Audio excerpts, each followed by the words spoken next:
Looking at the blueprint, the guy realized there was a sequence to everything. The guy was looking through the scope, trying to aim his weapon accurately to hit the target. He knew that even in shooting, there was a sequence he continued to aim at the target. The guy understood that the shooter's eye had to be sharp and attentive. I realized that the fingers on the trigger should not shake, because the accuracy of the shot depends on it. Afterward, the guy tried to adjust his breathing for a successful shot. The guy knew that the last thing to do was to properly and accurately aim at the target. After waiting a bit, the guy took a shot at a target that was far away from him. The guy couldn't believe the result he saw. He pointed out to the sergeant that he had managed to hit right in the center of the target again. After saluting the guy, stated to Sergeant Ha that he knew about it when he was still taking the shot, Sergeant offered to clean up. The sergeant asked the soldier how many times he had missed, and if he had missed at all. The private replied to Sergeant Ha that he thought shooting every day and not hitting a 10 was very strange. The sergeant was confident that his partner would get the highest score in shooting. The guy was not confident in his abilities. Sergeant Ha did not understand such lack of confidence of his comrade. The sergeant tossed the guy a box in his hands. He was ready to catch it successfully. Catching a crate of ammunition, the guy felt something wrong. After the ammunition exploded, the guy opened his eyes. His body was wounded. The guy survived the blast, but he wasn't himself. The sergeant tried his best to help his comrade to come to his senses. The boy's mother was horrified to learn what had happened to her son, who was lying in the hospital under artificial respiration. The news reported an explosion at a military base in which a first-class soldier was injured. The news pointed out that using old ammunition over and over again repeats accidents in the military. The guy became disabled in bewilderment at what had happened. He sat clutching his head in a wheelchair. Huang tried to recover by going to rehab that cost 2 billion won. The guy didn't have enough strength, and so he slumped to the floor. He was at a loss, not knowing what to expect from the future. Hitting his fist on the floor, the guy knew his heart lived on in the future. For the lad's present was very bleak and rainbowless. His mother sobbed, seeing her son tormented. The guy hoped it would go away and he could walk on his own too. The guy felt as if he were on fire, which restrained his movements. Fiery hands grabbed at him, trying to stop Hen, but he tried to resist them. Suddenly, the guy realized that someone had taken his hand in a handshake. An unknown hand grabbed the guy and tried to pull him out of the fire. The guy was kneeling in one of the hospital rooms without realizing he was still alive. Suddenly, the guy felt something and was a little flustered. His body wasn't listening. The guy didn't know what was happening to him. Looking at his legs, he couldn't believe his eyes. They were injured from the explosion. Suddenly, the unknown man touched the guy's face, and he didn't realize what was happening. The unidentified person inquired if the guy wanted to walk again like he used to. The stranger in his head pointed out that if the guy with her made a pact with him, she would make him walk again. The guy couldn't believe this person could make him a walker. They tried to touch their fingers to seal the deal. There was a magical flash that blinded everything around it. Sitting alone, the guy didn't realize what was going through his mind. His brother was sure Hen was having a nightmare. Hen was startled that his friend had never been so surprised again. His brother was surprised that Hen didn't recognize his brother. The boy said that Hen must have been too tired to notice that he had dragged him. Hen didn't realize what this chair was that his brother had moved him into while he slept. His brother explained that it was a popular virtual reality gaming pod. Hen was worried that his brother had bought such a thing without consulting him. His brother told Hen not to worry because the 10 million won capsule was paid for by his aunt. The guy was shocked to hear the amount of money. He did not understand where in their house came such money. His brother hurried to calm the worried Hen. The guy pointed out that Auntie bought the capsule for Hen's sake, because Auntie was very worried about her nephew who almost died in an accident. Hen's brother stated that you can even make money in this virtual world. Hen didn't understand why his family had splurged on such an expensive purchase. He put on a virtual reality helmet. Bran Henna indicated that in this virtual world he would be able to walk again. The guy remembered a dream in which he made a deal with an unknown woman. Hen's brother indicated that he would help him get back on his feet. He indicated to his brother to start logging into the virtual world. The guy didn't understand what to do because the registration window didn't open. The voice recognition system kicked in and finished scanning the guy's voice. When the guy woke up, he didn't realize what had happened to him. The authorization system was successful, and the guy managed to log into the game. The guy found himself in the authorization menu. He didn't fully understand what was happening to him. Hen didn't understand why he fell somewhere on top. He was curious about this place. The boy was surprised to become aware of his body for the first time in this world. Hen was able to take his first steps for him, which was amazing because it had been a long time since he had been able to take his first steps again. A bright flash caused the naked guy to cover himself from such a bright glow. The girl who met him in this world appeared in front of the guy. The guy couldn't believe that the girl had blessed him for joining the Midros world. He was visited by a feeling that something was missing. Embarrassed in front of the girl, the guy did not understand why he was naked. The girl assured that all newcomers from Northeast Asia take this pose of embarrassment. She asked him to relax because she had seen half-naked people many times. The guy realized that this girl was an artificial intelligence and asked her about it. The girl pointed out that it was the guy's correct assumption. Artificial intelligence indicated to start a guy he first has to give his name. The guy realized that the system was asking him for his nickname. The guy was determined to use his real name, so he introduced himself as Hen. The girl indicated that she could change the body and even the race of the guy if he wished. The guy stated that he feels confident in who he truly is. He looked at his feet and said that he wanted to move around in the Midros world on his own feet. The girl didn't mind Hen's wishes and wanted to help him. Looking at the guy, the artificial intelligence congratulated on his first steps in the world of Midros. The guy found himself above the unknown town he was falling into. There were 7 magic bullets. 6 of them would go wherever the shooter wanted. The 7th bullet would be directed by the devil. 6 bullets will hit the target, and the 7th will go wherever the owner wants it to go. A shooter weakened by temptation manages to cast magic bullets. Flying down, the guy didn't understand why he had to fall out of the sky to get to this world. Tearing his eyes away, he couldn't believe what he was seeing. He still thought he was falling. The guy, unharmed from the fall, stood in the center of the square where many strangers walked. Hen was amazed at the realism of this world, froze with wonder as he surveyed his surroundings. Looking at his hand, the guy was very surprised at the realism of the sensation.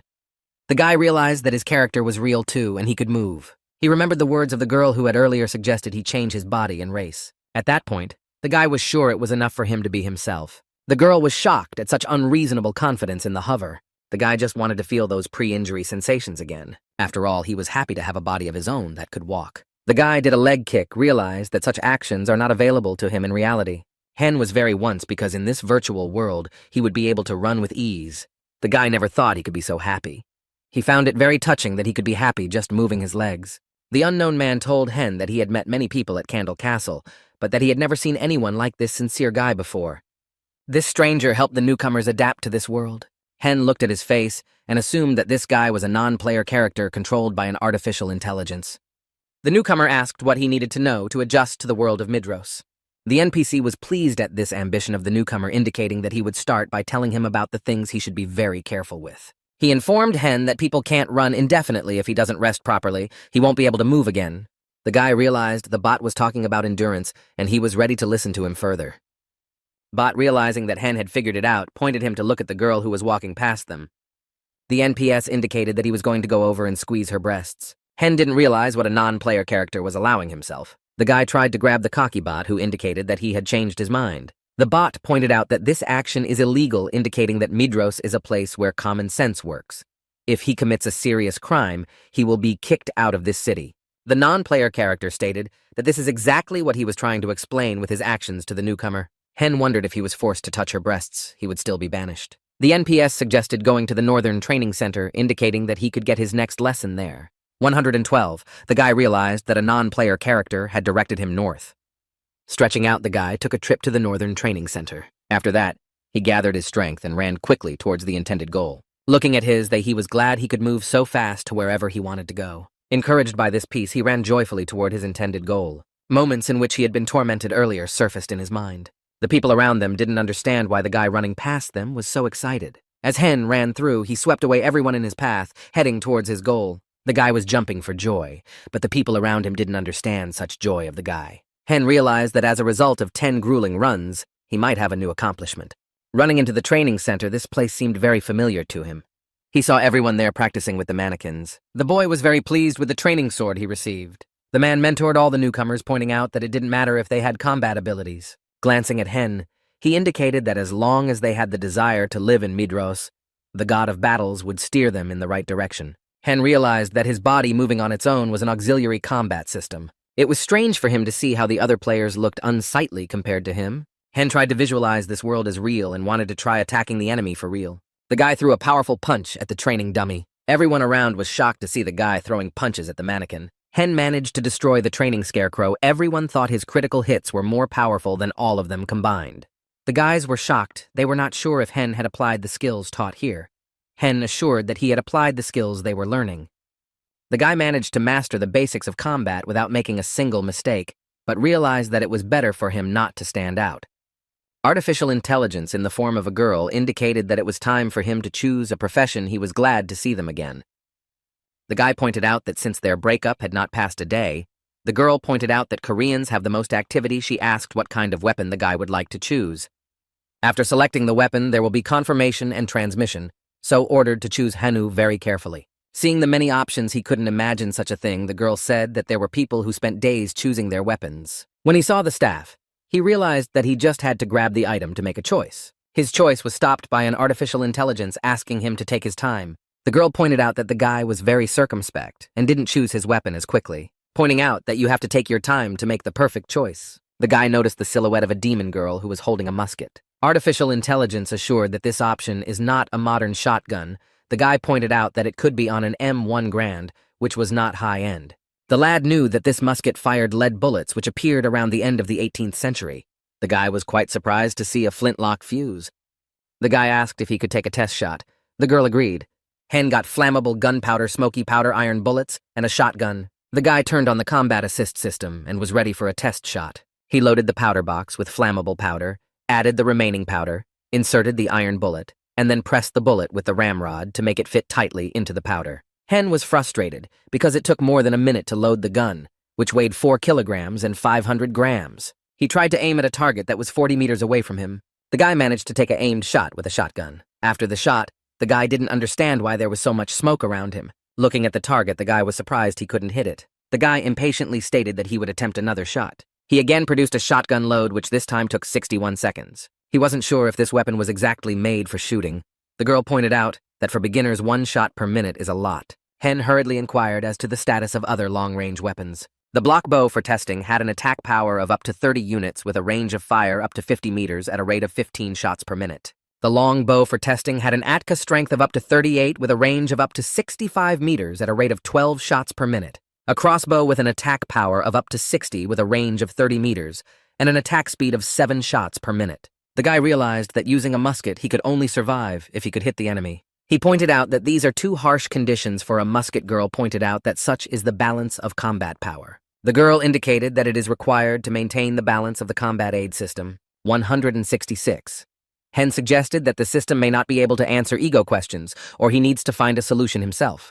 He realized that if he could fire 10 shots a minute or increase the probability of hitting a target to 80% or higher, then he would have a pretty good attack power, so he tried to get out of the game. System pointed out that when changing class, it is impossible to quit the game. The guy did not understand. He asked to be released from the game. The guy didn't understand what class would be the most advantageous for him, because he realized that he couldn't increase the probability of hitting the target and the charging speed. The guy stated that he had made up his mind about the choice. The girl asked the guy if he was sure he was ready to give up the rod or the staff. The guy was confused. He couldn't make up his mind. He had made a choice. After which the guy flew off in an unknown direction. A mom asked to wake up her son, who was sitting in a virtual reality helmet. She asked her son if he was okay. She was excited. Hen indicated that he was fine. Mom wondered what had happened to him. Mom pointed out that Hen was moaning so much that she decided to unplug the wire. She asked again if her son was okay, and he replied that he was fine, indicating that next time she should press the call button to wake him up. Mom pointed out to her son to rest. He realized that this game would definitely be profitable if he chose the right class. He realized he was out of the game forcibly, and the system said otherwise. He didn't understand what had become of his class choice. Hen tried to find out information on the internet that he had been thrown off the grid. He remembered that he had held the wand in his hand before he left. He tried to calm himself down and wanted to log back into the game to check. Going into the game. Hen was upset to see that his class was musketeer. People around him were surprised by the choice of the guy. Hen stated since this happened, he would become a musketeer. He learned a skill called musketeer skill by learning the skill of attacking with gun and sword. The guy realized that having shot once and missed, he would need to use the sword skill. The passerby said he hadn't seen the musketeers in a long time. Hen asked who the stranger was, and he offered Hen a task, saying that he needed to catch a rabbit, and he agreed. Outside Castle Candle appeared wild rabbits. He needs to destroy the monsters that devour crops. The boy joyfully headed out to complete the task. Upon seeing the rabbit, the guy indicated that he would be the first victim. He quickly began loading his musket. Taking aim, the guy tried to calm his breathing to hit the beast accurately. Immediately, the guy fired a shotgun. The rabbit managed to jump from the shot, thus surviving. By the smoke, the guy didn't realize whether he hit or missed at such a short distance. The rabbit was alive. He was mad at the guy who fired the gun at him. There was an intimidating aura coming from the rabbit, and the guy realized he'd missed. Rabbit lunged toward the guy who was trying to reload his gun at top speed. Not having time to reload his weapon, the rabbit struck at the guy who didn't revive this outcome of events. The guy realized that while he was reloading, he could be destroyed. He tried to get to his feet after the rabbit attack. The attacking rabbit noticed that the guy grabbed his gun and started running away from him. Turning around, the guy assumed he'd gotten away enough from the attacking rabbit. But the rabbit almost kept up with the guy, intending to launch another attack on him. Rabbit hit a guy with what felt like a skill shot. The girl looking at Hen's battle assumed that he had no mana left to attack, The man seemed to be holding a staff in his hand. The rabbit continued to strike at the guy, who realized that he had wasted half of his health and didn't try to find a way to overpower the little beast. The guy, in a rage, grabbed his gun and was about to attack the rabbit. The beast didn't understand the guy's intentions after seeing his attack. Hen managed to successfully deliver a punch to the rabbit, who was not expecting such an event. After repelling the rabbit's attacks, the guy said that a gun can be used not only to shoot, but also to fight. The guy continued to fight the rabbit by hitting it with his shotgun. The rabbit was no slouch either and dodged the blow and tried to launch an attack on the guy. The beast managed to land a powerful punch to the jaw of the guy, who hesitated and missed the attack. The guy was shocked at the rabbit's battle skills, which were top-notch. The guy pulled himself together and managed to land a lucky punch on the little rabbit. The people around him looked at Hen and didn't understand why he wasn't using the gun for its intended purpose. After a while, Hen still managed to catch the little rabbit. The tired guy didn't understand how he could miss the beast, because if it was a predator, he could die. The guy stated that someone with high stamina would not die so easily. He did not understand why being a ranged musketeer should catch a monster in close combat. Hen was surprised how the girl was able to easily destroy a monster just like her. The guy said he wasn't going to lose to anyone in this system. He was out to prove to everyone what he was worth. Hen began to study the information that affected the trajectory of the shot. He found a lot of useful information regarding the musket. The guy realized that given the ballistic coefficient, the range of the shot would be a colo 350 meters. Sitting at the computer, the guy realized that until he got the hang of it, the baton would be a much more effective weapon. His mom had brought him a snack. Hen's mom emphasized that he was in a good mood today. She assumed that she should have bought him some fruit earlier. Hen said goodnight to his mother, who advised his son not to stay on the computer too long. The guy stated that he was not hungry and he had no time to think about other things. He was sure that becoming a musketeer in the virtual world could earn a lot of money. He realized that if he could pick up 20,000 gold coins that were equivalent to 2 billion real one could walk again. The people around me were shocked that there was a gun in this world. They didn't realize what Hen guy was doing, trying to quickly reload his gun. Hen was happy that he was able to reload his gun 3 seconds faster than the players standing next to him were surprised that reloading took him a full minute. The guy assumed, looking at Hen, that he would soon abandon this game. The girl was agreeing with such a statement of the partner. The guy realized that everything went the way he expected it to go. He paid no attention to the speculations of those around him. He was sure that by practicing he could improve his target accuracy, which was more important. The guy saw that he had 23 bullets and a primer of gunpowder left each, realizing that he needed to go into real combat. From behind the bushes, the guy watched his new victim. He was sure that this time he would be able to destroy the rabbit with one shot. Looking at the plant, he realized that the distance was 130 meters, and a west wind was blowing at about 5 meters per second. Raising his head, the rabbit managed to hear the shot, sensing something wrong. The guy managed to accurately hit the little rabbit's head. Hen had a good feeling he would be sure to hit the rabbit. But the rabbit was alive. Hen managed to hit the rabbit's foot, putting a hematoma on the animal's body. He glared viciously at the guy. The rabbit tried to attack his abuser. The guy couldn't believe that the rabbit managed to survive again after his shot. He prepared to fight him with his gun. The guy managed to get a lucky shot at the rabbit again. The guy was happy that he was able to hit the rabbit successfully from 100 meters. Looking at the character menu, Hen got many achievements that added to his experience points. He managed to upgrade to level 8. The guy was upset that his flamethrower was destroyed at an inopportune moment. Hen continued to attack the rabbits with the butt of his gun. Those around him started calling Hen a blood-stained buttstock. They didn't understand why the guy wasn't using the gun for its intended purpose. The guy spent 2 minutes each to reload and 8 seconds to catch. He didn't understand why catching rabbits was so much faster without a gun. The guy was glad he'd managed to raise his level. The people around him started congratulating the guy for starting a new level. The guy was intending to go on a quest again to buy some stuff and practice. Looking at the backpack, the guy managed to complete the quest with catching rabbits, getting a rabbit skin to his inventory. The man was surprised that the guy was able to withstand the ferocious rabbits after paying the reward. He asked if the guy would do the quest again. The guy replied negatively. The guy was glad that he managed to get 99 silver coins and 50 copper coins for completing this quest. At the Sacred Grill, Madame Lu said she hadn't seen such good rabbit meat in a long time and offered to pay 7 copper coins for one carcass. Madame Lu indicated that she needed help because her butcher shop needed meat. The guy realized he had managed to open another new assignment. Madame Lu was fascinated by the meat that Hen brought her. She asked to bring her the meat of a black-haired rabbit. The guy didn't understand what kind of meat this new kind of rabbit was. Madame Lu has heard that among the ferocious rabbits, there are those whose skin is colored black and whose meat tastes great. Madame Lu pointed out that if you hang a bag on a tree outside of Namen, one of the rabbits will smell it and immediately come running to him, adding that these rabbits are only found at night. The guy thanked her for the information. She warned the guy not to think of fooling her with fake meat. The guy spun that her kitchen knife was longer than a sword. The guy realized that first he needed to buy bullets and gunpowder, so he went to the armory. The seller said that black powder costs 10 copper coins, incendiary powder, 5 copper coins cartridges cost 3 copper coins in the end. The guy was asked 1 silver coin and 26 copper coins. The guy was shocked at such prices. The seller said that such prices are due to the fact that few people use the musket. The guy realized that for 1 shot he would pay 18 copper coins. He did not understand how he could earn in such a case. The seller offered to take up farming if it was expensive for him. The guy was really pissed that he was only losing money with those rabbits. The guy realized that if he used the club, the rabbit meat would be in terrible condition. With tears, the guy handed over the money, asking to be given 7 capsules. The seller thanked the guy for the purchase. The guy asked if the salesman needed any labor. The salesman indicated that he couldn't trust the work to a guy who couldn't be bothered to buy 7 caps of gunpowder. The guy realized he had to become a mage to use magic. Holding the coin, the guy realized that there are certain conditions for getting assignments. Hen realized that in order for him to get an assignment from the armorer, he had to approach him under certain conditions that the NPCs require. Hen realized that he was very hungry. His energy was down 40%. The guy went to the bakery to buy a bun. Once inside, the guy politely apologized to the hostess of the place. Hen wanted to buy a couple of buns at this shop. The saleswoman pointed out that their shop was already closed, but he indicated that he would quickly order and leave. The woman agreed.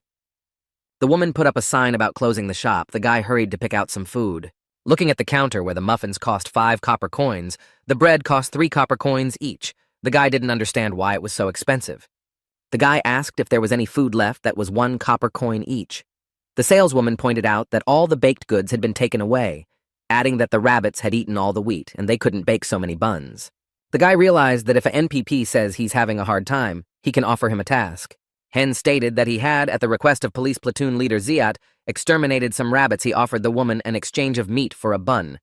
The woman pointed out that he was the 20th person to offer her such a deal today, adding that rabbits multiply very quickly, and these hunters were of little use. The guy indicated that he'd gotten an errand from the owner of the Sacred Grill to catch a black-haired rabbit. When the saleswoman heard about it, she was shocked and stared at the guy in silence. The woman thought the guy was joking when he pointed out that anyone who could catch a black Angus would have money for bread. He offered her a look at the bundle that Madame Lu had given him, which smelled very stinky. The woman asked to clean up the bundle, saying that Hen is a real craftsman since he was entrusted by Ani Lu herself. The woman asked if Hen could do her a favor while she caught the black-haired rabbit. The guy was curious about what exactly the woman was sorry about.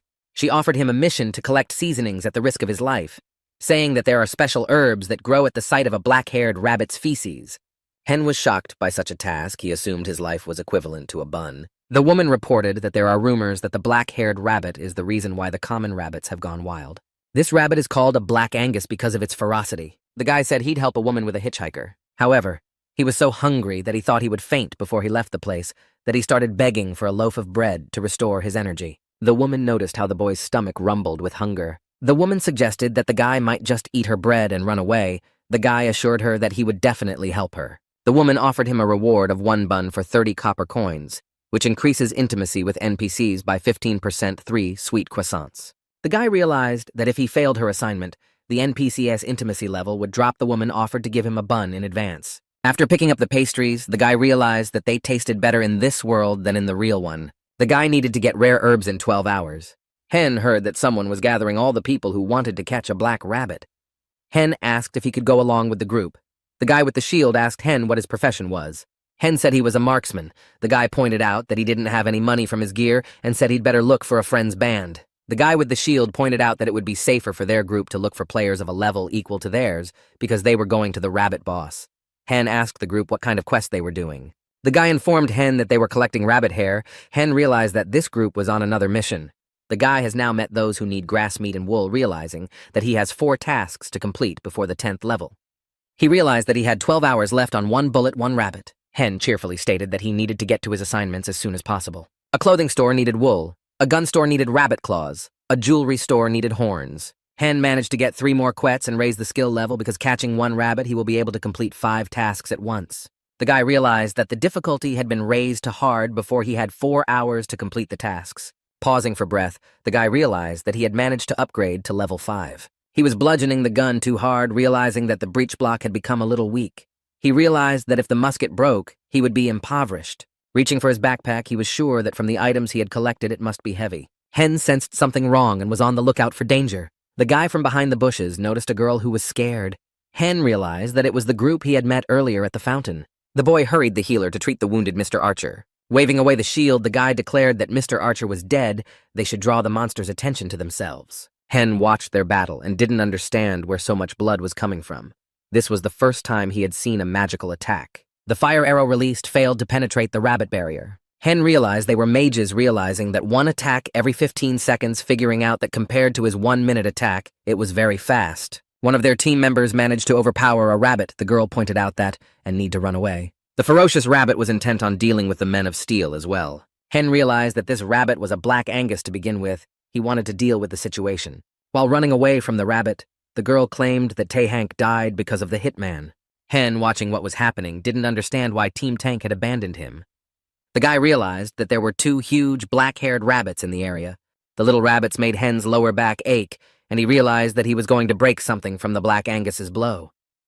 The guy realized that he could not give up on this venture. Because he made deals with 5 bots, Guy believed that even if this rabbit was won, he still would not be able to cope with it alone. Hen realized that if he failed the tasks, then 10% of the affinity level would drop with all the NPCs. He realized that then he would not be allowed into the village. Reaching for his gun, the boy realized that no matter how much of a musketeer he would fight with his gun. He was sure that if he hit properly, he could take down one of the rabbits. The guy was confident in his abilities because this world was created in the likeness of the real world.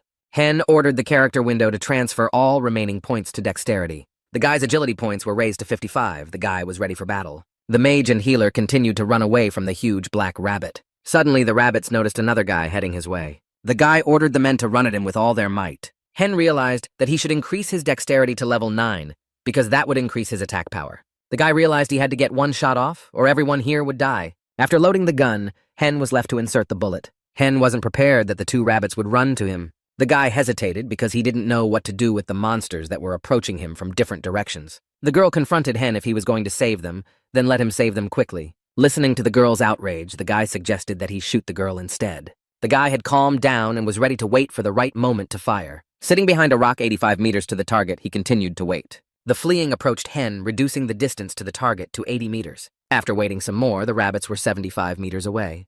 One of the rabbits approached and was ready to launch an attack on the trailing healer. The monsters were 50 meters away as the rabbit was about to cover the lek with its paw. Hen took aim when there were 45 meters left to the target. The huge rabbit felled the healer from the knock. The mage girl continued to run away without looking back. Hen managed to fire an aimed shot at the huge rabbit, which knocked the man to the ground. The girl managed to feel a bullet that flew very close to her head. Hen managed to accurately hit the head of the pursuing rabbit. Looking at the rabbit, the girl assumed it had died from a single gunshot. The fleeing man couldn't understand what just happened. The girl was looking at the monsters with interest. Suddenly, a second rabbit pounced on the fleeing man. The girl managed to dodge. The girl didn't understand what she should do in such a situation. She stood near the body of the killed monster and watched Hika being bitten by a rabbit. Suddenly, the girl was grabbed by the arm and dragged behind her. Hen pointed out that there was no time to stand still and run away. Hika started to be devoured by a huge rabbit. Dragging the mage girl behind him, Hen pointed out that if they didn't escape, the rabbit would eat them too. The girl didn't understand what had happened, because she had definitely seen Hen kill the rabbit with one shot. The girl didn't understand who this guy was running away. Hen thought about helping both of them, but he couldn't imagine that that man would be eaten so quickly. Hen realized that anyhow he needed to get away from this rabbit, and after that, find time to recharge. With his huge paw, the rabbit stomped on the ground. Dust rose. Near the body of the murdered man, the roller screamed at the top of his voice. Hen, grabbing the mage girl, continued to run away from the monster. The guy was shocked that the monster had eaten the man so quickly and was already running after them. The boy assumed that this is where he would die when suddenly he saw a person unknown to him. The girl rose into the air and pointed her hand at the monster that was chasing the humans. The girl looked up and realized what was about to happen. She pounced on Hen, indicating that they needed to get on the ground. The guy didn't realize what was going on. The girl began to use her magic, building up her strength and preparing to strike. Huge ice spikes flew from behind the girl's back towards the monster. Hen, along with the girl mage, managed to dodge the ice spikes. The monster noticed the spikes flying at him, but took no action to counteract them. The monster's body was pierced by huge ice spikes that it didn't have time to dodge. The enraged rabbit started to get covered in ice from the girl's attack. The girl asked for the name of the guy she rescued. He didn't understand why she needed his name. The girl, preparing for the fiery attack, indicated that she had to pay back Hen for the rescue, and intended to accept him into the team. Hen called his name. The girl happily announced that their new group was formed. The mage girl was ready to launch a fire attack on the frozen rabbit. She aimed her attack at the monster that was standing still. The previously frozen monster erupted in bright flames. Looking at the burning monster, the guy realized that they were able to catch these monsters together. Hen was pleased to learn that his level had been raised after the battle. The guy didn't know if after the monster burned down, he could take the items from it. He thought that the girl wanted to take everything for herself that was going to look at the items from the monster. The girl pointed out that since she gave the last blow to this monster, the items from it are hers, and the one that killed Hen let him take it. The girl magician stated that it would be a fair division of items. Hen didn't understand why the two girls were following them. His backpack had rabbit fur, meat eyes, and claws. The girl indicated that her name was Ram Huan Young, and the girl Ram Huan Jung. The guy indicated that he understood. Ram Young pointed out that everyone knows Ram Young because she's a popular snow magician, and the guy asked if he knew Huang from South Korea. The guy pointed out that they were even since no one knew anyone. Then let them go. He flung away the girl's hand that was resting on his shoulder. On leaving, the guy stated that he had fun hunting with them. Ram Young was sure that there was something wrong with this guy since he was able to destroy a black Angus with a single shot, even though the monster's physical strength was fine. Ram John pointed out to Hen that the puak grass was in the other direction by pointing a finger. Hen remembered the words of the NPS who said that he shouldn't tell anyone where this herb grew. The guy looked friendly at the girl who was pointing him in the direction. Huang didn't understand how she knew he needed the herb Ram. Young didn't know what the herb was. Ram Jong pointed out that it was a quest item that Huang was looking for. Ram John indicated that the guy would be able to tell other players about the place. Ram Young suggested that Huang is acting so weird because he's afraid they'll steal from Ram Jock. Ram John pointed out to Hen that he had killed that monster with one shot, adding that she had been watching him from a distance. Looking at the guy, she wondered how he did it. Ram Young added that Black Angus had plenty of health, and she didn't understand how the guy managed to finish him off with a single shot, but Hyung pointed out that he was just lucky. Around the guy by the floating windows of the system, he didn't revive to see them. He got the Black Rabbit Hunter achievement. Looking at all the new achievements, the guy was pleased that he had managed to complete a successful quest. Ram Young offered everyone a drink to their safe return. The guy didn't realize what these girls were really about, because the NPCs gave them a seat and gave way. Ram Young informed the guy that Hua Jung is the best player ranked 5th in Asia and 9th in the world. The girl introduced herself again, indicating that she was Ram Huan Young, a pyromancer, and Ram Huan Young, a cryomancer. The guy stated that with the title of pyromancer, it's too humiliating to run away from the monster. Huan Young pointed out that there's nothing she can do in this class. Huang Young couldn't wait to find out how on earth Huang managed to destroy the monster with a single shot. The guy calmly replied that he shot and the monster died. The girl did not believe what he said. Huang Young tried to find out what level. The guy Huang Zhong pointed out that it was instant annihilation. The girl reported that Hen was at level 6 with an agility of 55 and an attack power of 223. Huang Zhong couldn't believe that a guy being at level 5 managed to destroy a monster, but the guy wondered how Huang Zhong managed to find out his stats. Huang Zhong pointed out that it would take at least a swordsman or warrior with 90 to destroy Black Angus, and Huang Yun interrupted her and asked what was wrong with her strength points. Huang Zhong pointed out that it was possible to destroy the monster at level 90. Hyun was shocked at what he heard. The guy didn't listen to what the girls were saying. He tried to realize what had happened. Huang Yan put her hands on the table and wanted to find out more about Huang from South Korea. The girl suggested the guy join their guild. Huang Yun pointed out that Huang Zheng is a guildmaster, adding that they are quite famous. The guy didn't understand why they were calling a player with a 6th level. Huang Yang pointed out that the level could always be raised. Hen pointed out that he had equipment for beginners. The girl assured that the guild would provide everything. Huang Yang insisted that their guild was willing to accept a level 6 player. The guy refused the offer. Girl pointed out that he did not realize his decision because they're head of the guild on the 9th place in the world. The guy stated that his mom taught him not to trust strangers. Huang Yang was shocked by this decision of the guy. The girl did not understand why the guy refused such an offer. He pointed out that it was too tempting and suspicious. Pointing at Huang Zhong, the girl asked the guy if he knew what rank their guild was. The guy assumed it was pretty high.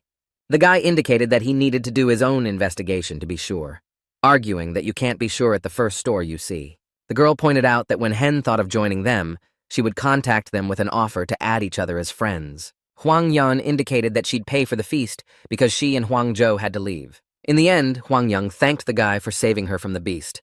The guy looked at Huang Zhou and wondered if she was leaving with her friend who was paying. Hua Young sweetly said goodbye to the guy who couldn't figure out how to properly say goodbye back. Haiyan was surprised when Huang Zheng called him Appa because it was a girl's way of referring to older guys.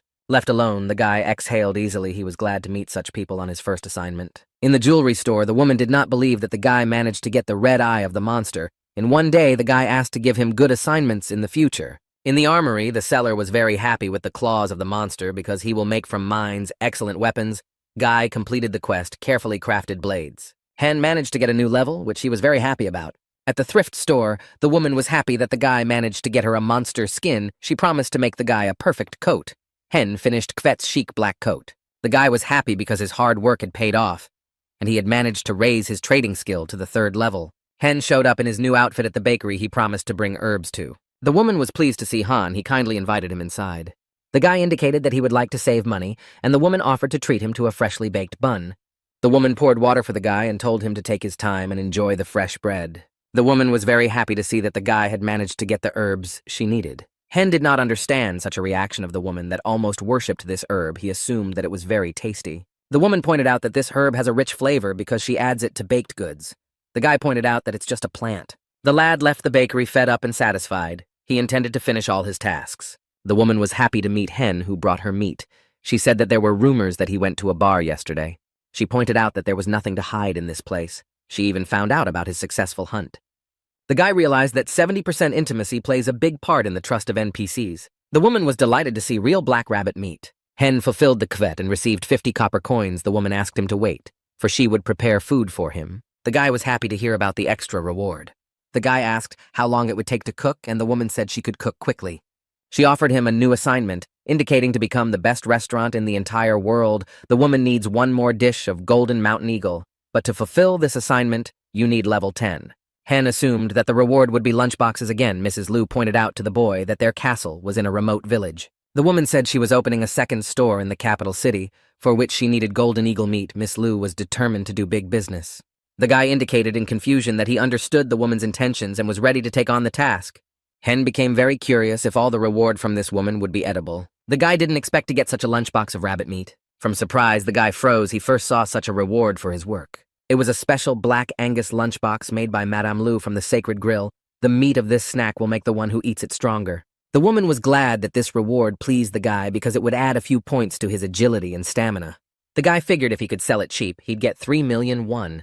Suddenly, the guy noticed the label on the box handed to him. The label stated that this item was not for sale. Hen was upset that he couldn't sell the box. He didn't understand why it couldn't be sold since it wasn't equipment. Madame Lu pointed out that it's not a bad reward. The guy kindly pointed out that it's the best thing ever. Hen realized that there was nothing he could do about the situation.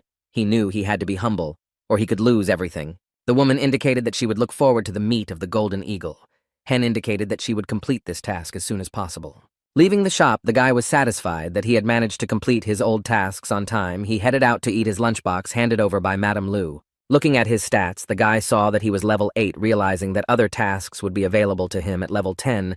He realized that in order to leave the novice village, he needed to deal with the golden eagle. The guy started tasting the cooked meat of the rabbit he'd managed to overpower. Everyone passing by was surprised to see the guy eating a lunchbox unknown to them. The guy didn't understand how food in the game could be so delicious. His stats were increasing. Hen felt he could catch a few more black rabbits for such a great meal. After having a snack, I decided to go hunting, but before that I decided to check my inventory.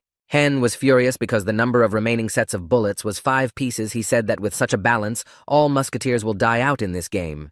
With tears, the guy came to the shop again and asked the merchant to give him a discount because his level was higher. The boy told the dealer lying on the couch that he had come to him for gunpowder. Hen was shocked because his affinity level was at 15%, and the merchant kept lying down to trade. The guy was shocked to hear that this time one set would cost 18 copper coins. Hen inquired that for the 8 sets, the price would be the same. The salesman replied that the price can't change. The guy was trying to be polite. The merchant turned away from the guy, indicating that he didn't understand why these musketeers were needed. The guy pointed out to himself that he was the only musketeer in this village. Hen realized that he had 37 shooting kits, but he intended to keep a few in reserve because he didn't know what to expect from the battle with the eagle. The guy looked in his backpack and pointed out that he had 23 sets that cost 4 silver coins and 14 copper coins. The merchant assumed that if the guy was willing to buy 23 sets from him, his business would go up. Smelling the odor, the merchant approached the boy and inquired with interest what the odor was. The guy indicated he'd recently had a meat lunch. The salesman indicated it wasn't a meat odor. Hen asked him to let the merchant go. He was going crazy because of the smell coming from the guy. He realized it was bread. When he saw the bread that fell out of his backpack, the merchant was shocked because it was not ordinary bread. The overjoyed guy claimed it was a puvac herb bun that was in his bag. The man was shocked to hear the name of the puvac herbs that were contained in this pastry. Drooling, the merchant offered to pay him 50 copper coins for a piece of hen, pointed out that he had worked hard to get these herbs, adding that 50 coppers would not be enough. Haggling, the guy offered 5 silver coins.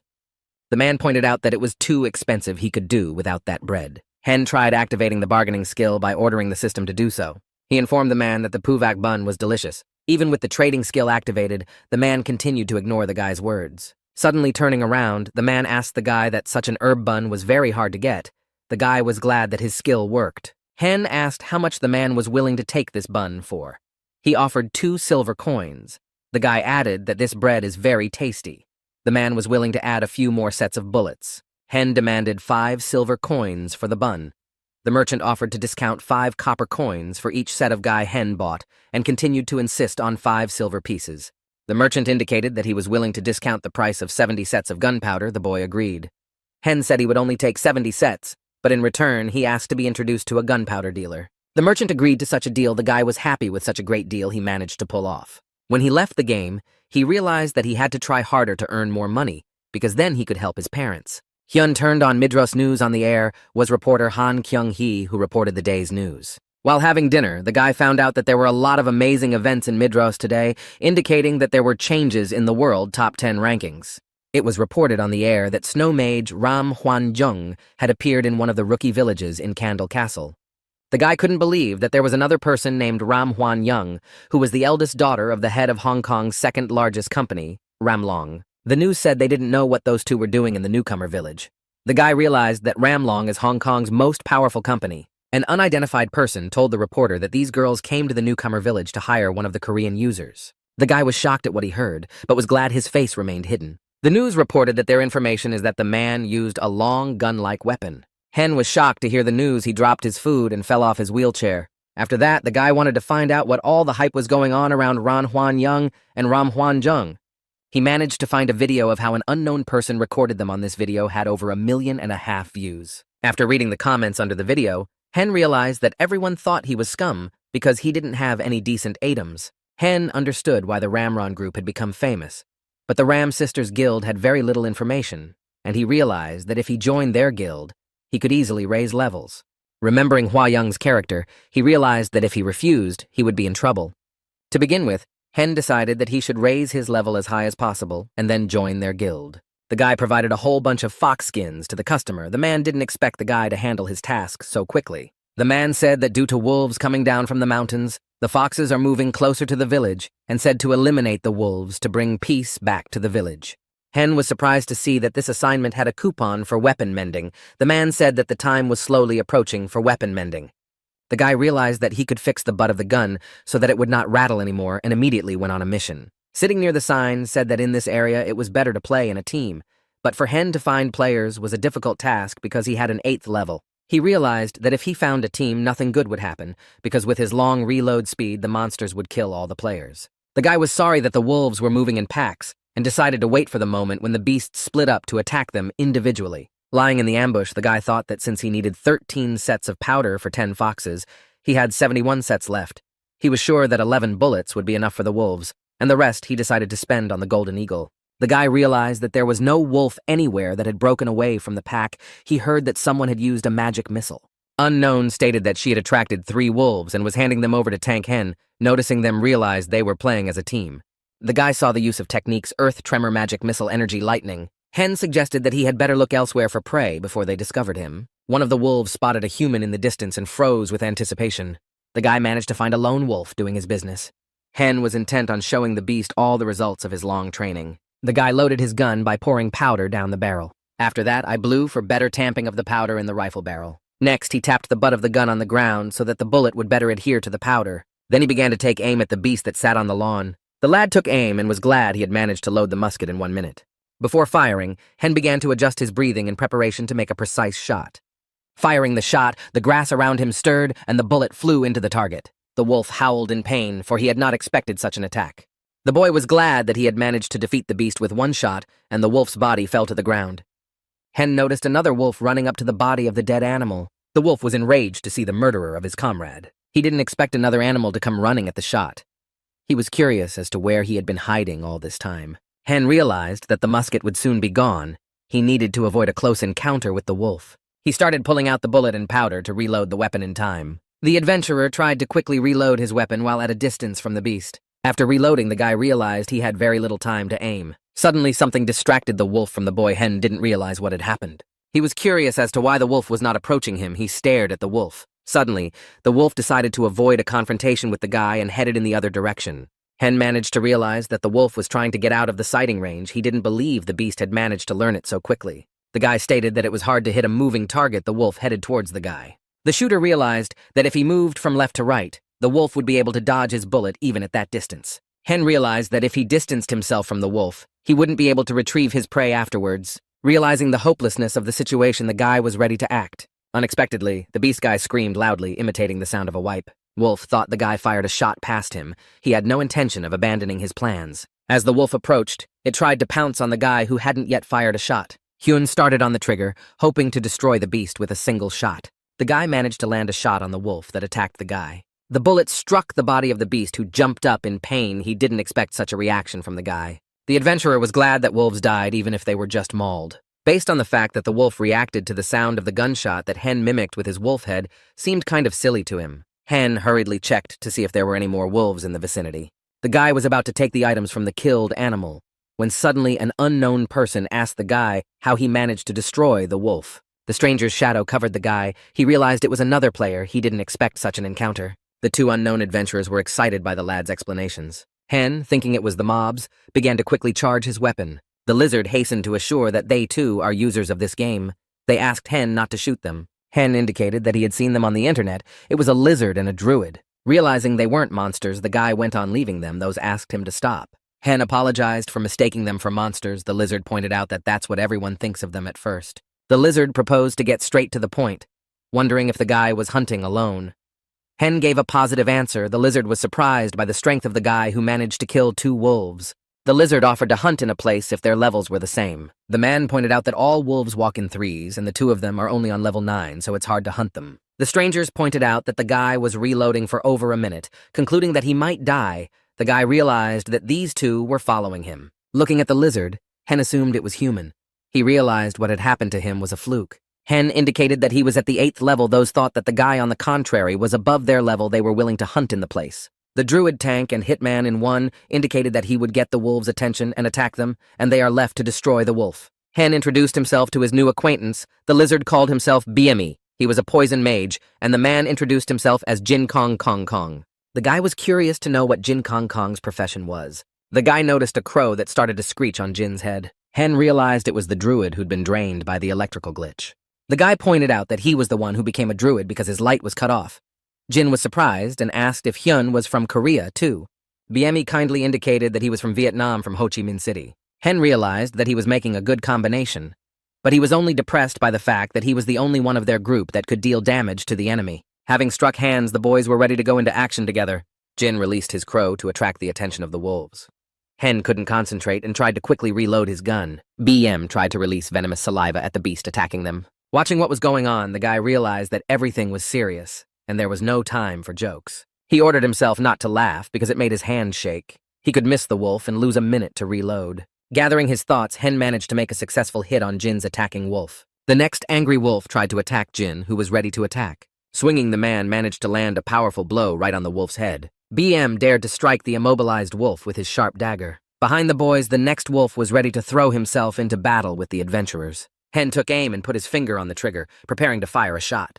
The guy managed to make a precise shot at the beast that was about to attack Hen's comrades. Hen thought it was amazing that their bundle was working very well. BM congratulated the guy on the new level he had gained. He thanked him in return. Lizard pointed out that Hen has a high level of attack power, and Jin is great at being a tank, and in place they can defeat the wolves. The guy reported that he had collected all the items for the quest. The lizard was surprised at the speed of his partner, pointing out that if the guy gets 89% experience, his level will increase again. All 3 happily expressed their willingness to raise their levels together. The girls noticed another team with different classes of players they were surprised to see. Jin shouted frantically, trying to get the wolves' attention.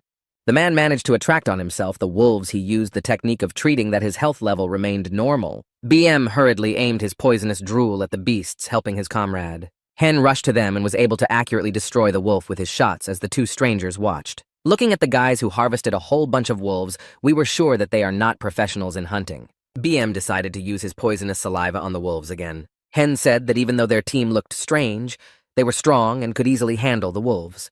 Jin wondered how the lizard was able to cast enemies on the move, but he replied that it just happened. Hen asked the man that is casting a hota so cool. Jin replied that it is the same as running with a full glass of water. Huang thought that Ram Huanjung was also casting on the move. For a moment, the boy was immersed in his thoughts without noticing his surroundings. He realized that this action makes Huang Zhong the top 9 of the world. He assumed that BM too could get to the top. The lizard asked how much experience Hen had, and Jin said he had 69%. The lizard stated that even if you start the quest with the Golden Eagle at level 10, you need level 12 to defeat it. He suggested raising the levels for more certainty. The guy realized that the total level of teams of 4 was 14 and of 5 was 12, and BM offered to go them to the Golden Dragon when Hen reached the 10th level U. Hen realized that they almost all had level 10 in them, wasn't unsure if their lineup would be able to slay the Golden Eagle. The lizard suggested that they continue to raise the levels. Hen agreed to this suggestion of his comrade. Raising his experience to 88%, Hen raised his rifle and declared that he was ready to use all bullets. Bem pointed out that he was already level 10 and had 42% experience, and suggested that he go to the village and recover his strength. Jin said that he was also level 10 and agreed with his comrade's suggestion. The boy happily agreed to BM's suggestion. They told the merchant that they had collected a lot of wolf skins and he didn't expect to see such an unusual team. The guy was glad he was able to raise his level. He checked his stats. The guy didn't expect to see the next system notification. Hen received the achievement of Honorary Master of Castle Candle because he defeated all the hidden bosses that threatened the castle. The guy didn't realize what new effect he had managed to get. He assumed he got it from the new level. Hen's reputation was raised to 30, for which he received an additional 50 coppers, and 1 coupon for weapons repair guys were trying to get through the crowd. Hen reported that since this is a beginner's village, it is very easy to get the attention of Beam, indicated that there is nothing that can be done about it. Adding that this was the first time everyone was seeing reputation gain, he asked how Hen had managed to achieve 100% intimacy with the NPCs.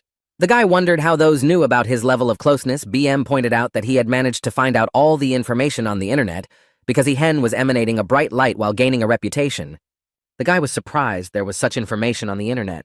The lizard was sure that if he completed all the quests, his reputation would rise to 60, but how Hen managed to raise it to 100, the guy replied that he didn't know how he did it either. The guy decided not to tell his acquaintances that it was all thanks to his Black Angus monster bounty. Huang reported that level 5 was doing other things, killing rabbits. Jin assumed that other strangers were also given similar tasks. The man wondered why BM was upset at the indication that it was nothing special. The lizard realized that the guy meant he managed to catch a Black Angus at level 5. It was still terribly expensive for Hen to procure ammunition, but nevertheless he could use his trade method and get up to 40 sets. The merchant pointed out to Hen that he has become an honorary master even when he asks for something. The guy interrupted the man and pointed out that he was in a hurry and he doesn't have time to talk right now. The man gave the assignment, indicating that the reason the wolves came down was because of the eagles on Candle Mountain, indicating that the guy should destroy the group of golden eagles and the king. The guy realized that since intimacy had peaked, national social value was increasing instead. After finishing all the preparations, the group of adventurers advanced to battle the golden eagles. The guy suggested they straighten up this village's final exam. Hen heard the conversation of the team near where they passed by. The strangers needed a tank in the team because they did not manage to survive. The boy was surprised by the spores of the unknown team. Their commander pointed out that it was enough just to run away from the wolf since their team member had died because of the mage who had brought them here. Hen's group ignored all the scandalized words that came to them. Hen was sure it was time for the group of strangers to create a new group to battle. An unknown man beckoned all wanderers to come up to him and look at his goods. They passed through a flea market with many players selling all sorts of things. Seeing what was going on, the guy was shocked. Lizard pointed out that if the group didn't have good interaction, at least with the gear here, everything was fine. Jin pointed out that in terms of interaction with each other, they were the best team. Hen remembered that the previous group of 4 had also complained that their tank was dead. He assumed that the enemies would try to attack them as well. The guy suggested that the team members should get more players so that their team would be a full lizard, indicated that they didn't need a mess of interactions at level 10. The guy worried that they would only be able to use their methods when they got to the boss. BM pointed out that there was no reason to worry. The lizard asked the guy if he could guess why he had chosen such an ugly character. The guy looked at BM and realized that there must be a hiding place that even this lizard believes in. As they approached the portal, Jin indicated that he trusted his companions. BM indicated that he trusted them too, and Hyun suggested that they go through the portal. Meanwhile, Huang was ready to attack, showing it with her appearance. A pack of wolves pounced on the mage girl who was ready to defend herself. On her defense, Huang asked her friend to step back and stay out of her way. The girl began to accumulate magical powers in her hands, preparing to launch an attack on the beasts. Huang used the frost fog technique and the wolves were frozen in an instant. Encouraged, Huang said that she would take care of it from here, and warned her friend to take care of her mana, because these beasts didn't give her experience anyway. The girl didn't realize what she should do in that case. Huang headed towards the frozen wolves. Huang pointed out that her attacks would take no more than 1% of her mana, so she should keep the initiative in her hands. Huang pointed out that thanks to Huang they would quickly get through the wolf-killing mission. But the girl pointed out that her sister should strike the final blow against the beasts. A flock of eagles began circling over the girls who had successfully defeated the wolves. Huang instructed her sister to create a magic spell, but she wasn't sure if it would work from this distance. Huang cast her magic spell. The girl looking up continued to cast her spell. Her body began to radiate cold. Huang was about to launch her ice attack on the eagles that were circling above them. Having finished casting the spell, it immediately went into action. The eagles' bodies were pierced by a huge number of ice arrows. The eagles, immobilized, pressed fall to the ground from their wounds. Huang instructed his sister to finish as soon as possible. The girl opened the portal and said goodbye to her sister, indicating that they would see each other later. In the meantime, Hen's team had traveled to the Exemplar dungeon. They found themselves at the entrance of the King of Candle Mountain. The lizard asked if anyone had water skills. Jin indicated that he did, but couldn't use them during battle. Hen was surprised at Beam's knowledge. The lizard indicated to Hen that it would be better if he followed them behind. The boy did not understand his comrade's concern. Beam pointed out that if a guy watched them, he would understand. The guy looking at the lizard didn't understand what he was going to do. He looked at him in surprise. Unexpectedly, Beam shouted out the name of the poison saliva technique. The guy didn't realize what the lizard was doing to his body, emitting a lot of venomous drool on his body. BM pointed out that Jin Kong is using a spirit that will apply unity with nature and asked Hen to follow up on it. The guy didn't realize they were just being attacked by wolves, but the lizard ordered the guy to just watch what was going on.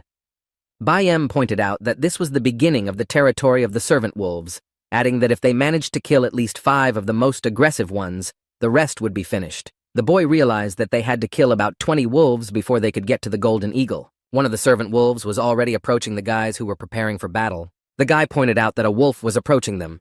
The guy pointed out that just let him watch what was going on. The lizard just headed into the bushes where the wolves were sitting. The guy didn't understand what BM was trying to do. BM calmly watched the wolves who were ready to attack the insolent lizard.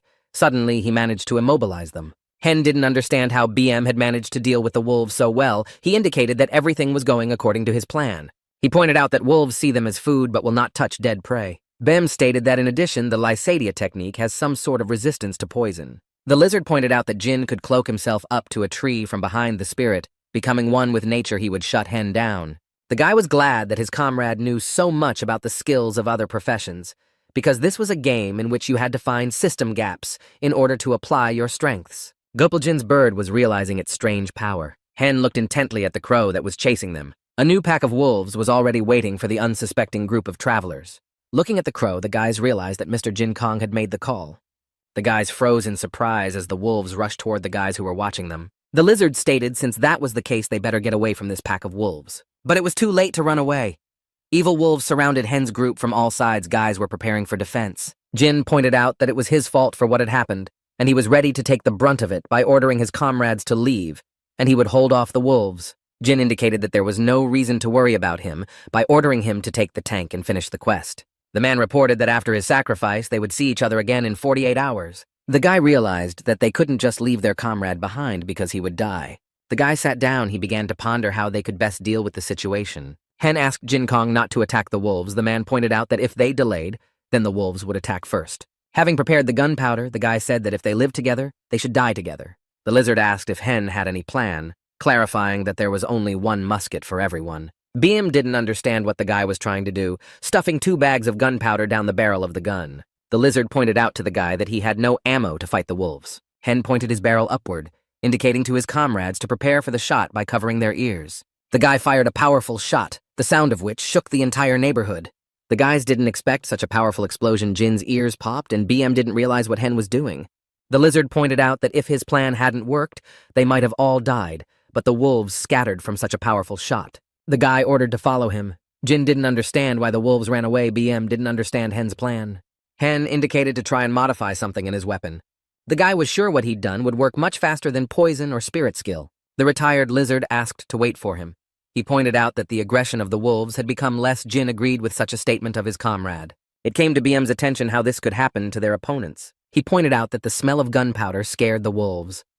The guy looking at his gun, Jin pointed out that this is true because this game is very similar to reality. Hen pointed out that even humans have a hard time breathing that kind of air while gunpowder is flying around in it. And wolves don't care. The guy was very pleased that he could do that with 2 bags of powder. BM pointed out that the guy's knowledge and profession were amazing and asked if Hen had played Midros before. The guy pointed out that they were playing it now. The lizard tried to point out how suddenly starting to nudge the guy to hurry up and leave confirmed the veracity of the guy's claims. Jin indicated that he needed to step back and call his crow. He asked the guys to turn away from him for a second. The guys didn't understand why their comrade was asking them to turn away because they had never heard that there were such abilities. Jin indicated that he was just a little shy about his next actions. All the team members were eager to watch Jin summon his crow. He agreed to show the guys the call of the bird even though he was very shy. The man shouted very loudly that he was calling for his crow. Suddenly, Jin stood in a pose reminiscent of a disco dance. Hyon and BA cried with laughter when they saw their comrade Jin point out that if they didn't wish for it, his call might not work. He reported that nature worship is mandatory for druids. He put his whole soul into this invocation. Hen remarked that this dance was too much for the usual bird call. Jin finished his call and the bird perched on his shoulder. The guys were able to get to the boss of this dungeon, which was the golden eagle. Hen's group noticed an eagle flying over them. The guy realized that the game every time increases the monsters in size. He did not understand why this eagle is so big, because compared to the rabbit that was the size of a bull, this eagle with its dimensions on the whole mini-plane pulled. Looking at the flight path, the guy realized that this bird was 4 times bigger than a real eagle. BM proposed to first scout the situation and then make a plan. He suggested attacking the eagle during the descent, and everyone agreed to this plan. The lizard pointed out that if the eagle grabbed Mr. Ha, there was a chance he would lose his hands. The guy didn't realize how much more he would have to risk in this game. BM pointed out that there would then be an attack in the form of a sonic ox crouching on a tree branch. The eagle would let out a terrible scream, adding that if they were hit by this attack, they would be stunned. Jin pointed out that they should deal enough damage to the eagle while it was sitting in the tree.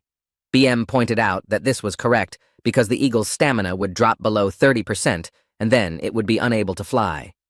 BM pointed out to Hen that he wouldn't be able to attack first, so he'd draw the attention of the smaller creatures to himself, but he pointed out that it wasn't necessary because he could hit the eagle. The lizard was shocked at Hen's intentions to shoot. First, he pointed out it would be safer if he drew attention to himself, suggesting he deal with the smaller eagles first. While the guys were ranting, Hen loaded his gun and started aiming at the eagle boss. The guy said the approximate distance to the eagle was 90 meters. Hen pointed out that if things didn't work out for him, then let BM be ready to immediately prepare to attack the lizard, resenting the guy for not listening to him.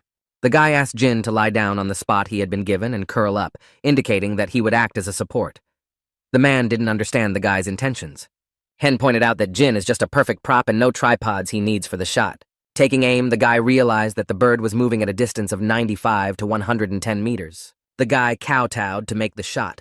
He realized that if the bullet velocity had been a little faster, it would have been easier for him to hit. Hen took a shot just a little farther away from the golden eagle that flew above them. The shooter stated that he hit the eagle, adding that as soon as it starts to descend, everyone should be ready to attack it. Suddenly, the cones of achievement surfaced in front of the guy, and he couldn't believe what had happened. All the team members were happy to learn that Hen had managed to take down the golden eagle with a single shot. The guy himself had not expected such a thing. Looking at the achievement, the guy didn't understand how he managed to put down such a monster with one bullet. Watching as the eagle fell, the guy received a notification that the king of golden eagles was defeated. He received a golden eagle feather. His game level was raised. Jin was very happy because thanks to Hen's strength, he had gotten the achievement and was able to raise his level.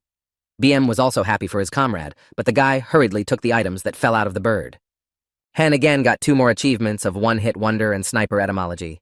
Jin indicated that they should leave the dungeon. He followed into the portal that opened. The lizard indicated that they were finished and offered to leave as soon as possible. The guy did not object to such a suggestion. Going through the portal, the guys were very satisfied because they were able to successfully deal with this dungeon. Hyun indicated that all stats had increased by 1 point. He assumed that they had managed to successfully complete their graduation quest from Jin Village, indicating that this was the first time he was receiving such an achievement. Bim was trying to find out from the guy how he managed to hit the eagle accurately. The lizard didn't understand how it happened since it was a monster boss, and the guy managed to destroy it with a single shot. Jin wondered why Beam was outraged, because it was very good that they had done so well so quickly. The lizard pointed out that it wasn't that, because he was sure that for their level, it was simply not doable. The guy assured me that they were right next to him and saw it all for themselves, and he didn't think he could make a critical strike. The lizard realized that it was a simple critical attack. Hen pointed out that he was just lucky since he couldn't have guessed that the boss would roll away from a single shot. BM looked incredulously at the guy who tried to explain it to him. The lizard explained that he'd never seen anything like this before, and that's why he was so excited. Jin pointed out that he'd never seen anything like this before either. He felt like they'd won the lotto. The guy realized that even BME, who had gathered the team, had such a reaction. He tried to memorize this saying well. Mujina reported that he had no doubt about Hen's abilities. The guy thanked Zeta's platoon leader for the praise. Zith handed the boy an invitation to the Brown Bess Musket Academy, saying it was the best academy on the continent. The man thought the guy understood his flaws, however he gives him this gift to make his eyes even sharper. Hen didn't realize what flaw the man was talking about. Upon reflection, the boy remembered that he had already received the title of connoisseur of weaknesses. Because of this, Zith had mentioned the flaw. The man took the boy by the shoulders, interrupting his musings. Zith touchingly thanked the guy for everything since he had done a lot for their empire. The guy realized that the level of intimacy with the bots was over 100. Hen reported that he was the one who should thank Zith. Surrounding people were surprised that the guy was hugged by an NPC. They saw it for the first time, and the guy's memories from the army of real life surfaced. Jin indicated that his next destination was the Emerald Forest, where professional training for druids takes place. BM indicated that he would head to the Tamba Eo jungle near the Emerald Forest, and Hen said he would head to the capital city of Ale. Everyone was very happy that their team had managed to cope with all the tasks. Hen pointed out that separation didn't mean they wouldn't see each other ever again, especially since they had added each other as friends. Jin and BM headed in the same direction they were going as they said goodbye to the guy who was waving back at them as he told them to raise their levels so that they could form their own team in the future. Left alone, the guy hurriedly opened his status window. The guy received a notification that he was the second registered holder of the Sniper Etymology achievement. The guy thought that it was a joke, because before that he had not received anything but dexterity, but here at once both strength and intelligence exceeded 30 points. Hen decided to save the new experience points for later and see what new skill he had gotten. He managed to get the calm-hearted novice musketeer skill rookie. He pointed out that these skills sucked. He determined that he would gradually build up his experience. Hen stated that the most important thing now is to report the completion of the quest. He came to Madame Lu's shop, and she inquired how his hunt had gone. The boy said that he had managed to get the meat of a golden eagle. The woman pointed out that the guy was too quick to complete the task, implying that the guy was trying to cheat her, but Hen assured that he was not even thinking of such a trade. He realized that if he cheated her, he would turn into a piece of meat himself. After checking the firmness of the meat, Madame Lu gave the guy his promised reward, adding that she would make him lunchboxing right away. She asked Hen to meet Kiyomi. The woman pointed out that while sharpening the knife, Kiyomi said that he wanted to meet Heng because people like him are not often met. Chef Kiyomi was happy that new and fresh golden eagle meat had arrived. The man thanked the guy for such excellent and very firm meat that was rated as top grade. The cook hugged the couple, pointing out that he never thought he'd meet such a man who would bring him great meat. Kiyomi pointed out that there are no bad people among those who like meat. The man asked Hen if he had any thoughts of starting to study cooking. The guy realized that he had a chance to get a production skill because there is no separate class like chef in the game, because all classes are combat classes. There are players who choose warriors for the sake of becoming blacksmiths with the skills of casting ore and making weapons, or a tailor mage with the skills to make clothes and magical robes. Hen tried to understand that cooking is a basic or production skill. He realized the connection to the cooking skill. The guy realized that it is possible to learn 2 skills of manufacturing because it will be a useful skill that will bring him a lot of money. He assumed that he could sell lunchboxes that increase stats. The guy agreed. Kiyomi was happy that the guy made such an awesome choice, informing that the guy would have a compressed cooking class every day. Kiyomi told the guy that he should help him by pointing out that the fastest way to learn cooking is to cook. Hen was very happy to be shown everything in practice and taught how to cook. Previously, Hen had lived in an army dormitory for quite a while during his service, and cooking took up a decent amount of time. Kiyomi indicated the guy to not hesitate, and skinned the meat, asking him to do as thin as possible. The man ordered the guy to try hard, Otherwise, he would set an example on Hen's fingers. The cook didn't understand what this garbage was pointing out, that food turns to shit after it's eaten, pointing out that the guy made a disgusting dish. Kiyomi nervously pointed out to the recruit that this heat was not enough to roast a rabbit. Cook pointed out that if he could go back in time, he would talk himself out of it, even if he had to cut off his tongue. Guy realized that if you shoot this NPC, he will not be able to play anymore. The man tasted the dish prepared by Hen. The guy thought that if he didn't like it again, he would shoot him. He was ready to end this game because of the cook's lectures. The chef reported that it was magical. He couldn't believe that Hen had managed to prepare this dish in just one day. The guy kept his emotions in check throughout, for he politely thanked the chef for his training. Before leaving, Madame Lu indicated to the boy to pick up the lunchbox she had prepared. Reaching for the box, the guy inquired of the woman that it was definitely a lunchbox. In addition, the woman indicated that she wanted to ask the guy for something else, and he couldn't understand why the box wasn't moving. The guy said he was ready to accept her request right away without even hearing all the details. The woman intimidatingly inquired why the guy was so uninterested in knowing the full details of the assignment. The guy didn't understand what was so difficult about the new task, because he needed to deliver another lunchbox to Madame Lu's address. Hen inquired, asking that the younger sister to be delivered is not a monster that his people. Guy tried to clarify what the difficulty of the task is. A woman with a serious face pointed out that all seriousness in a person. Hen didn't understand which person Madame Lu was talking about. He tried to find out more information. She pointed out that the world is not a peaceful place. The guy assumed that some killer would be chasing that lunchbox, but the woman calmed the guy down. Madame Lu indicated that she was just joking, but it may be a bad marketing move for their restaurant. The guy realized that directly to the capital of 500 kilometers on foot this way would take him 15 days. The boy did not know what kind of adventures he would meet on his way, but he had to go because the Academy of Musketry is also in the capital. Hen said that he would take care of the delivery. He asked if the package could spoil on the way. The woman said that she had cast preservation magic on the package, indicating that the contents would remain fresh for 3 months. Madame Lu pointed out that even if the lunchbox doesn't spoil, she can't guarantee that the taste will remain original, indicating that the guy didn't delay delivery. The woman handed the guy 2 lunchboxes, indicating that, very hopefully, the guy realized that the strange and dangerous quest had begun. Then the guy started eating his lunchbox, getting more characteristics than the Black Angus lunchbox. After eating, the guy dreamed that it would be very good if he himself could prepare such lunchboxes and sell them. The second box was very interesting to him.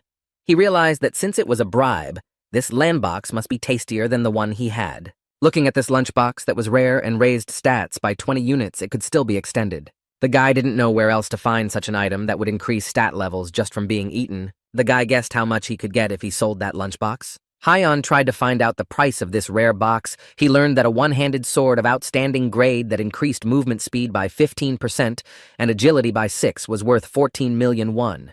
He realized that Madame Lu's lunchbox could be considered a cheater item that boosts all the skills of the person eating it. His hand trembled when he thought that this box might be worth 50 million won, but he realized that he could sell it for 100 million won. The guy realized that he could spend this money on his treatment, which was 2 billion won. Hen remembered all the NPCs and tried to keep himself in control, because the shooter should not indulge in emotions, because if he sells this lunchbox, his 100% of intimacy will disappear, realizing that as soon as he arrives in the capital, he will be hit by a wave of anger. The guy realized that even if he fails the quest, he will just ruin the relationship with the NPCs, but Hen was not going to give up this game after he can earn 100 million. Reaching out, the guy pointed out that they could have given him a decent reward for this task. Recall, Madame Lu Hen indicated that she would not become a traitor even if it was a very realistic woman. Hen's mom wondered why her son was sighing so importantly while sitting at the monitor. The guy asked why his mom was still awake. She said she got up to get some water and assumed her son was very busy. At the end, Mom pointed out that she had a big order at work and would make him snacks, indicating that Hen would remember to eat tomorrow. The next day, the lad looked into the shop of the armorer. Alto did not revive such an encounter. The guy reported that it's been hard to find weed puvak lately. The seller was trying to hope the guy would buy something from him. Hen inquired about the wholesaler's acquaintance. The salesman indicated that the wholesaler was only on the road. The man offered the guy a cup of coffee, and he agreed. The guy asked if the man was selling cards. The man responded affirmatively and provided Hen with coffee. The guy asked the price of the kata. The man stated that the map with the surroundings of Candle Castle was worth 80 silver pieces, and the one with the entire empire would cost 5 gold pieces, adding that the maps were originally high-end items. Hen realized why there was so much fuss about some people getting parts of the map in the interest printed out cut and then glued together. The guy indicated that he could buy the card as soon as he had saved up some money, but suddenly they were interrupted by an arriving wholesaler. The shopkeeper indicated that Bob had arrived earlier than usual today, and the man indicated that he had arrived earlier than usual because of the promise of an introduction. With a smile on his face, Bob stated that vendors never show up late for meetings. The man introduced Bob Hen, who wanted to meet him. Bob was pleased that the guy was willing to buy so much gunpowder from him. Hen indicated that he was willing to buy it at wholesale price. Bob indicated that he would prepare everything for the transaction. The guys shook hands. Bob said that he had brought 500 kits, but the merchant pointed out that he had to put the goods in order first, so he asked Hen to follow him. The man indicated that he was not worth a single silver coin. Bob pointed out that one set of gunpowder cost 4 copper coins and bullets were 1 copper coin apiece. Hen was shocked to learn that Bob was selling sets for 4 copper coins. The boy realized that the merchant was profiting from him by charging a high price of 15 coins. Hen told the merchant that in that case, let him get his own puak herb. The man hastened to stop the guy by pointing out that he could compensate him with something else, and asking him not to leave. Hen was interested in such an offer. Hen inquired if the seller had a musket to shoot. The man stated that the guy could pick any one item from his store as compensation. Pointing to the card, the guy wanted it as compensation for his waste. The merchant pointed out that it was too expensive, to which the guy replied that in that case, let him get his own puak herb after this persuasion. The merchant gave the guy the pubial card. Hen bought powder and bullets from Bob. He was sure that this amount was enough for him. Bob pointed out to the guy that it was easier to make the payment through the bank vault where Hen had come. Hen had reached the 12th level and intended to go to the capital. He contacted Kijong through a magical connection to find out that his comrade was now on a hunt. Kijong congratulated Hen on leveling up and defeating the Golden Eagle, and said that once Hen was in the capital, we should hang out together. Hyun learned that Kijong intends to throw the Ram Hwanjong clan out of the lead. The guy tried to find out what happened between Huang Zhou and Kijong. Kijong indicated that his guild had put a bounty on those girls. Hyun asked why his comrade wants to destroy Ram Hwanjong, getting a response from Kijong that she is really crazy. Kijong said that they were just sitting with the guild members in an ambush, and Ram Hwanjong froze them all, adding that they could see and feel everything but could not move. Hen realized that his comrade was suffering from PTSD after listening to all his outrage about the girl. Sitting alone chatting with Kijong, Hen realized that he was looking for the 2 girls. Hyun found out that Kijong had teamed up with 5 guilds to take down Ram Hwanjong and Ram Hwanjong, and realized that if he joined those sisters' guilds, he might end up getting beaten up by Kijong in real life. The guy indicated that he understood his comrade and said goodbye, indicating that he would contact him again later. Hen realized that the game is a fictional world, and reality is reality. He assumed that the right decision in this situation would be not to join any guild. He didn't realize what he would do if he went against his younger cousin. Hen realized that now was not the time for thinking, because he had to get to the capital. Stating that he wouldn't worry about that, he opened the map of the area. The guy found that there were no routes shown, but the location and direction was clearly marked. He was well versed in cartography because during his time in the army, he had read maps ad nauseum. After finding out the way, he set off on his way, indicating that even if he didn't have any money, he would still be able to get resources along the way. After 3 hours, realized how good it was to have the skill of a novice runner. Hen saw a sign that warned of a huge number of surprise attacks in this forest. The guy heard someone in the forest ordering the fight to begin. The unfamiliar warrior indicated that their target was a brown bear. He used the instant provocation skill. The huge bear roared angrily and was ready to attack the provoking warrior. With his shield, he blocked all of the bear's blows. His team rushed to attack the beast. The man ordered the others to be careful and watch out for green snakes. Hen watched their battle and was surprised by the existing multitude of classes. He realized that since the man had 2 shields, he couldn't attack. The guy heard that there was something wrong with the strangers. Everyone started to scatter in different directions, indicating that a brown bear was approaching. Who was the boss of the field? They were afraid of losing all their items. The commander ordered a strike force to assemble a group with 3 attackers, and 2 healers approached them. Hen realized that a squad of 20 men was needed to fight the field boss. However, a spontaneously assembled team can simply lose to the boss because of problems with interaction, and Hen realized that he might be under attack by the monster. The guy heard that the leaders volunteered to be Kim Flower. He was beckoning everyone to join their group. Hen was about to go his way, but heard the guy indicate that the boss was coming, ordering the tanks to move forward. The guy decided to hide behind a rock to watch them fight, and then go on to the capital. Kim Flower ordered to make a formation before the monster approached, instructing the healers to treat everyone in order. Hen realized that for that group of random players, their cohesiveness was at an all-time high since their team was assembled from existing groups. At a distance of 70 meters, Hen watched them, and eagerly wanted to see the field boss. He was sure it was safe for him to be at that distance. The man was ready to fire an arrow at the monster to get its attention. A huge bear with its ferocious growl confused everyone. Being at a safe distance, the bear's growl shocked Hen into reaching him as well. When he opened the system window, he didn't understand why his growl had reached him, because the distance was so great. Because of the scream of agony, everyone under its influence couldn't move for 2 minutes. Seeing the huge bear, Hen pointed out the one the size of an elephant while he could not move. The guy was shocked that a scream of agony reached him. His legs couldn't move. He compared the feeling to the real problems he experienced not being able to move around. The commander ordered to cancel the debuff, saying that we need to start with tanks and fast. A formidable bear was advancing on a squad of adventurers who were trying to match the restriction in movement. The bear struck at the man who managed to block it with his shields. The captain was thrown off by the powerful blow and struggled to stay on his feet. The captain indicated that he could withstand 2 more such bear attacks, ordering the others who could move to take the monster's attention. Bear tried to strike at Kim Flower again, but the latter managed to spot his lunge. He loudly proclaimed the use of high defense techniques. His shields grew larger and stronger, preparing to block the blow of a huge, ferocious bear. Reflecting the attack, his shields were in large scratches that the monster had left with its claws. The archers, freed from the restraint, managed to fire a huge number of arrows at the bear. The arrows successfully hit the monster's huge body, causing it to agonize. The commander ordered the tanks to maintain their positions and the melee warriors to stand behind them. Freed from the debuff, Hen could move. He declared that this group would be able to catch the bear. The archer pointed out that with the monster's health dropping so fast, they would defeat it in no time. The girl pointed out that if he took a video of the battlefield, he could be paid a lot of money for it. Kim Flower ordered those behind to prepare an explosive attack, pointing out that the monster's HP was almost 20%, and they intended to defeat it in one go. The archer indicated that they had almost defeated the monster. The girl standing next to them indicated that they needed to take it easy in this situation. The team slowly began to retreat as some of them ran out of mana. Hen realized that they were all at their limit, even though the monster had few health points left. Kim Flower defensively ordered everyone to prepare and gather. His shields cracked from the bear's attack, but he continued to resist. The arrow pierced the shoulder of a huge bear who had not expected such a thing. The exhausted commander saw the monster's body ignite. He indicated that the monster's health had dropped below 20%, ordering everyone to attack the monster. The huge bear roared furiously and was ready to attack. The bodies of the adventurers were covered in tongues of flame. They did not believe that a bear could use flame magic. Their bodies one by one went up in flames, and the others realized that this was not simple fire magic. Captain Kim Flower, in a panic, ordered all survivors to retreat back to a safe distance. A huge flaming bear was approaching the adventurers, who one by one were being killed by the fire magic. The commander disbanded the remaining group, telling them that if they didn't want to die, they should run away. Kim Blossom, noticing Hen, said that he should leave too, but he didn't understand because he hadn't even attacked that monster and wasn't in their group. The guy politely pointed out that he was not involved in their battle. The commander pointed out that if he was affected by the agony of the bear, he could chase the player for a few days, advising him to run away to another field to hunt.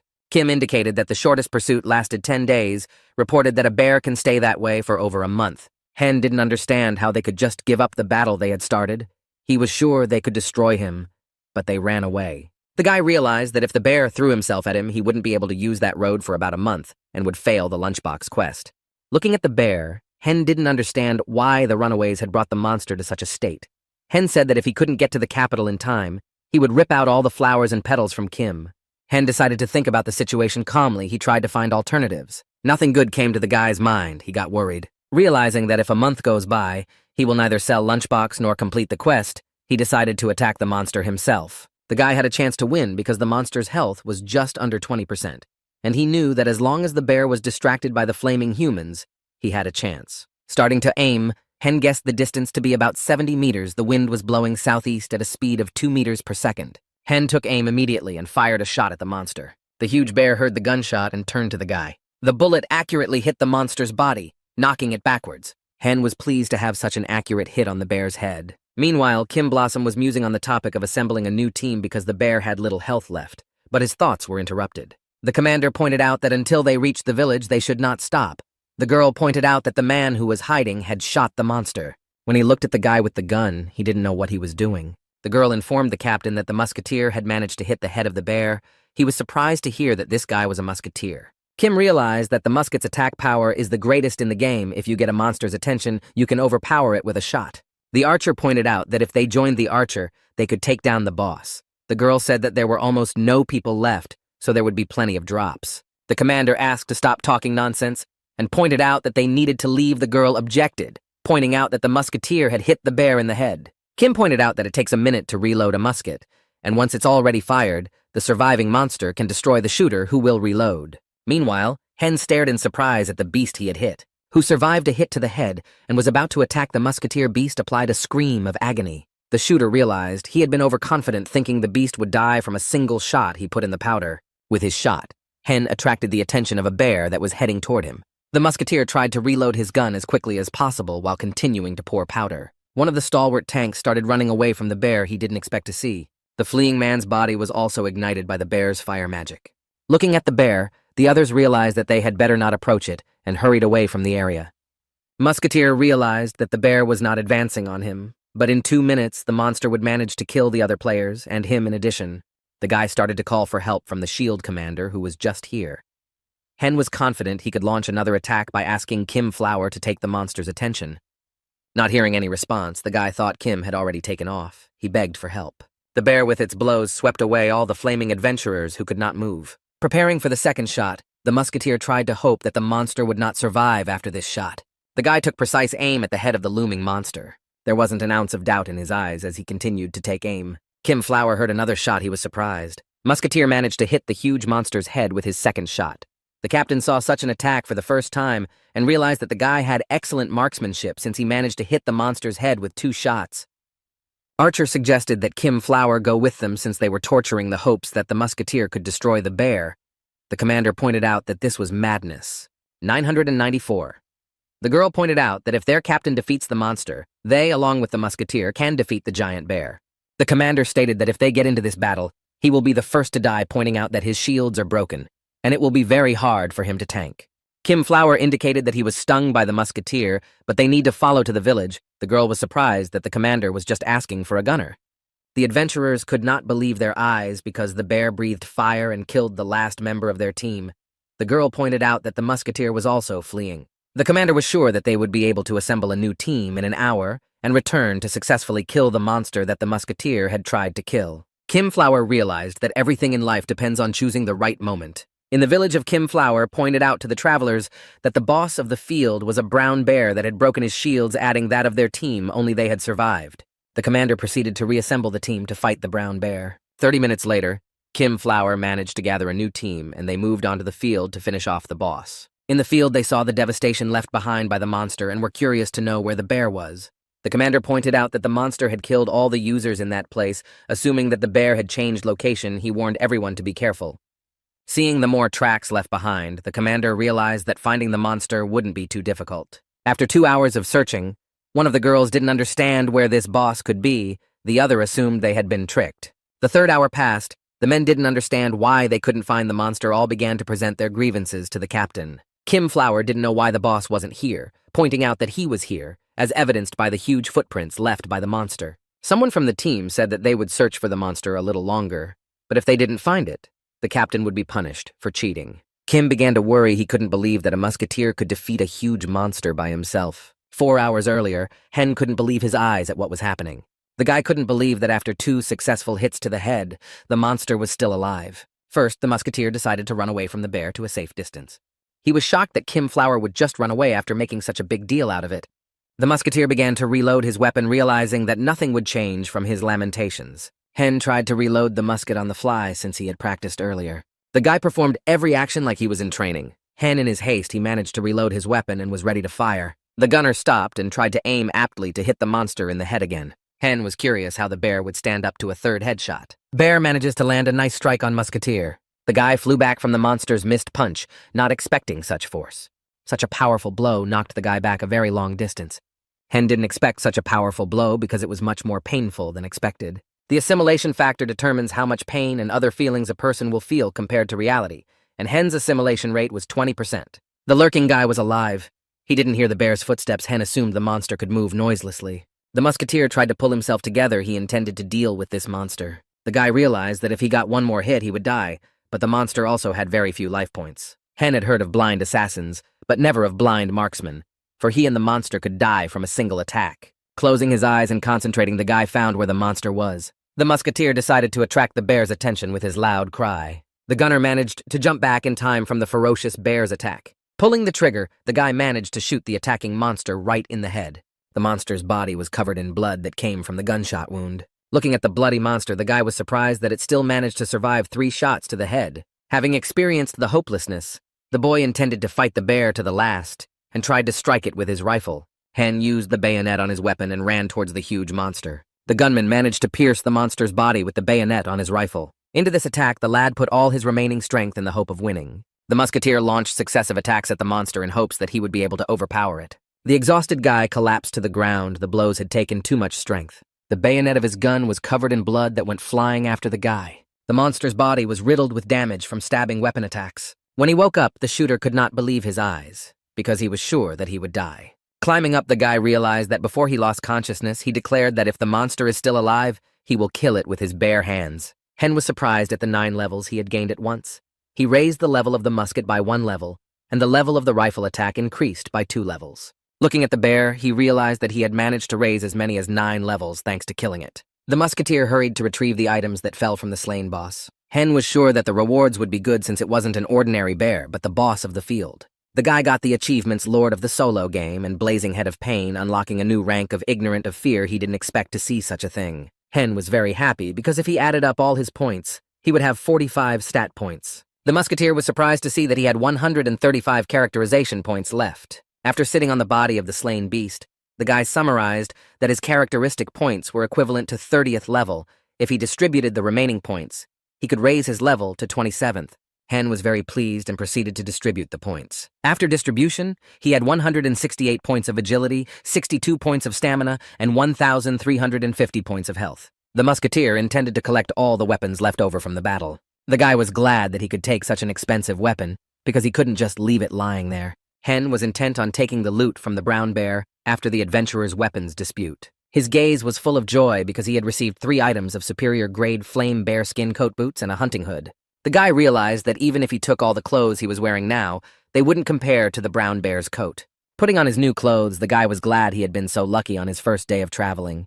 The musketeer completely swapped out his stuff for the stuff that fell out of the slain boss. With a smile on his face, he announced that he could now go to the capital. The guy slapped the table in anger because the murdered adventurers were asking to compensate for the loss of their weapons. Kimflower was angry that he had failed to find and kill the brown bear, so in addition to receiving many accusations of stealing items from the adventurers he had recruited for his team, Kim realized that if he couldn't find the culprit, he would be made a scapegoat and would no longer be able to enter the game.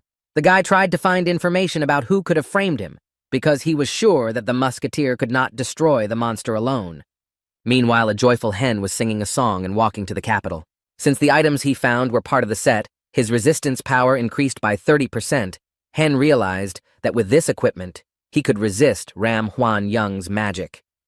The guy remembered the conflict between Ram Huan Young and his cousin who was intent on destroying her. Hen was curious to know where Kijan was. Now he opened the map. Looking at the map, the guy realized that the Emerald Forest and Tamba Jungle where Beam and Jin Kong were located were quite far from the capital. Suddenly, the musketeer got hungry because he had not eaten for a long time. To eat well, the guy decided to hunt. He went to an area where bears can appear. Lurking in the bushes, the boy assumed that there must be a bear somewhere nearby. Musketeer managed to spot one bear that was in the vicinity near him. The guy guessed the distance between them to be in the neighborhood of 60 meters. Hen manages to land a nice shot to the body that pierces the bullet. Reloading, he pointed out that it would be nice if the bear died with 1 bullet. He was sorry to kill the monster. The guy noticed that the bear was in no hurry to attack him back. Musketeer realized that the bear was not attacking due to the effect of the Bear King's skin he was wearing. Undeterred, the lad took an aimed shot at the bear. He hurried to the slain bear to get bear meat to satisfy his hunger. He assumed he could raise his level to 30th before arriving in the capital. Unnoticed from behind, a bear cub crept up on him. Musketeer noticed a very cute little bear cub coming toward him. The guy was stunned to see such a cute little beast. The little bear tried to hug the guy who was standing next to him. Hen experienced both remorse and mortification at the same time. Taking the bear cub by the paws, the guy indicated that he had no intention of killing such a cute creature. The musketeer offered to give the bear some bread, because he wouldn't eat bear meat. The boy assumed that the bear cub was very hungry to eat bread so quickly. Hen pointed out that they needed to break up before he got attached to the teddy bear. The guy needed to hurry to the capital. After apologizing, the guy tried to say goodbye to the bear cub. But the bear cub didn't want to let go of the guy who fed him. The guy couldn't resist such cuteness of the bear. He couldn't leave him. Getting to his feet, the guy didn't understand how he should act in the situation. He took the little bear in his arms and asked what to do with it. Eventually, Hen took the bear with him. Then he called his brother, indicating that he was tired of going to the capital.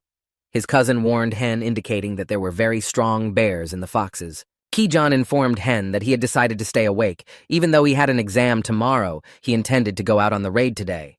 Hen didn't understand this prioritization. Hen contacted his brother to see if he could tame the animal. The cousin assumed that Huang wanted to buy a horse, but he indicated that he intended to tame the monster animal he met in the field. Kijon reported that if his class isn't tamer, then he won't be able to tame a monster because they instinctively mistake humans for enemies. Hen wondered that he wouldn't be able to tame the monster if he fed and cared for it since it was a baby. A cousin pointed out that it is very difficult to find a baby monster because the experience for the destruction are given as for an adult, and therefore the cubs are killed. After realizing this, the guy didn't know what to do with the bear cub.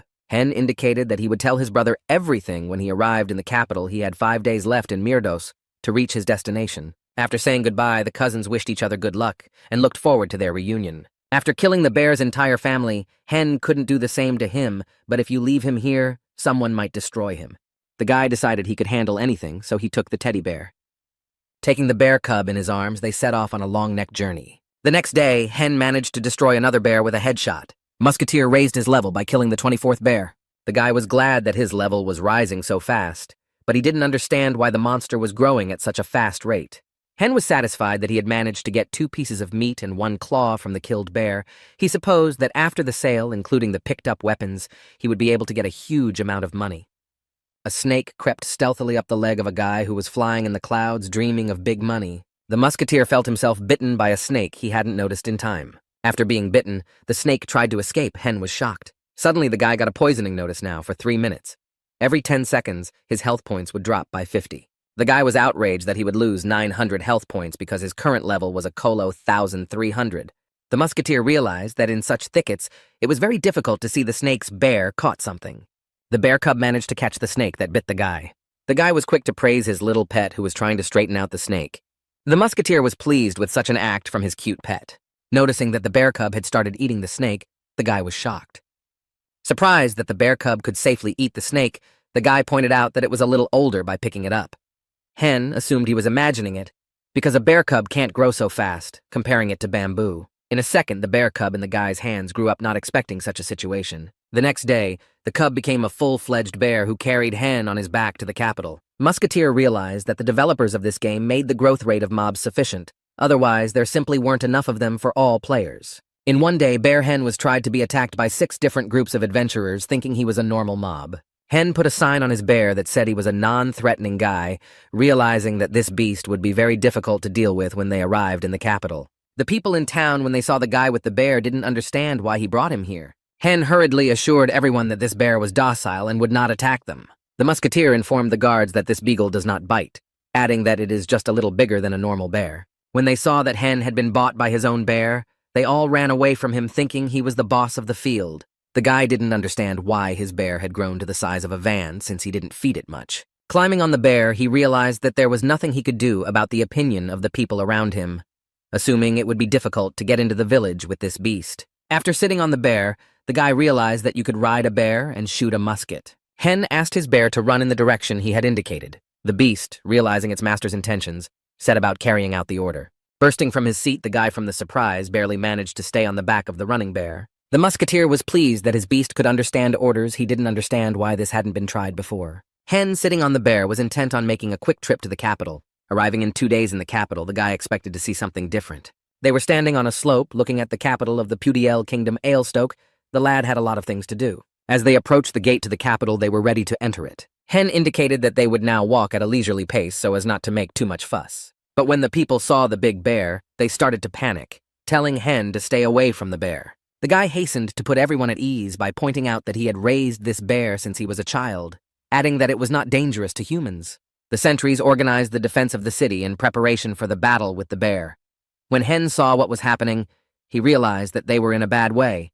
The warriors prepared to attack the bear thinking it was a ploy boss. Musketeer was angry at the misunderstanding of the players and NPCs who met him. Hen ordered no one to move or else he too would attack them back. The magician girl didn't listen to the musketeer and used the flame strike technique. No one listened to Hen, who was determined to protect his huge pet. The guy took aim and was ready to repel the mage's attack. The mage released a fireball at the bear, intending to deal with the monster with a single attack. Musketeer manages to get a shot off in time to defend himself. Hen was intent on protecting both his pet and proving to the others that he wasn't dangerous. The guy couldn't believe his gasps that he'd managed to get his shot off. The mage managed to apply the sacred shield technique to avoid being hit. The bullet with its inertia managed to make many cracks in the shield. Immediately, the mage applied the dispel area. With his hands, the mage was trying to coordinate the area of superimposed magic to protect the capital. The bright glow blinded Hen, who tried to aim a second time. This flash made everyone cover their eyes from such a bright light. The musketeer noticed that many magical shards appeared above him. He heard himself being addressed as a stranger who had arrived on a bear. Guy ordered the musketeer to lower his weapon. Unidentified indicated that no one is allowed to cause trouble in Stoke. Everyone was shocked by the anti-magic applied to Hen. The squad of sacred knights again ordered Hen's gun to be lowered, indicating that the current situation was the result of a misunderstanding. Knight indicated that no punishment would be applied to either party in the incident, adding that if Hen opened fire again, he would be punished. "He will never be forgiven," said the eldest of the knights of Stoke. Hen, pointing at the mage, indicated that they were the first to start. The knight indicated that they knew everything. Pointing to the bear, the knight informed that Hen was also responsible for creating this misunderstanding. Therefore, the knights will turn a blind eye to the incident that happened. The musketeer indicated that he understood the knight, to which he thanked the guy for his cooperation. In the capital, it is strictly forbidden to use attack magic to those who do not have the proper authorization, indicated the knight. The surrounding people were thrilled to see how the knight's magic managed to cancel the mage's spells. The boy was glad it was all over, but he was summoned to him by one of the knights. Hen was furious at the knight's request to follow him. The boy inquired if he intended to destroy him after Hen followed him. The fellow introduced himself as Sir Cindergaard, who had sworn to Hen that he would not harm him or his bear. Hen didn't understand what the knight was thinking, but agreed to follow him after the oath he had taken. Cindergaard pointed out to Sir Degrum that he had managed to get consent from Hen to follow him. Degrum said to follow him because he would escort Hen to wherever he needed to go. Knight Cindergaard looked suspiciously at the musketeer who was carrying the bear. Turning around, he couldn't believe that the physical shield protecting him from attacks had cracked from Hen's shot. The musketeer didn't know where he was being led with his pet. The guy got the achievement of respecting the squad of sacred knights. He realized that the squad of knights are not ordinary people. Hen realized that if he was respected by a member of the knight squad, then he was respected by the commander of the knights, because up to this point he had a total reputation on the continent of only 30, and now he had 50. The knight pointed out to Hen that he didn't need to be so vigilant, pointing out that he was an honorary member of Candle Castle's public peace squad. Digram found it hard to believe that a lord like Hen had caused turmoil in the capital. The knight reported that they knew how the musketeer was working hard for the good of their kingdom of Pubiel. The guy didn't understand what affected the level of exploits for the state gave off, or Hen's reputation. The guy realized what had happened. They were all standing in a circle together. Hen raised the bear cub with no skills as a trainer. Hen reported that he had defeated a huge fire bear on his way to them. The knight realized that the bear would not suddenly attack the men, indicating that the beast's entry into Stoke was forbidden. Pointing at the bear, the knight summarized that even though Hen raised the bear, there might still be panic in the city. Degrum pointed out that the bear should live in its own environment.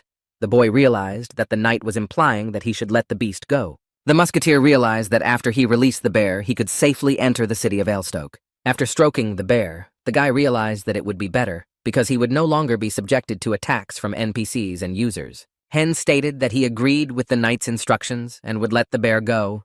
He thanked the guy for his understanding. The musketeer said he would release the beast now and return to the capital. Digram stopped the departing Hen, trying to say something to him. Turning around, the guy heard a question from the knight who tried to get his name. Stopped by a guy claiming to be a Ha musketeer. Placing his fist on his chest, the knight looked at Musketeer Hen with respect. Towering over the guy, the knight declared that he would remember the guy's name. Flying away, the knights wished the musketeer a successful adventure. The boy envied their awesomeness. After leaving the capital, the guy began to say goodbye to his pet, because it would be better for both of them. The guy's memory flashed back to when his pet was just a little bear cub. The boy remembered the first time he managed to ride a bear. Both of them were very sad to part, but they realized they had to do it. Suddenly, the bear roared at its departing master. The guy didn't expect his trained bear to bite his hand. Hen informed the bear that he was in a lot of pain. He didn't understand what had happened to him. The beast began licking the guy's wound that it had inflicted. The bright glow made the boy cover his face with his hands. Hen did not revive to see such an outcome of the event. He was in shock. The guy got a soulmate achievement. Looking at the sad bear, he declared he would never forget him. The musketeer ordered the beast to take care of its health and be observant that it was not being hunted. The joyful guy said goodbye to his pet who was leaving for the woods. Guy realized that when they broke up with Biemi and Jin Gonggun, it wasn't so sad. Meanwhile, the bear roared loudly as he said goodbye to the guy. Suddenly, the lad heard his bear growl. He was notified that he could summon a soulmate. Hen was very happy with this achievement because even after the pet died, he could still summon it. Though there were some restrictions, but the guy was happy he could meet his pet. The guy realized that he could raise the rank of his skill, and then his bear would become stronger. The guy couldn't believe that it was already afternoon, and he had only just managed to get to the capital. Passing through the gates, the boy was glad he had managed to arrive in Stoke. The city was full of people. Hen didn't understand how he would be able to find his cousin Ki-Jan. After contacting his brother Ki-Jan on the call, he directed Hen to head to the south gate where they would meet. But the musketeer didn't know where they were. Hen didn't see how he could find his cousin. Ki-Jong pointed out that it's easy to get lost in this city, so let him rely on his luck. Noticing his brother nearby, Hen was shocked at this behavior. A flustered Hen pointed out that he could have just let him know he was nearby instead of confusing him about the terrain.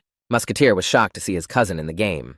The guy was perfectly equipped with powerful knight armor. Ki-Jan indicated that the equipment should be appropriate for his level. The guy asked his brother if he was donating to the game. Hen looked at his cousin, who had asked such a question with misunderstanding. Ki-Jan suggested that his brother had stolen items from other players.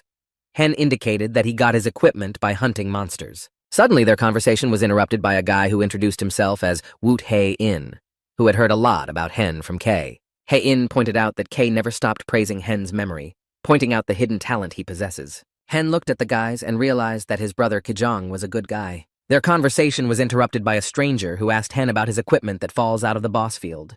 The musketeer pointed out that it was a correct assumption. The stranger was surprised that Hen had managed to get such booty. The stranger introduced himself as Sasuke. Hen assumed he was Japanese and replied that he had chosen the nickname after being inspired by a work. This was the first time Kay had heard of the field boss, and agonizingly, Sasuke was surprised at the guy's lack of knowledge.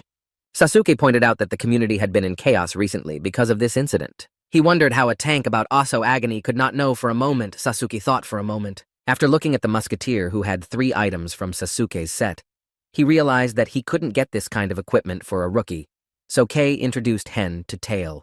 Ki-Jan pointed out that if Hen was unclear about something, he could ask. The guy's brother pointed out that to determine the hunting field first, you have to check his level. The musketeer had not expected such a spontaneous question. Everyone was shocked to hear that Hen was at level 25. When they looked at the guy, they were excited because the real level didn't match what Kay had told them. Kay queried that this was true information. He thought his cousin was joking. Musketeer pointed out that this was true since he, in Still with the Hunt, had raised the levels a bit. What Hai Ying understood that Hen had defeated the Golden Eagle a few days ago, suggesting that his level should be around the 12th level. The guy indicated that they would see each other often from now on, suggesting that he add each other as friends. After they added each other as friends, Woot Hae-in indicated that In needed to leave for the mission after saying goodbye to his comrades. Guildmaster Hyun and his companions stepped into the portal and began to disappear, saying goodbye to the boys. Ki-Jan couldn't wait to find out what adventures happened to Hen on the way to the capital, indicating that he would buy them food. The brothers went to a popular bar to talk things over. Kay couldn't believe what he heard, that his brother had actually managed to destroy the field boss. He pointed out that this destruction had steeply raised his level. After thinking about it, the guy realized that the musketeer's strength was really cool. Hen pointed out that if you aim at places that give critical damage, then destroying strong monsters isn't that impossible. Musketeer recounted an incident where a hastily assembled team tried to stand up to a pitch boss. Kay realized the obvious, that when the monster was attracted by other players, Hen managed to deal damage to the boss. Kai-Jan pointed out that the main attack power of the musket was 233 units, so Hen was able to deal significant damage to the boss. The guy reported that since the bear already had a low health level, he was able to defeat the huge boss monster. An overjoyed Kay said that after the story Hen had told, he believed that he had managed to take down the field boss. Ki-Jan said that there was an archer in their guild who could barely cover a distance of 66 meters at a time using a long arrow after using the combat assistance system all the time. Hen asked if the standard range of long arrows was not 65 meters. Kay replied that the archer had not initially been able to get close to the maximum range, so he was able to increase his distance because of the combat assist system. Kay was sure that the range of the musket's bullet was only 40 meters, and asked if Hen could destroy the field boss with a single shot. The one drinking the drink replied that he had put down the monster with 3 shots, adding that at the end he used his bayonet and slew the monster in close combat. A cousin disbelieved, assuming that the bear couldn't just stand there when he was bayoneting with a musket. The guy shouted at the whole bar when he found out that his cousin was playing with the help system turned off. He didn't understand why he was doing that. Hen pointed out that if the system is turned on, the hit rate is fixed at 50%. Kay asked how much the range has increased with the system turned off. The musketeer proudly announced that his range had increased to 100 meters, adding that all 3 shots had hit the monster's head. Kay was angry at his brother, who had informed him of useful information very late. Hen indicated that he had informed him because he had asked about it. Encouraged by his cousin's story, Kay stood up at the table. Afterwards, invited Hen to join their guild. The musketeer did not expect such a harsh offer. With a calm face, Hen stated that he would not join their guild. Kay didn't understand why his cousin was refusing, then replied that he just didn't want to. The guy hurriedly assured his brother that his guild was quite popular, showing the crest on his Piolcho guild cloak. No hen indicated that he would not join the guild no matter how much he was asked to take. Kay pointed out that their guild master is so good that he recently appeared on television. The guy stated that their leader Hyun Hae-ina is ranked 8th among players in Korea, adding that if Hyun Hae-ina uses magic just once, there will be a huge explosion that will kill all enemies, indicating that he is ranked 40th in the world. The guy didn't understand why Hyeon had such a sluggish reaction to what he said since his leader was in 8th place in Korea. Hen remembered Wang John, who was ranked 9th in the world. He wondered what place Kay was in. Kay's cousin replied that he's one of the top 100 players in Korea. Bragging, he pointed out that everyone in the hunting field knew the name of Templar Master Kay, also pointing out that he was called the Invincible and Immortal Tank. The guy pointed out that if he gets to the 2nd level, he'll be ranked 200th in the world, saying that he's not just a finger in the air either. Hen was shocked to learn that his brother's level was higher than he expected. Kay pointed out that they needed a good meal first, and then he would show him the capital and walk him to the academy, adding that he could be Hen's personal guide before the hunt. Meanwhile, the guys in the guild said goodbye, wishing each other a good time and rest. Left alone, Hyun Hae-ina stated that Hyunanim was too nerdy. Sasuke agreed with that statement. The guys decided to have a serious talk alone together. With a glance of his own, the guy made sure there was no one nearby with them. He scanned the entire room without finding any other players who might have overheard them. The two guys were all alone to talk. Sasuke informed his comrade that no one was around. Hyun Hae-in pointed out that Sasuke's skill in Midros was something almost no one would be able to resist. Looking coldly at Sasuke, Hyun wondered if the latter had seen. The guy indicated that Hen's stuff changed, but the build and weapons matched the photo. Hyun asked if Sasuke had been able to see the level of Hen's abilities when they met. Sasuke replied that he was sure the Musketeer wasn't new to the game. The head asked if his comrade had seen Hyun's accomplishments. Hyun replied in the negative. Hyun assumed it would be like this. He remembered Huang realizing that this girl wanted to lure an outstanding musketeer into her guild. The guild leader realized that the Huang sisters had staked out Hen. Sasuke assumed that Huang had directed Hen to infiltrate their guild to steal information he found very curious. Hyung was pissed off that he couldn't understand Huang Zhong's true intentions. Sasuke reported that he had managed to see Hen's rank. The head wondered what he had seen. The guy pointed out that Hen uses the rank of No Fear Head, asked what gives this rank. Sasuke replied that the rank increases the power of attack. The guild leader realized that the Ram sisters were terribly appreciative of Hen, assuming that they had conceded to his last attack.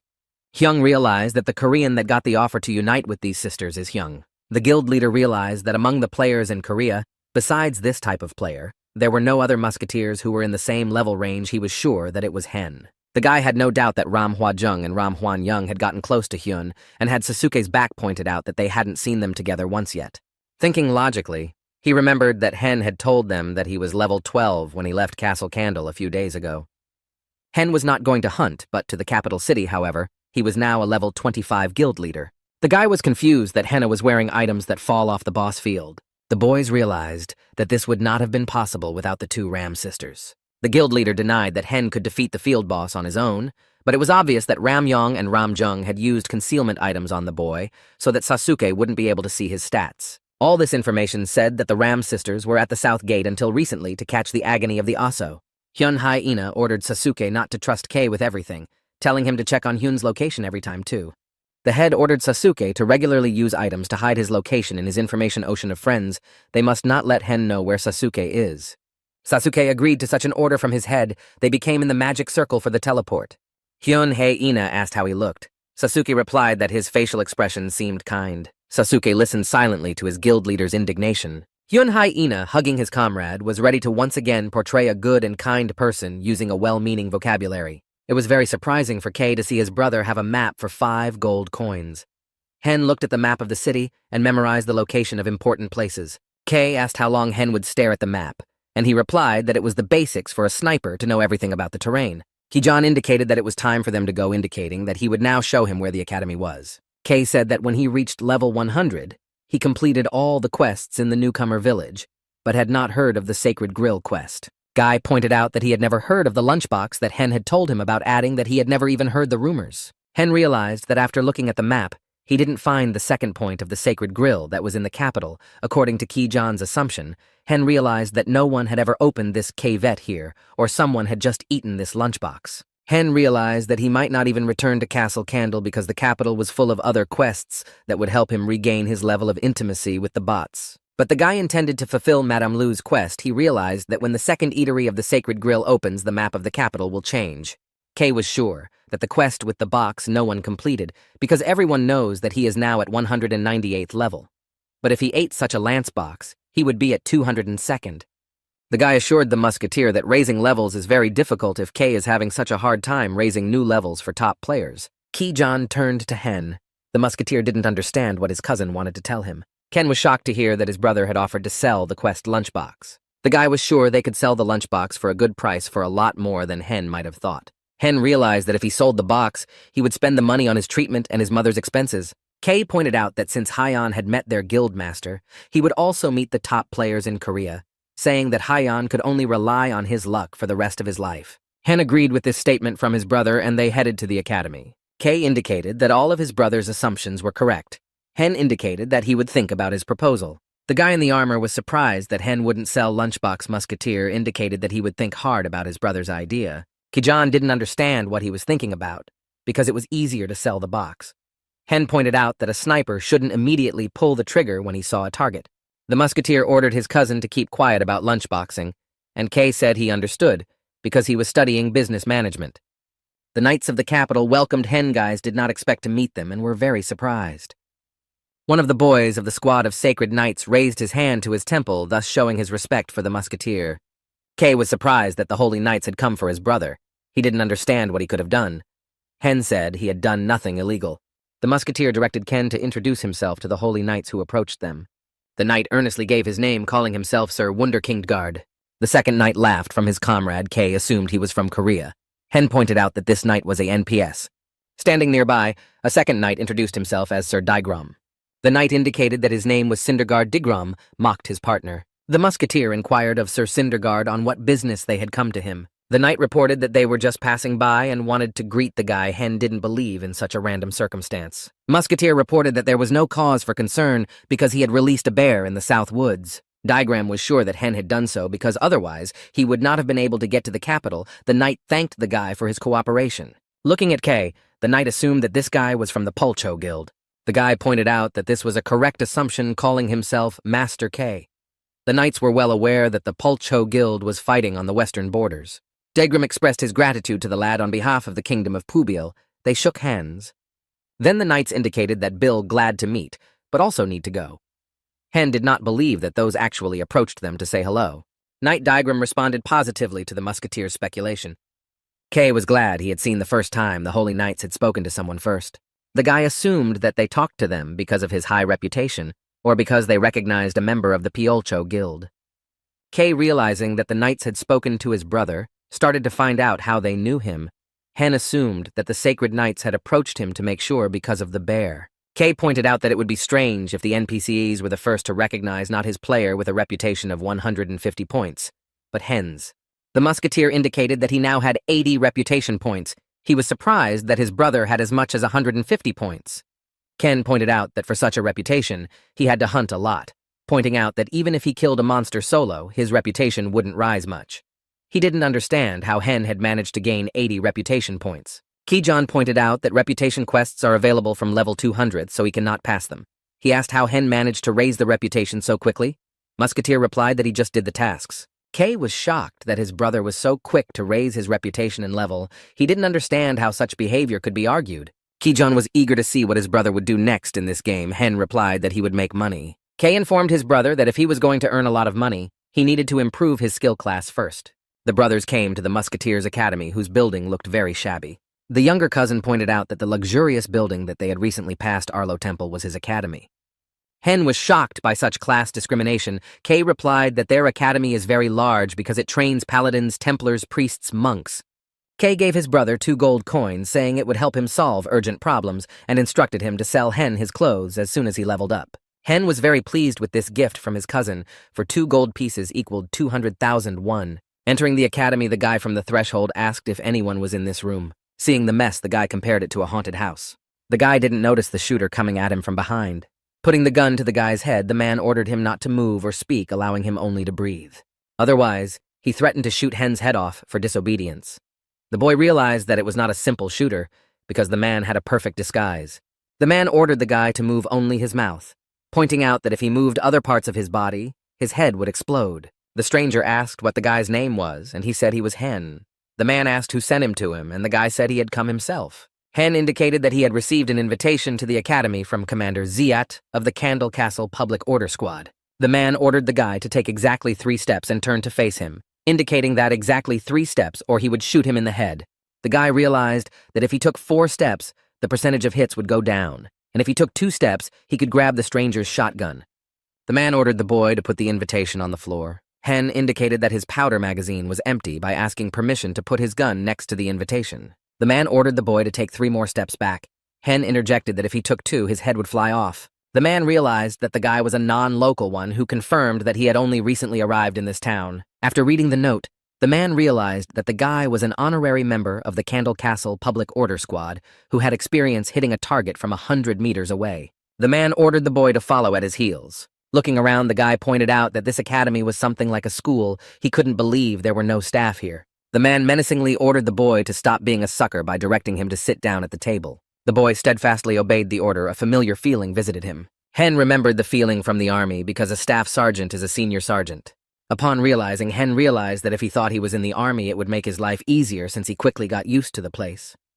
The man pointed out that Ziat was divided in his praise, pointing out that Hen was a hard worker who spared no effort for the good of Candle Castle and would make a great knight to support the kingdom of Pubiel. The stranger indicated that it was the first time he had seen such a letter of recommendation. The guy did not revive such a reaction. The man threw the sheet away, pointing out that it all seemed like a lot of nonsense. The unidentified man pointed out that the Musketeer doesn't need hard work because it's all about talent, with a smile on his face.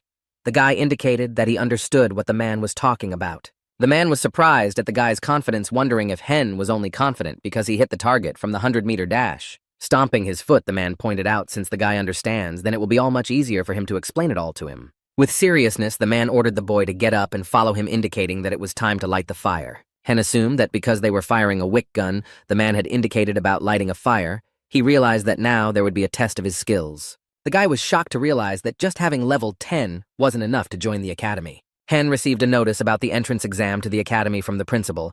The guy didn't know what would happen to him if he failed the exam. The director of the academy asked why the guy hesitated, assuming that he was afraid, but Hen pointed out that he was not afraid of anything. They came to a range where there were many targets. Hen understood that the training center of the profession should be visited frequently until the 200th level, but he didn't know any conditions, assuming that the punishment in case of failure would be the inability to join the academy. The guy realized that this quest was necessary to get him to surrender. After all, the sniper is not an ordinary soldier with a rifle. Recklessness will not only threaten the life of the sniper, but also the lives of his allies. Looking at the target, the guy realized that the correct answer would be to abandon the quest, because in order to take 2 steps forward, you need to step back 1 step. This truth must be known to any good shooter. But that wasn't the answer the guy wanted to give, so he was determined to show his wits. After all, he was sure he wouldn't lose in this task. The academy director liked the funny face of the guy who was preparing for the shot. The man indicated that it was a place he would never be able to use if he failed an entrance exam. Hen understood that the basic structure of the field of fire was clear to him.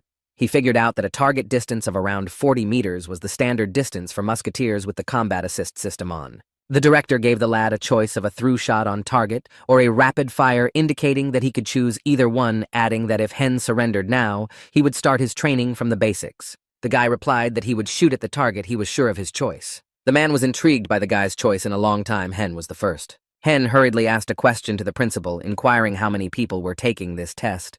The man replied that only 2. The director reiterated that of those who were able to pass the test, there were 2. Hen realized that the probability of hitting a target from 40 meters away was 50%. He didn't understand how only 2 people could pass this test. The guy asked how many there were who had attempted to pass this exam. The man indicated that he had not memorized the number of underpants that had surrendered. Hats off to the principal, who pointed out that there were over 1,000 people willing to take this exam. Hen realized that there were over 100 million players in the game. He didn't believe that only 1,000 people had tried this test. The guy didn't understand what kind of test it was, because all he needed to do was to hit the target from 40 meters away. The man pointed out that this assumption is correct. Hen inquired that this scarecrow is his target. The principal looked at the guy who asked too many questions with misunderstanding. The man headed towards the wall, leaving the scarecrow. Hen didn't understand what the academy headmaster was up to. Hen realized that the man had gone more than 50 meters away, but he didn't know how far away he intended to go. The guy realized that from 55 meters, he could also hit the target. Hen didn't understand what he was aiming at such a distance. Suddenly looking at the principal, the guy realized. The principal stuck a feather from his hat into the wall and told Hen to aim for the feather. The boy didn't expect this outcome. After that, the guy realized why it was only 2. He remembered that the golden eagle flying in the air at a distance of 100 meters was much bigger than this target. Looking at the target, the guy realized that it looked no bigger than a point. He was surprised that anyone had even managed to pass this exam. The director of the academy forces behind the guy and ordered him to start. The guy realized that there was no way he could resist this order. Gathering his strength, the guy realized that there was no turning back, and he only had to try. Hen applied synchronization level adjustments for better shooting. Hen raised the synchronization level to a maximum of 50%. The guy realized he'd had enough training. Now he just had to rely on his senses. The system notified the guy that excessive readjustment of the synchronization level could harm the player, adding that all responsibility for any harm caused to the player in reality or in the game from the increase in the level of synchronization falls on the user himself. The guy couldn't wait to try 100% synchronization when he smoked his level. Throwing up the gunpowder, he intended to reload his weapon. The director told the guy that he was lucky he didn't choose rapid fire, because then he would have been out for sure. The guy began to precisely take his time aiming at his assigned target at a distance of 55 meters. Taking aim, the guy realized that the target was so small that it was almost invisible. Hen believed in his skills, and so continued to aim accurately. He began to think of her as a target from a distance of 250 meters. Watching the guy, the academy director realized that the guy was not bad at shooting because his sight was not shaking, his breathing was stable. The director couldn't wait to see what this kid could do. The guy was able to see the feather as if in close-up. He realized that it was enough to look at the target once, and then gradually it would seem bigger and bigger. The guy applied an active skill while aiming to shoot. Hen calmly pulled the trigger and fired an accurate shot at the target with his shotgun. The guy watched intrigued as his bullet flew straight into the target. He didn't know if he had hit. As the guy looked around, he noticed he managed to hit the feather accurately. The boy was pleased that he had managed to hit the target. The man wondered at Hen's marksmanship. The director was impressed that Hen managed to hit the guy, was shocked that the man could see from such a distance. The guy asked if the director would check the hit, but he said he shouldn't make him laugh because he was confident in his eyesight. The man was pleased because it had been a long time since he'd gotten a cadre like Hen. Hen didn't understand how the principal managed to spot a hit on the target from such a long distance. The principal ordered him to follow him. Having successfully completed the task, the guy got an achievement that added 15 points of dexterity and 20 reputation points. After receiving such a great reward, Hen realized why it was hidden in the quest, or else everyone would have jumped on the quest.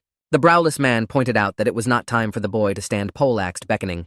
The boy hurried after the academy director. Pouring tea, the man inquired if the boy was satisfied with the reward. Hen replied positively. The principal realized the kid had talent, which is why he was acting so cocky. The man pointed out that luck doesn't follow the untalented, adding that luck must be on his side to have good self-control. The director of the Musketeer Academy leisurely sipped his tea. Hen realized that the achievement said that the headmaster was one of the 3 most famous musketeers in the history of the Pupil Kingdom. Looking at the man, it was clear that he was one of the founders of this academy. His skills were top-notch. The man indicated to keep his composure. His thinking will become more flexible, then increase the guy's agility. Hen remembered how he aimed at the small feather, after which its characteristics increased. The man pointed out to Hen that he wasn't as easy as he looked. The boy didn't know what to say to such praise. The director said that if he had come at least a year earlier, he could have trained him as one of the next 3 musketeers of the new generation. The man pointed out that the guy was a long way from being able to become like those 3 legendary musketeers.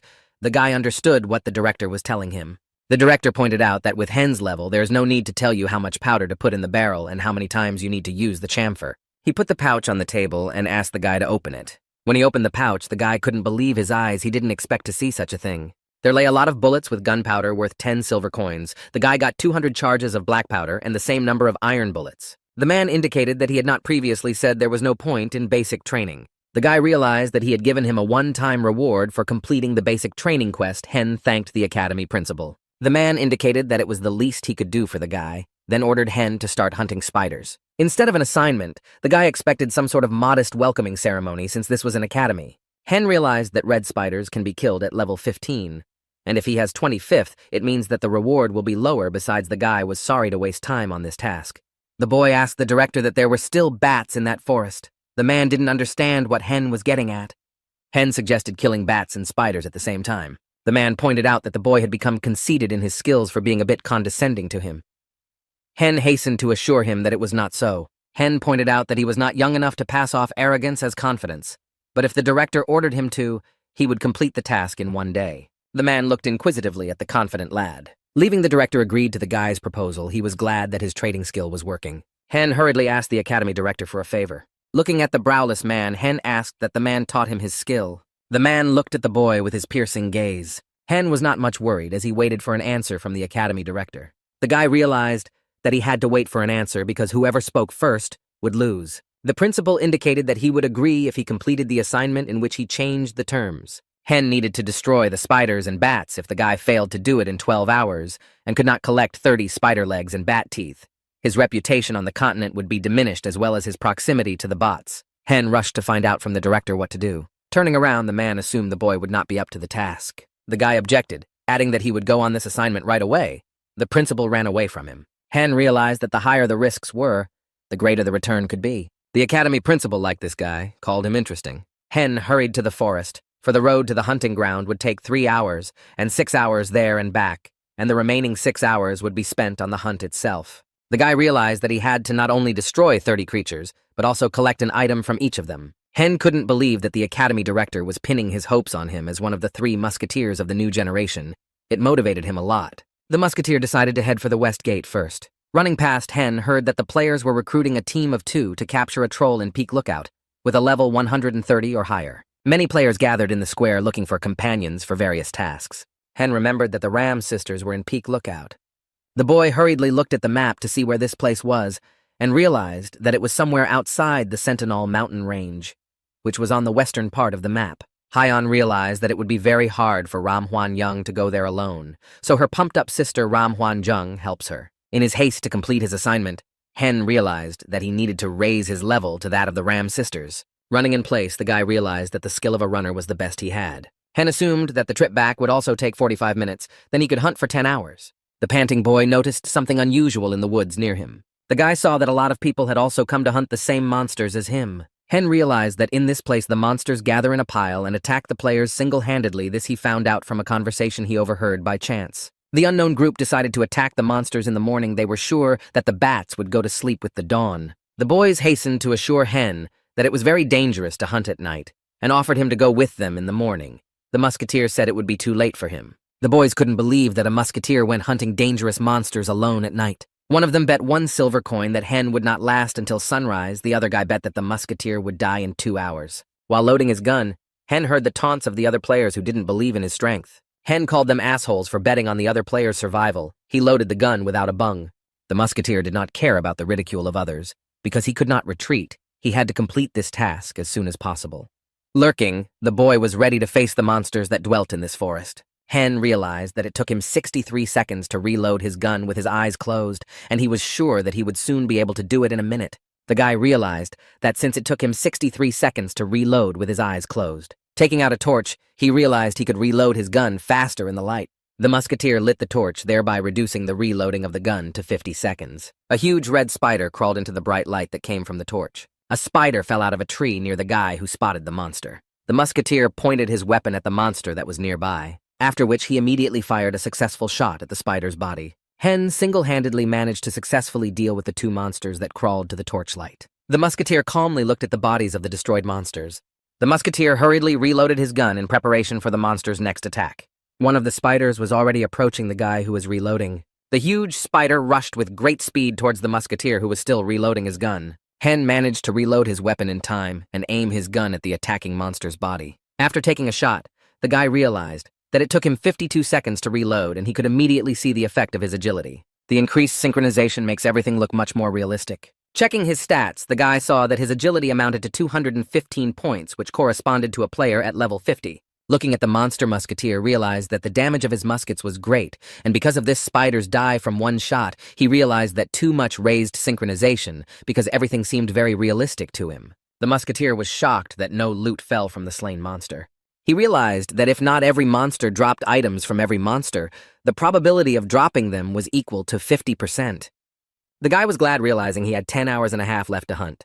The remaining players after a while were shocked that there was no news from Hen. They decided to go and check it out, but they were afraid of the monsters that might meet them on the way. The guy indicated that they would move quickly to check the situation, adding that if he reduced the torch's glow, Everything would be fine.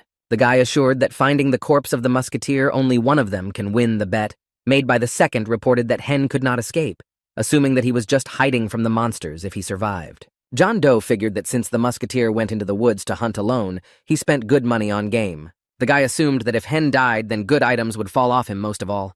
He wanted to take his top piece of equipment, which looked expensive. He was not worried for his life, for he had two of his companions following him, and he intended to use them as human shields in case of danger. Entering the dark forest, guys did not see anything. One of them said that he had goosebumps from such an unknown. One of them suggested to use fire magic to look around. The guy pointed the fireballs in different directions, trying to see what was going on. The fiery arrows lit up the path behind them, revealing the entire forest. The guys were shocked that they didn't see any spiders or bats. They were sure they would meet at least one monster. All three boys indicated that none of them saw either the monster or the lone musketeer. The guy didn't understand why they hadn't encountered any monsters. He intended to find the place where the musketeer supposedly could have died. One of the guys suggested going deeper into the forest, because he was sure that Hen's equipment of this level would be worth about 1 gold coin. One of the boys noticed something behind him and turned around inquisitively. The guy pointed out to the others that he'd spotted something in the bushes. The adventurers discovered a huge, poisonous swamp that emitted vapors. They could not believe where in the forest without light a swamp appeared from. They noticed something viscous inside this swamp. Covering his face from the stench, the guy realized that this was not a swamp, but the corpses of spiders and bats, indicating that viscous substance from the bodies of monsters. From the picture he saw, the guy threw up and said he had a bad feeling, suggesting they get out of here as soon as possible. The guys heard the sounds of monsters. They hurriedly pointed out to their comrade that now was not the best time to stop. The guy heard sounds coming from behind him and turned around in a panic. They were shocked to see that all the monsters they had killed had revived at the same time. The guy realized that if there was this big a monster spawn, that musketeer was able to destroy such a huge number of monsters at once. The monsters were heading towards the trio. The director concluded that Hen had failed in his assignment because time was running out. Suddenly the man heard a sound that echoed through the Musketeer Academy. The principal once again pointed his gun at the unknown man who had entered his academy, ordering him not to move. Hen didn't understand why the academy director was holding him at gunpoint again and ordering him not to move. Turning to face the headmaster, the boy wondered if he was up to his old tricks again. The man didn't expect to see Hen. He was pleasantly excited. Putting the sack on the floor, the boy indicated that he had brought what the academy director had requested, namely red spider legs and vampire bat teeth. With a smile on his face, the guy pointed out that there was more there than the principal had asked for. The principal pointed out that the guy deserved praise for getting the job done on time. The guy was upset about the praise. The beardless man realized that Hen had to destroy 500 or more creatures to collect the right amount of items. Even if he shortened his recharge time, it would take him plenty of time to kill and collect. The director did not understand how the guy managed to cope with the task in time, because calculating that the reloading takes a minute each and making 500 shots, he would spend 8 hours. Looking at the cute guy, the man refused to believe that Hen had managed to single-handedly shoot 500 creatures. The academy director indicated that it was a good job. The guy received a system notification indicating that the level of intimacy with the head of the academy musket, Brown Bess Musket Academy, had been raised by 30%. Brown Bess stated that he doesn't know how many times the guy had to shoot, pointing out that the guy has had plenty of practice.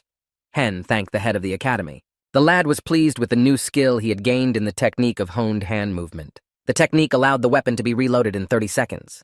The effect of this technique lasted 5 minutes. Hen wondered what he should do next. To begin with, the director ordered him to explain to him how Hen had managed to accomplish his task, because he didn't believe that he had managed to obtain so many items by himself. The boy was glad that Brown Bess was interested to know all the details of his assignment. The guy calmly pointed out to the academy director that he had just combined all of his available techniques. Earlier, a spider monster with a halo on its head tried to attack the guy. Applying his techniques, the musketeer realized that it was quite effective in helping him kill monsters. He realized that he didn't have a single useful skill. Killing monsters one at a time wouldn't give him enough time. Hen pointed out that he has a lot of skills that can kill one creature in one shot, pointing out that it is unrealistic to attack several at the same time. But if you shoot at monsters that are in a line, you can shoot them through. The biggest problem was that after killing 4 creatures, he only got 1 item. Hen assumed that it would be easier to name him a skill for attacking the area, but he found other ways to solve this problem. After the guy discovered the intersection of several roads, he realized that this place was perfect for attacking the monster area. Hen pointed out to the director that in such situations, he is very jealous of other classes of players who do not have such problems. He knew the musketeer didn't have the skills to attack the area. However, Hen remembered that using gunpowder smoke during the task with the golden eagle was not a skill. Musketeer, having come up with a new way to attack monsters, was determined to try it out in action. Hen was able to quickly finalize the preparation of his newly devised plan. After making sure there were no other players around, the guy happily tried to perfect his setup. Standing beside the stump, the lad finished the last of his preparations. With his head held high with pride, he headed out in search of monsters. With a deft move, the guy tried to launch an attack on the nearby monster with his bayonet on his rifle. The huge red spider was furious at this guy's insolence. Hen wanted to try to attack one monster first. The monster struck the guy, but he managed to deftly dodge the monster's attack. The musketeer attempted another bayonet attack on the monster. The guy managed to get a sharp bayonet through the monster's body. There was no way the red spider could have expected such an attack from the guy, and therefore failed to dodge it in time. The guy intended for the monster to start screaming and calling for help from the rest of his fellow monsters. The monster continued to shriek, calling out to its brethren. This was what Hen expected. A huge number of monsters heard the screams of their fellow monster and rushed towards him. The musketeer purposely scattered spider blood in the neighborhood for the others to aggressively follow. Running away from the approaching monsters, thus Hen was trapping them. The monsters bought into his ruse and followed the fleeing musketeer. The red spiders followed the fleeing guy on the ground in a fury, trying to catch up with him. After getting away from the monsters, the guy realized that from this distance, he could slowly start attacking the monsters. Otherwise, they'll catch up and kill the musketeer who tried to get away from them. Gathering his thoughts and strength, Hen looked into the distance, realized. Hen, just so he wouldn't let the monsters catch himself, he used the runner's euphoria technique. The musketeer led the monsters to a prepared place to deal with them all at once. As he approached his place, the guy realized that the end of the monsters would soon come. Hen deftly ran around the prearranged trap. The guy started aiming at the trap to set it off. The musketeer managed to make an accurate shot in his device whose wick ignited. Sparks sprinkled over the many bullets that lay in the powder. After that, there was a powerful fire explosion that hit the monsters. Many monsters in this area were pierced by bullets that exploded. Because of such a powerful explosion, a large crater was formed in the ground with a fire in the center. Hen was pleased that his idea had worked out well and he had managed to defeat so many monsters with one shot. Looking at the monsters, the guy pointed out that those exploded like claymores. The Claymore is a weapon that detonates 703mm iron balls and turns enemies into Swiss cheese using the kinetic energy from the explosion. Hen realized that because he had crammed the gunpowder wherever he could, the explosion was much bigger than he had anticipated. The explosion almost hit the guy, but however his plan worked, he was very pleased.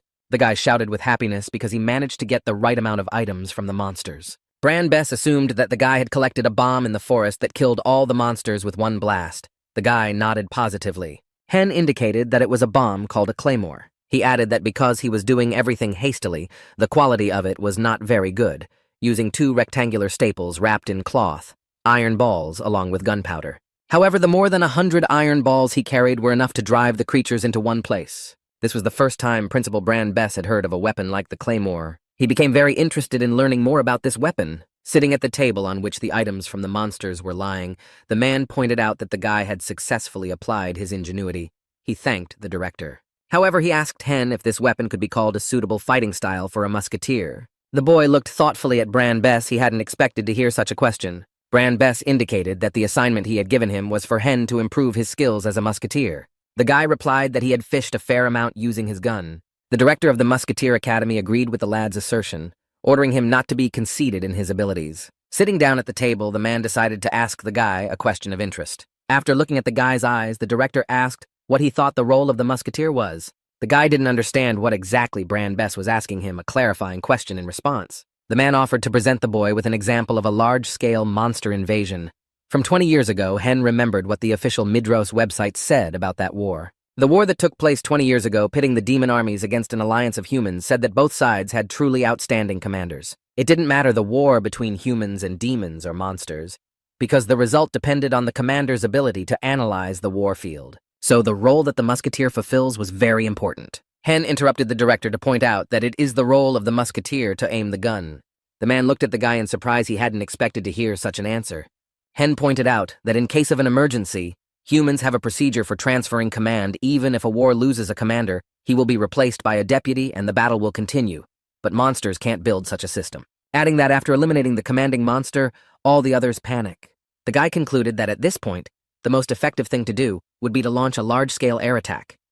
Bess pointed out that because of this, they were able to start this Musketeer Academy. He pointed out that it was just a rumor. The director said that since the guy knows everything, he does not need an explanation of the next task. In front of the guy, the task window popped up. The man indicated that the goal would be to destroy the chief of the Kobold tribe, hijwit ka, adding that it would be a bit of a change to this assignment. Hen was surprised at the new changes to the description of the quest conditions. He didn't understand why the difficulty level wasn't known. Moreover, he didn't even use the bargaining skill. Hen didn't understand why Bran Bess had changed the terms of the covenant. Looking at the headmaster, the guy realized that just the task of destroying the kobold was already too difficult for his level. Hen realized that he needed to single-handedly destroy a monster that required a level 30 squad to hunt. Guy looked at Bran Bess and was sure that this task would be nauseatingly difficult for him. Bran Bess pointed out to the boy not to think too much about it. Hen hadn't expected such advice from the academy director.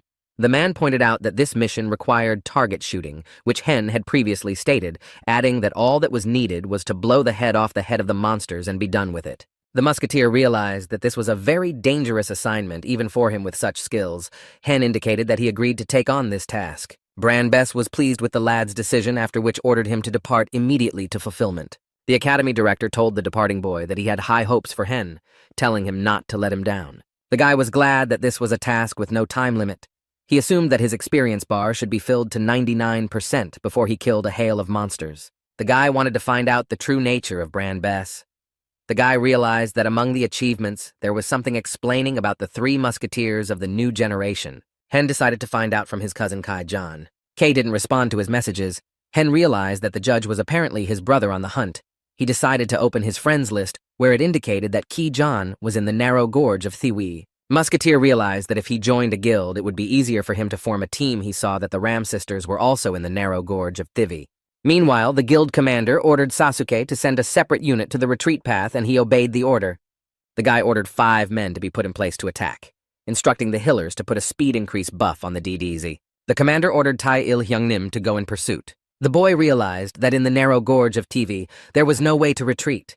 Sasuke would just in case close the path by which the Ram sisters could escape this. They should chase them into a corner. He ordered Kale to lead a squad of tanks, and he obeyed the commander-in-chief's orders. The mage realized that they had more than 60 people with a good level. He was sure that Ram Huanzhong wouldn't be able to break through their surroundings. The guy was sure that this time they would succeed, and they would be able to finish them off successfully, because they should block the teleportation. The magician applied his magical dimension closing technique to prevent the Ram sisters from using teleportation. Because of his special technique, a powerful beam headed into the sky. Kay pointed out that Hei In-hyun had managed to successfully block the teleportation. Now they would be able to step on them. Huang Jung used Ice Blast on the squad attacking her. Kay noticed a bright flash that was heading toward him at breakneck speed. A multitude of ice arrows struck the knights who had cornered the Ram sisters into a corner. Kay managed to activate the shield in time to protect him from the huge ice arrow.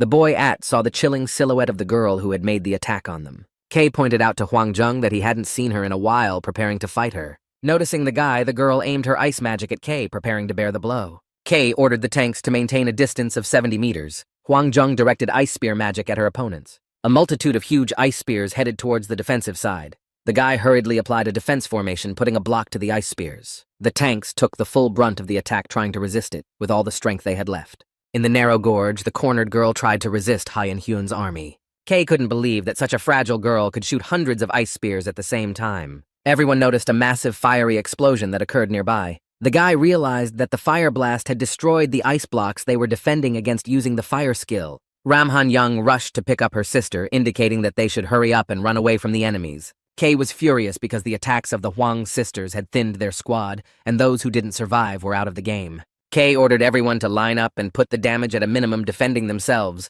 And moving forward, they started chasing the girls who were trying to get away from them. The boy realized that despite their losses, they still managed to successfully corner the Huang sisters. Kay knew it was too early to relax. However, he realized that these girls could pull something unpredictable.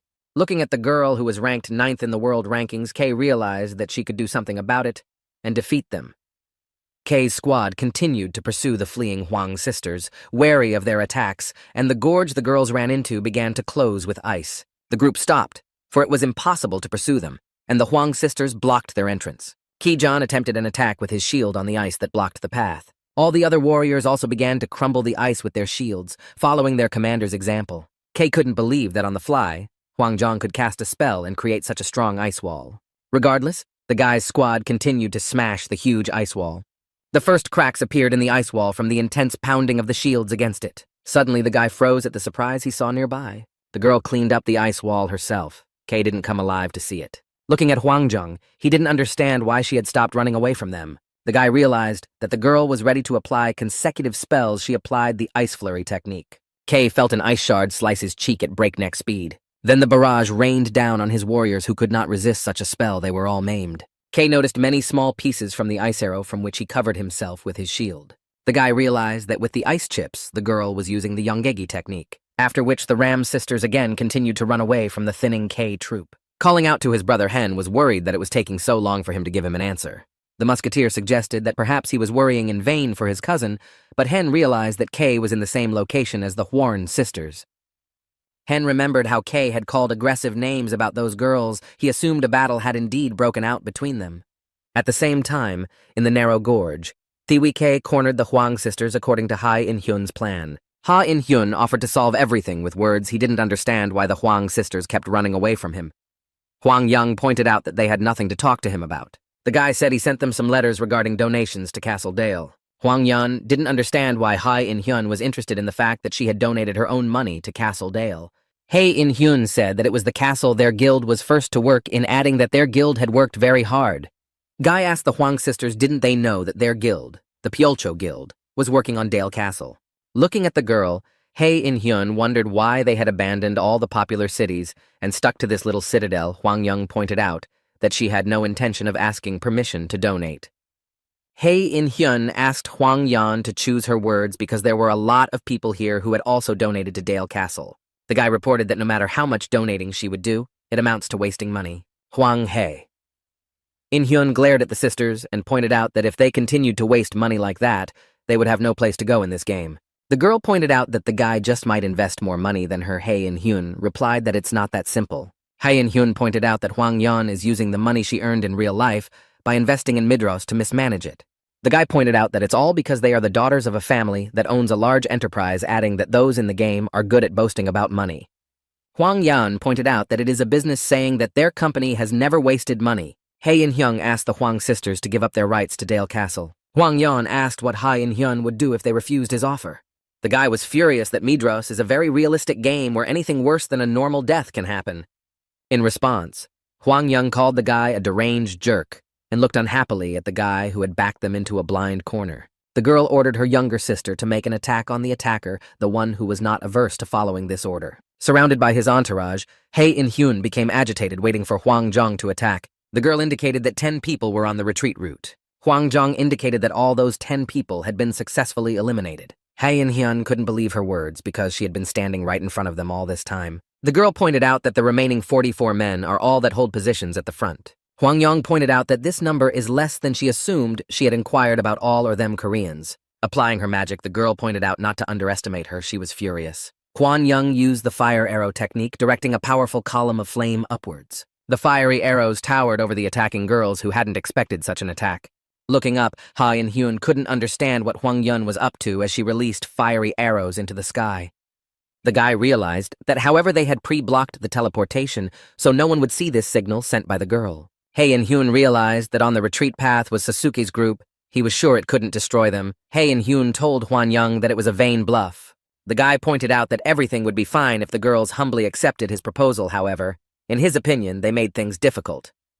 With superiority in his eyes, the guild leader said that would give them feelings of shame and embarrassment that were far more terrifying than death. Hae In-hyun ordered the squad to prepare spells to attack the Pop Huang sisters. Suddenly, Hae In-hyun heard an order to stop his intentions. With his aura of submission, the unknown man made Hae In-hyun and his reverend kneel down. Kay, from his critical condition, could not breathe properly, and so began to choke.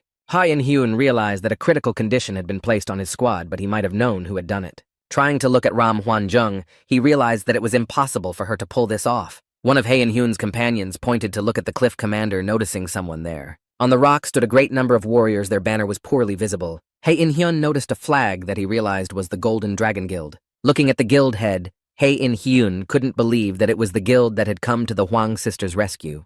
Previously, he was sure that the Ram Hwan-jung and Golden Dragon clans had been feuding all this time, and he began to realize that they had united. The Golden Dragon Guild is one of the strongest guilds in Asia in terms of numbers and player pumping. Right now, there were about 200 of them gathered in this place. A powerful concentration of forces was too dangerous for Hae In-hyun. The warrior said hello and indicated that he was pleased to meet everyone who was here. The guy said that he was a martial artist from the Golden Dragon Few Guild, who was ranked first in the Kidai rankings and fourth in the world. Hei and Hyun looked at Few and was shocked that he had shown up here. The guy realized that since Fo was here, they would not have a sweet time surviving this event. He didn't understand what was going on. Hei and Hyun realized that the conflict between the Golden Dragon Guilds and Huang had been resolved, and the fiery arrows shot into the sky were indeed a signal for help. He assumed that Huang was giving money, and the Golden Dragon was lending them his powers. Looking at the girl, the guy realized that both guilds were benefiting after realizing that they had formed an alliance. Hei In-hyun kindly inquired what had brought the Golden Dragon Guild to them, pointing out that his Pyolcho Guild had no business with the Fo clan. Fo said that he really had no business with Hei In-hyun, but he couldn't let them hurt Ram Hwan-young and Ram Hwan-jung. The boy was curious about the relationship between the Ram sisters and the Golden Dragon. Ram Hwan-young pointed out that Hei In-hyun didn't need to know about it, and she wanted to make a counteroffer. The first suggestion was that Hei In-hyun and his Pyolcho clan leave this place. As a second sentence, the girl told Hei In-hyun not to make any more arguments about the Dale Castle case. Huang Yan indicated that if those agreed to those 2 points, then she would accept any offer from Hei In-hyun, whether it was a battle in the future or a proclamation about a guild war. Hei In-hyun threateningly clarified that if Hei In-hyun were to cowardly step on their heels and blackmail them again like this time, they would not be punished.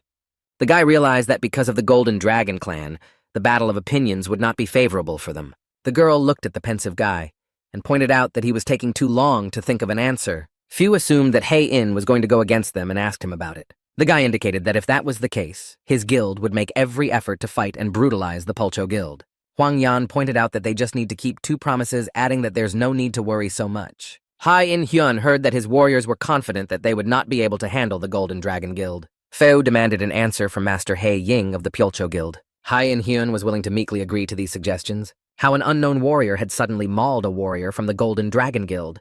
Surrounding people were surprised at this turn of events. They did not expect to witness such a cruel spectacle. Hei In-hyun assumed that if everyone on the mountain died, the color changed to ash, and everyone would leave the game. He didn't understand what the red glow was. Huang Yun didn't expect such events either.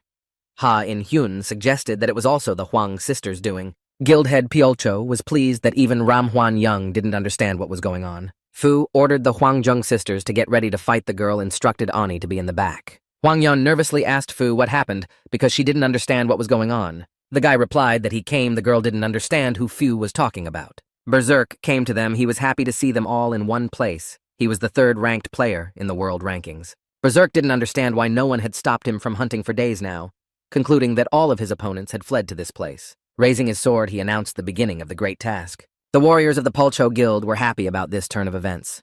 Hei In-hyun ordered his warriors to rush to attack sisters Huang and Fo, who were cornered.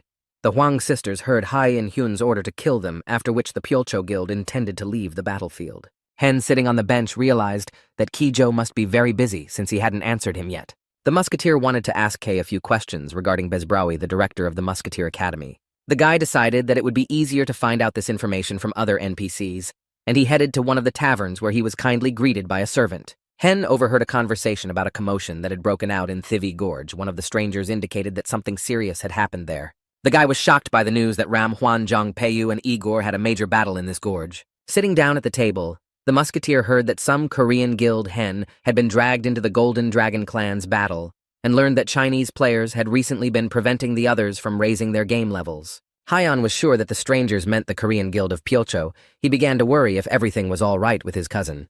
The guy saw that his friends one by one began to leave the game. He was very wary. Watching his acquaintances leave the game, he didn't understand what was going on because they were all in that gorge. Hen decided to first unlog and ask Kai-Jan about everything. After removing the game helmet, Hen came to his senses and found himself in the real world. Hen dialed his brother on the 100th connection. He was curious about everything. The guy asked if everything was okay with Kei on the phone. Kijo apologized for not reporting anything right away. Hen pointed out that there was a lot of buzz on the internet about the situation in the gorge. The guy told his brother that the players in the world rankings are very strong. These players are so strong that fear creeps into Kijan's mind. It was 9:30 in the evening. Kei advised Hen to raise his level as soon as possible to avoid facing such a thing, indicating that he would only focus on raising his level. Kijan said that he was very tired and therefore intended to go to bed. He wished his brother good luck. Hen was curious to know what had happened to his brother, so he tried to find information on the internet. He managed to find a video from the scene. He saw a lot of player deaths. From what he saw, Hen realized that it was a huge Igor. The guy noticed the red light right after the players died. A huge guy was absorbing the red light that came from the dead. The others were terrified by what they saw. The players were terrified that the huge Igor had spotted them and was intending to attack them. Foe managed to save his familiars in time from Igor's kick.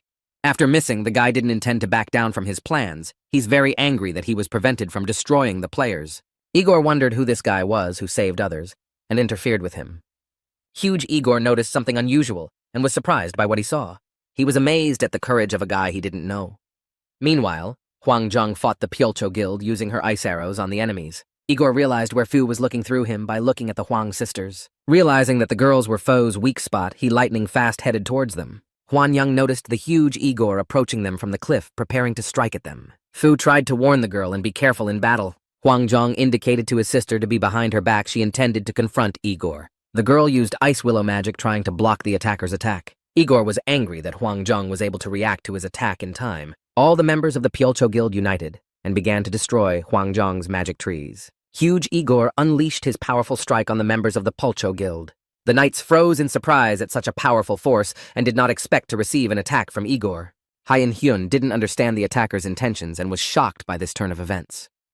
Igor jumped to the ground and created a huge column of dust that covered him. Furious, Igor wondered why Asian players were all the same. His sword with many spikes on the end cut through the flesh of the players with ease. Swinging and trying to strike Igor stated that he had difficulty distinguishing between Asian players. Igor was surprised that the ice tree was able to withstand his blow, indicating that it was damn strong. He realized it would be better to deal with these Asian jerks than to try to destroy the ice block. K ordered everyone to protect the guildmaster. K ordered all the members of the Pyolcho Guild to hold formation. But when he saw Igor slaughtering his comrades, he doubted that they would be able to resist him. The guy was surprised that the enemy was able to take out 2 of his guild's strongest tanks in one fell swoop. The sword was like a chainsaw, continued to destroy players. One by one, the huge Igor killed the members of the Pyolcho Guild, who could not resist him in any way. Igor was intent on devouring all the players. He attempted a bloody technique, but he was prevented from using it by Fu, who landed a lucky punch on Igor. Igor was unable to dodge the blow in time. All the warriors were surprised at such a powerful attack from Fu. They didn't expect it to be so strong. This successful attack made Igor even more angry, and he intended to take revenge on Fu for the blow. Stand up, guy ordered the huge Igor to attack him. Fu was ready for a battle with a strong opponent. Looking at the guy, Igor was shocked by the naivety of the warrior who intended to fight him. Igor managed to block a powerful shot by Fu in time. Fu fought berserk. It was a battle of the 3rd and 4th world ranked. Hyun ordered the survivors of the Pyolcho Guild to run away, saying that now was not the time to watch the battle, because they needed to capture the Ram sisters. But the icy willow prevented the Ram sisters from approaching. The guild's guildmates tried to attack the girls who were behind the ice willow. The girls noticed that one of Hyun's warriors was approaching them. The guy asked the sisters not to resist him. He swung around, preparing to strike at them. This was noticed by Fu, who was very worried about Huang and Huang. The warrior managed to land his powerful blow on the enemy who was nearby. Afterward, the guy noticed that his punch was in vain. His sword was entangled in a willow vine, and he did not understand how this could have happened, for he was aiming at the Ram sisters. The guy realized he was caught in a magical trap. He couldn't believe such a thin ice branch was holding back his blade. Fu charged the guy that how dare he attack Huang when his guild helped them during the battle with Igor. The guy realized that Fu was targeting him, and before he could react, he received a powerful leg kick to his body. Kei rushed to the aid of Tai-il, who was being attacked by one of the strongest opponents of this game. Fei ordered Tai-il to become a man who knows the concept of nobility. He struck the guy one last blow. Suddenly, his punch was countered by a shield strike. He hadn't expected such a block. Ki-jan managed to rush to his guildmate's aid in time by placing a shield block. Kei realized that his shield wouldn't be enough for a second strike, so he grabbed his wounded comrade and tried to run away from Foon. The warrior was angry at Ki-jan, who had brazenly interfered with their batting and managed to block his punch. Suddenly, Fu saw the formidable Igor approaching him, his eyes full of anger. Kei tried to bring his fellow Tai-il Hyun-nim to consciousness. The guy indicated that he should bear with him for a bit. He would try to find him a cure for the health points. Behind him, a massive explosion rang out. Kei hadn't expected them to be discovered so quickly. Beside them, Fu flew into the rock from a powerful blow. He was slightly shocked by the strength of his opponent. Huge Igor declared that the blood of these small fish was not enough for him, so he aimed for Foon. Igor intended to destroy as many players as possible who were in this location. Kei, in a panic, ordered the berserker, who was intent on finishing off his comrade, to shut up. In one deft move, Igor knocked the shield out of the hands of Ki-jan, who was about to confront him. The guy realized that their difference in strength was too great. Igor grabbed him by the neck and intended to destroy him. Berserk craved more blood from the slain players. He aimed his weapon at K's head, who had no way of resisting it. The guy couldn't believe that he had lost his life. He was very hurt that he couldn't stand up to such a strong player. Berserk, huge Igor giant of level 260, can reincarnate into a werewolf. In his warp state, his physical strength is gradually depleted, so he replenishes it with the help of slain monsters or players. Hen realized that he was only 26th level, at which he would not be able to defeat Igor, whose level was 10 times higher than his. He couldn't believe that Kai Zhou, being almost 200th level, had undergone such a horrible death, assuming it was very painful. The one who guided Hen into the world of Midros when he was desperate because of his inability to walk was Ki John. Hen remembered how his cousin had helped him settle in the capital. The guy realized that his brother was killed in such a painful way.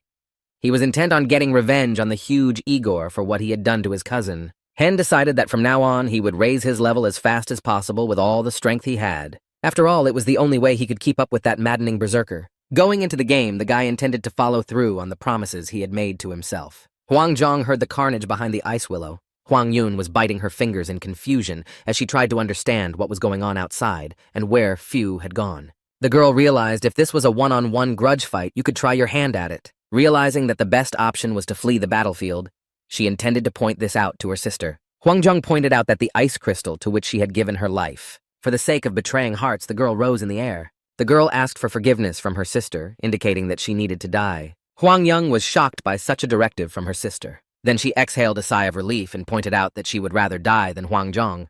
But in exchange for her life, Huang Yun asked her sister to destroy everyone in the location. Huang Zhang agreed to her sister's request and proceeded to fulfill it. Huge Igor smelled something wrong when he noticed that all the players' bodies began to freeze and disappear. Huang Zhang began to cast spells of her magic technique in preparation for an all-out attack. He In Hyun ordered the survivors of the Pyeolche Guild to stop Huang Zhang from using this spell, saying, if she uses it, they will all be corpses. Huan Yang pointed out that it was too late to resist and interfere with her sister. Huang Zhang's ice magic began to take effect, killing everyone in its path. The surrounding wars had no way of resisting such magic, and so they died one by one before freezing to death. Huang Yang was also being affected by this magic, and so she was prepared for this outcome. The girl cheerfully told Huang Zhang that they would see each other in 48 hours. The market street of Stoke was bustling with activity, and the merchants of these parts were doing well. After selling the previously picked-up equipment, Hen received 4 gold coins. He realized that the musket that is sold in the shop costs 3 gold coins for him. It was expensive. He decided to raise the level with the weapons that he has. The guy didn't expect to be approached by someone. He looked at the stranger. The man smilingly said he had finally managed to find the Musketeer and asked Hen if he remembered him. The man made a thoughtful face, indicating that this was how Hen would remember him for sure. Really looking at that expression on his face, the guy remembered this man. It was a player with 2 shields who was hunting in a bear field. The man confronted Hen about taking the loot and fled the field, taking the cape, boots, and hat that had fallen off the monster. The man was angry that the guy had taken all the belongings and items of the murdered players for himself. Hen indicated that he didn't know what the man was talking about, and said that he had gone to great lengths to find him. The man was shocked to hear the words from Hen, who earlier in the hunt had been the first to offer him to join the team when asking for their help. But their trio ignored all suggestions and left Hen alone. Musketeer pointed out while he was assembling a new team. He fought the monster alone. The man couldn't believe that such a low-level player was able to destroy the bear. The guy asked to show proof of killing the monster since the man didn't believe it was Hen who killed it. The man pointed out that despite all this, Hen should return all the items that fell from other players. The guy said that when players die, items fall out of them, and they can't enter the game for 48 hours.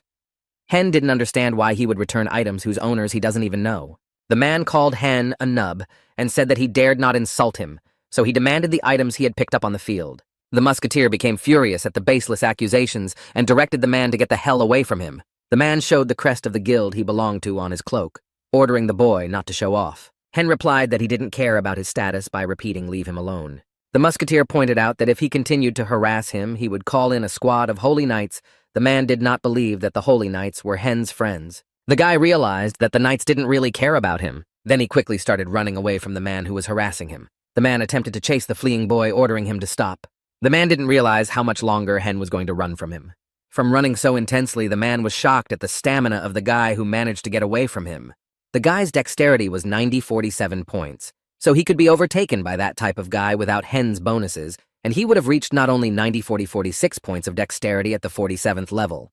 He realized that the Igor who killed Ki-Jan was level 260. First, he decided to raise his level and travel to Mount Seymour. Hen remembered that he still had a lunchbox assignment to do, but he decided not to worry about it for now, because there was still plenty of time. At the foot of the mountain, players were recruiting teams to hunt kobold warriors. For that, participants needed to be level 25. The Musketeer was curious to know where the head of the kobolds lived and came here without any information.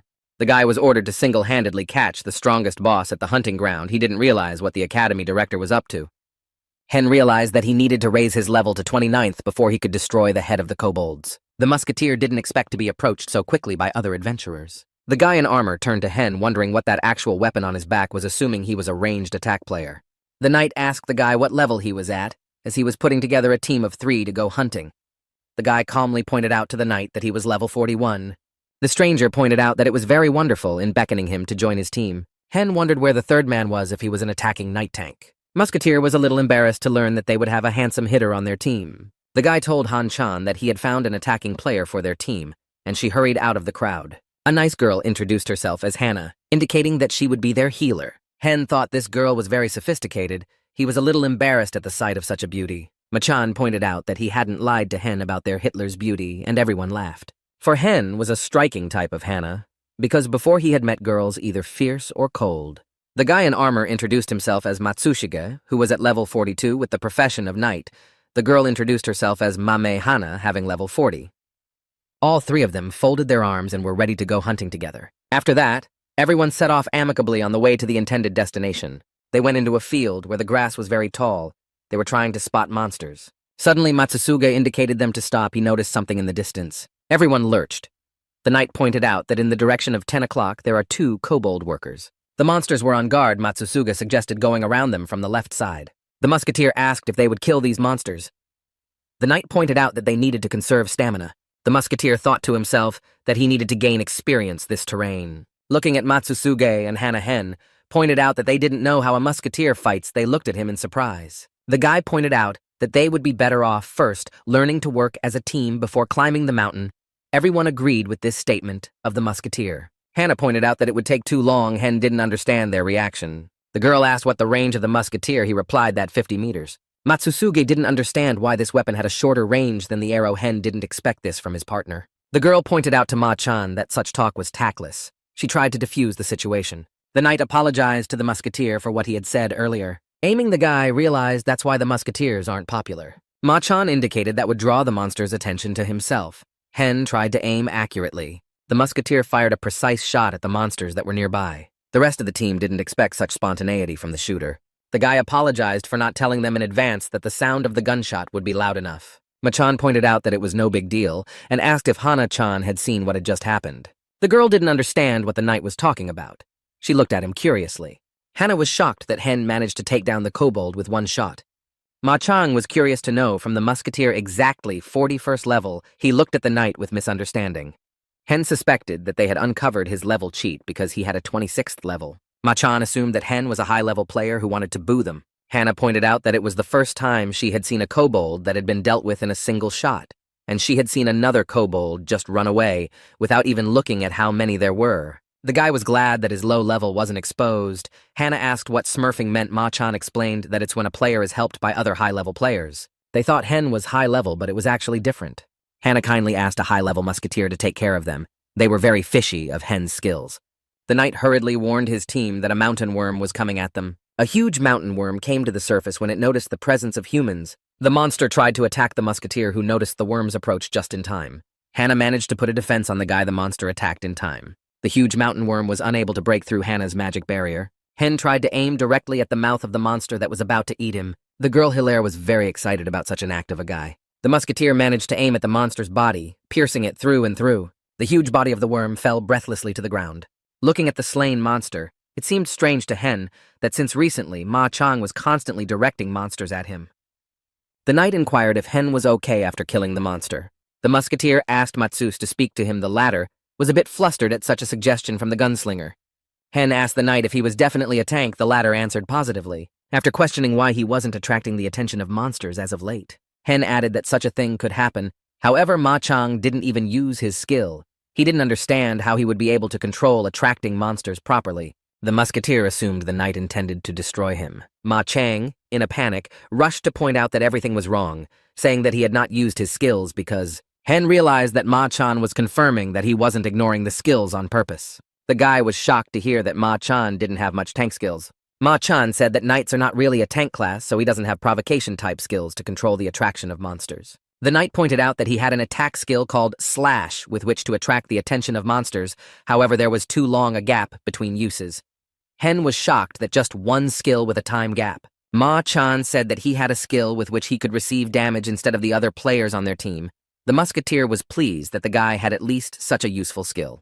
Looking at Hannah, Ma Chang said that he could only use his skill on girls. The musketeer instructed the knight to try to control attracting monsters with his Slash skill. Hen announced that he would reduce his pace of attack. All the team members were fine with that. Musketeer looked at his team and realized that he didn't need to be so careful anymore because of the reload speed. Their team came to a rather wide area from behind a hill they were watching the monsters. They spotted a huge settlement of kobolds, assuming there were over 100 monster houses. It was Hijwit Farm. The more vast the territory, the easier it was to panic when the leader of the monsters disappeared. Hen realized this. Hen spotted an old mine. Ma Chang pointed out that there the monsters have both a suite and a nursery at the same time, so the security there is very strong.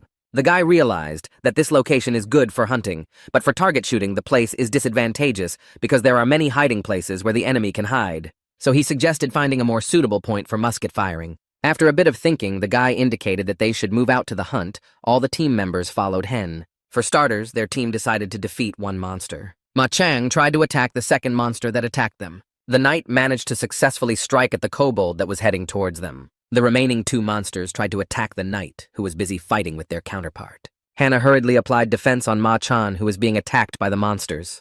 With the help of the girl's shield and auxiliary magic, the knight was able to parry the two monsters' attack. The knight indicated that he would draw their attention to the monsters by ordering Hen to focus firepower on the kobolds on the right. The kobolds tried to attack the knight, who drew their attention to themselves. The knight tried to use his Slash skill on the attacking monsters, but the musketeer managed to hit the monsters that were about to attack Ma Chan with a single shot. The guy didn't expect that his acquaintance would be able to destroy two attacking monsters with one shot. After that, the gunner headed towards the defeated bodies of the monsters. The guy offered to go to the west side to catch other monsters, saying he needed to find a good place to shoot. Hannah was surprised at how Hen managed to deal with two monsters at the same time. The guy reported that the bullet could go through.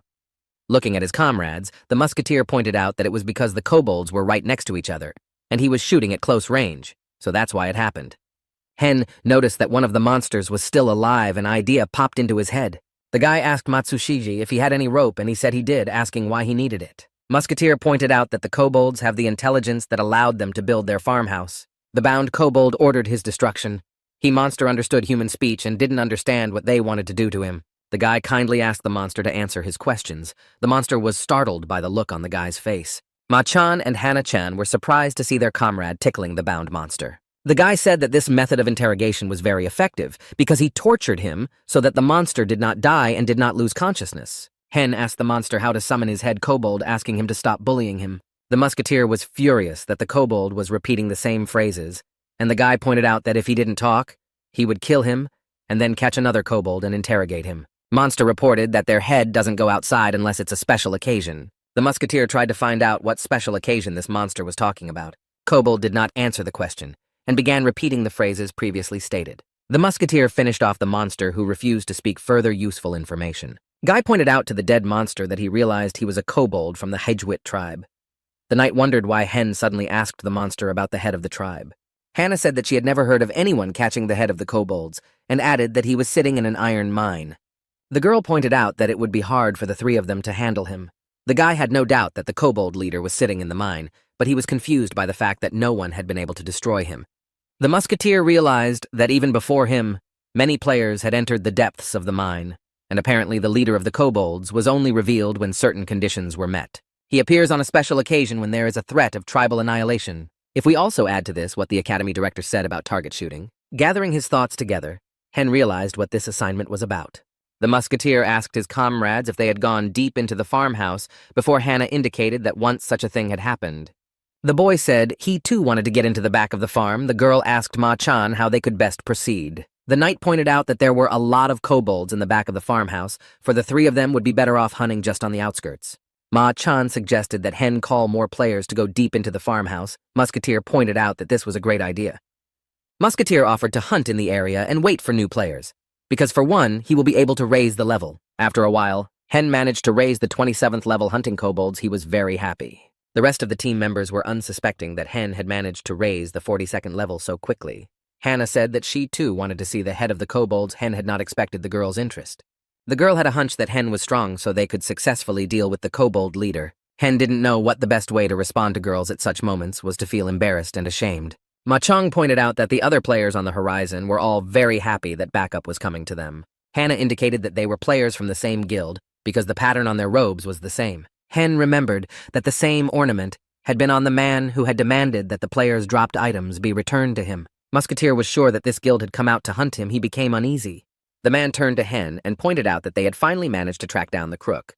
Ma-chan and Hannah didn't expect such a reaction in their direction. Hen didn't like it very much. The man pointed out to his chapter that the guy in the center was the one who stole their stuff. Looking at the guy, they realized it was the set falling out of Aso's agony. The man suggested that his guild beat Hen to death and shake out all the items. The musketeer realized that Kim Flower had brought 10 men with him for the sake of catching one of his own. Hen assumed that the highest type was their leader, realizing that if Kim Flower had a 30th level, then the others were more like 40 or 50th. The girl didn't understand why they would disband the team and turn in Hen. She didn't understand what he had done to them. Kim Zwetow reported that the musketeer was a lying thief, indicating to Hannah and Ma-chan that they'll believe it after they themselves die and are left without items in their inventory. Kim Flower pointed out that before this whole thing became even more tedious, ordered him to give them the musketeer. Hannah indicated that she didn't trust these players. Ma-chan offered to help Hen in a battle with this guild. Hen realized that he couldn't hurt people who had nothing to do with Kim Flower. The musketeer thanked Mrs. Mamahana and Mr. Matsasaiga and disbanded their team. Afterward, Hen angrily asked what Kim Flower and his comrades needed from him. They demanded the musketeer's entire set of clothes and all the money, indicating that they would keep him alive afterwards, adding that they were only making such an offer because they didn't want to raise the chaos index. The guild leader pointed out that otherwise they would shake all the items out of him and drop him to level 5. Hen understood that the chaos index was a type of penalty that players could receive if they attacked another player first, because the higher the chaos index, the lower the reputation. The musketeer pointed out that the opponents have too long tongues because they don't have enough skill for one-on-one combat. Hen mocked their number of 10 men against 1. His guild leader resented such assertions by the musketeer. In a frenzy, the guild leader suggested that Hen really wanted to die. Kim Flower tried to calm down the leader by pointing out that it was not worth wasting reputation on this guy. They were ready to start a battle with the lone, brazen musketeer. Hannah didn't believe that Hen would seriously fight those players. She was sure he couldn't stand up to them alone. The knight grabbed the girl's arm, ordering that they had better get out of here. Running away, Ma-chan apologized to Hen for them running away and leaving him alone. Preparing his gun, the musketeer was sure they would see Hannah and Ma-chan again. The guild leader ordered Kushner to force the musketeer out of the game for good. The one understood the order and started to pull out a magic bone from under his robe to attack the guy. Kushner took out a magic artifact and shouted out the name of the nightmare technique. The guy was happy that he was attacked first, because his chaos index wouldn't go up and his ranking wouldn't go down. The musketeer realized that in such a situation he could fight with peace of mind. A large skeleton horse appeared in front of the boy and wanted to fight him. The musketeer didn't understand how he was supposed to fight against a skeleton horse. The monster howled furiously and headed towards Hen, who froze. The guy realized he was once again under the influence of magic that prevented him from moving. He remembered what had happened to him in the bear field when his body went completely numb. The guild leader was pleased that the musketeer had fallen into a daze. The mage indicated that one low-level player would not be able to move. The man realized that if he shook out the items from that musketeer and bribed the more powerful players with them, he could increase his rank. He realized that in the end, they would circle the wagons, because no matter how you want to rip off users with low-level best game content. The head ordered to attack the guy with a combined effort and not let him die easily. The man began to speculate on who threw the first punch at his opponent. Suddenly, his thoughts were interrupted by a gunshot that sent his mage to the ground without moving. The man couldn't believe what had happened as the musketeer managed to resist the daze and in addition destroy his mage with a single shot. The summoned skeleton monster began to dispel as its master was killed. Hen's resistance activated because of his set. The musketeer used a technique of honed hand movements to reload his weapon. The guild leader stated that Hen was fleeing. He ordered to attack the guy with ranged attacks. The archer hurriedly followed his commander's orders and started aiming at the fleeing guy. The musketeer's unexpected shot killed the archer aiming at him. The man ordered the tanks to raise their shields and stand in his defense in front of him. The guild leader had previously been sure that the musketeer was low level, but after he took down a player with a single shot, he assumed that Hen was above level 50. Hen realized that his opponents had to run after him instead of standing there with shields. The commander ordered the rest of the warriors to follow the musketeer. Kim Flower pointed out that this shooter has a very long reload time because he has seen him shoot before, immediately followed by another shot that accurately hit the head of one of the mages. The man was angry because Kim Flower had just claimed that the musketeer had a long reload time. Hyung Nim ordered the others to follow the guy instead of standing as pillars. The commander pointed out that he had already lost 3 minions because of Kim Flower, adding that if they failed this mission, he would also be destroyed. Hyung Nim released the boy and ordered him to also follow the gunman who was heading deeper into the kobold farmhouse. The knight on Mount Hyung Nim was watching what was happening and was furious at such events. Hannah pointed out that Hen had just penetrated deep into the farmhouse. Ma-chan asked the girl to be quiet so they wouldn't be noticed. The girl pointed out that she was going to help the musketeer if he asked her to. She couldn't believe he had decided to fight alone. Hannah pointed out that even if they wanted to, they couldn't help him. Ma-chan wondered why, since he had plenty of goodies. Knight said he could have wiped out all 3 players in a minute. The girl asked what Ma-chan had received from his mother as a present. The knight said it was nothing, and he was told to use it if Hannah was in danger. Looking at the man, the girl realized that it was Guildmaster Kyokujitsu of the Rising Sun Guild. Ma Chang pointed out that this was correct. The guy offered to follow them unhurriedly. The girl agreed to such a proposal. Hannah pointed out that Hen could also be considered a hidden threat. The knight seconded the girl's assertion, and they followed the others. In pursuit of the musketeer, the guild members came across kobolds. They skillfully chopped them down one by one. The warrior didn't understand why Hen had gone deep into the kobold village to kill monsters. Hen lurked to hear that his enemies intended to make him quit this game. One of the warriors asked where Kyokujitsu was, and the other replied that he was following them through the corpses of the monsters, indicating that he would be here soon. Sitting in a tree, the musketeer heard a conversation between 2 enemies who were sure that hunting lizards would be much more profitable, because there you could knock out a Class A dagger. The boys realized that they had followed Tikal Hyungnim in vain, only wasting time. The second indicated that they followed him because the brown bear items looked good. Their conversation was overheard by Tikal Hyungnim, who became furious at what he heard. The man tried to find out what claims they had against him, and they replied that they had no claims against him. Tikal Hyungnim pointed out that if an adult calls for something to be done, they should all comply. Not the 2 were not happy to be caught up in the commander's moralizing. Kyokujitsu demanded to get a response from these 2. They didn't understand what their commander wanted from them, and so they listened silently. Sitting in the tree, the musketeer came to be furious at this behavior of Tikal Hyungnim. He tried to take aim at him. The guy didn't intend to just surrender to this old commander. The musketeer was aiming straight for his head. Meanwhile, in the village, the sun was beginning to set and the time was nearing nightfall. Suddenly, a shot rang out and the bullet hit Kyokujitsu's leg and everyone rushed to his defense. The man indicated that the shot was fired from that tall tree across from them. The guy assumed that he should have blown the guy's head off after all, because that would have revealed his name and where he was reloading his gun. Kyokujitsu made an announcement to the Rising Sun Guild, adding Hen to the guild's list of victims. Hen realized that, judging by their antics, they looked more like a third-rate gang of bandits than a full-fledged guild.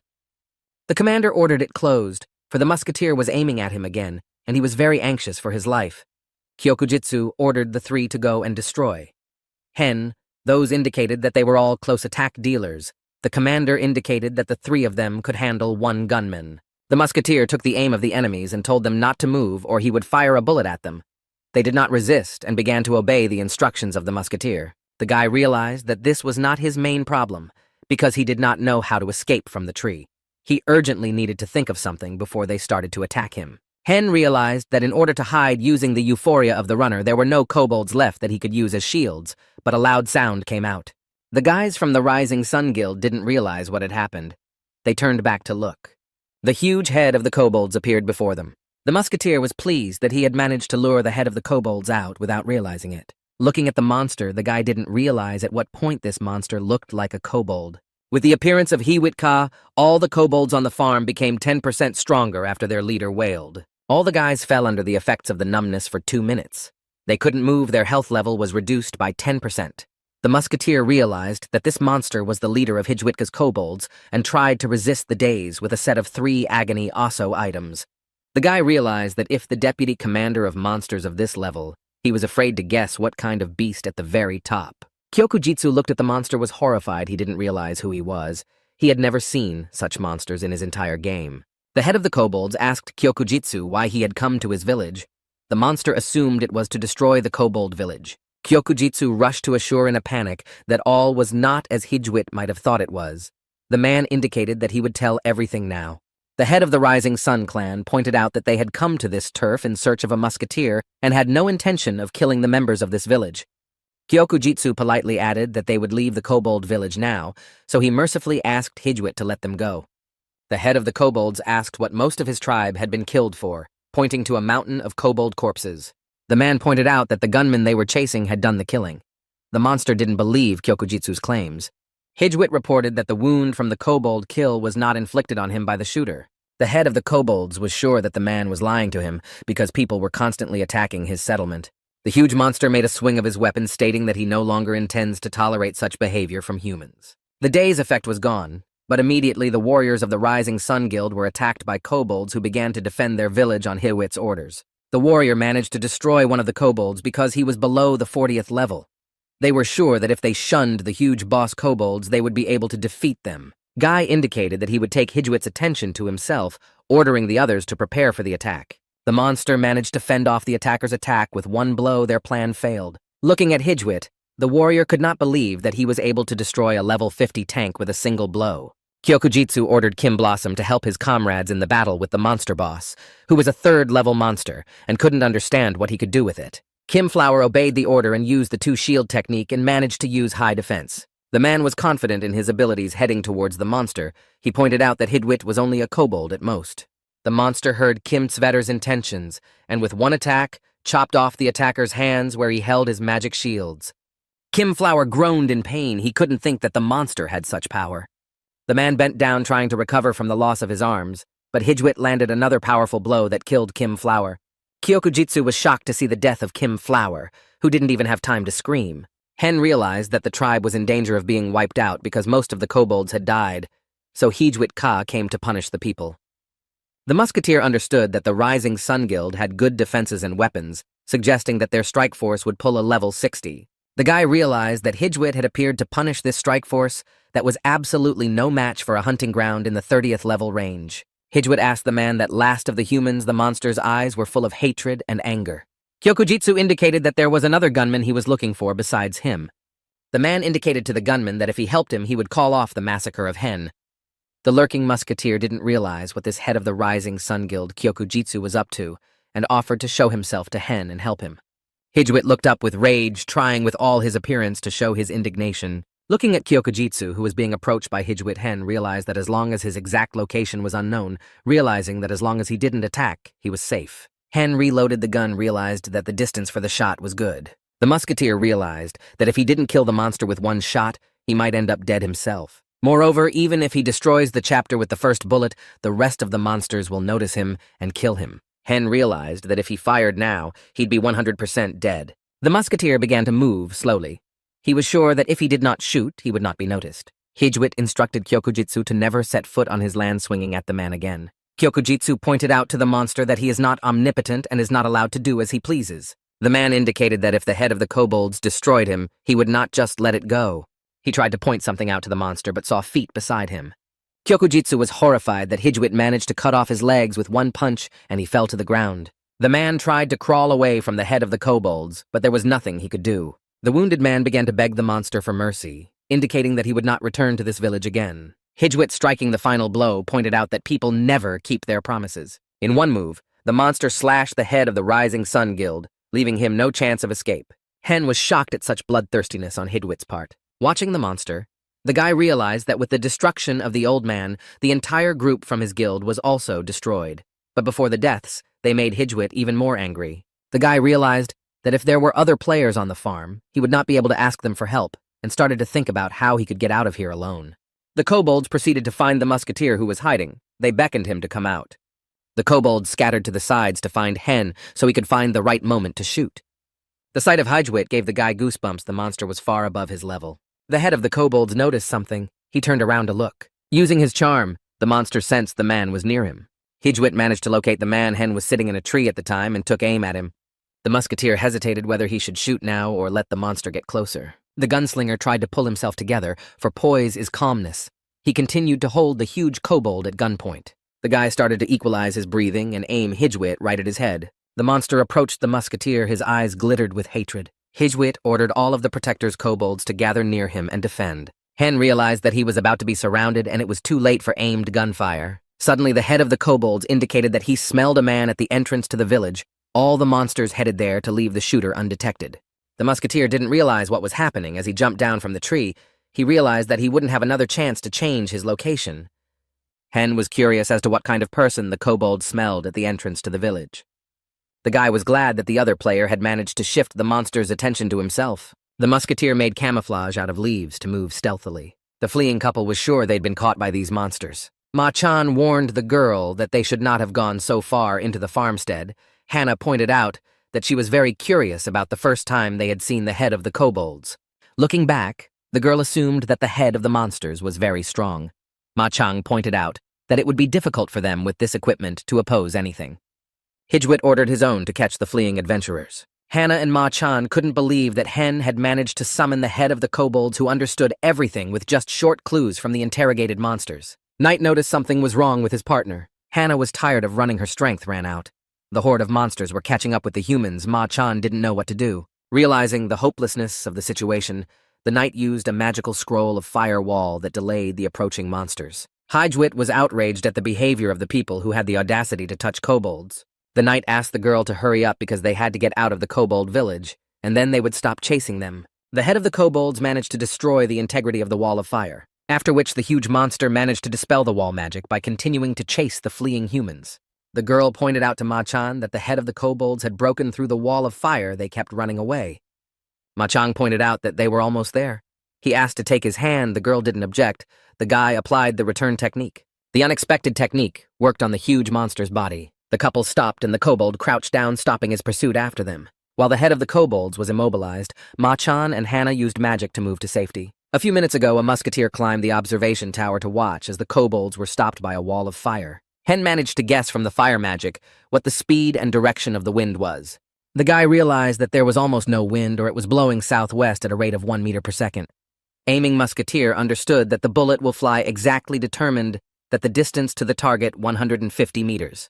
He began to take aim and realized that the distance to the monster was increasing and was about 172 meters.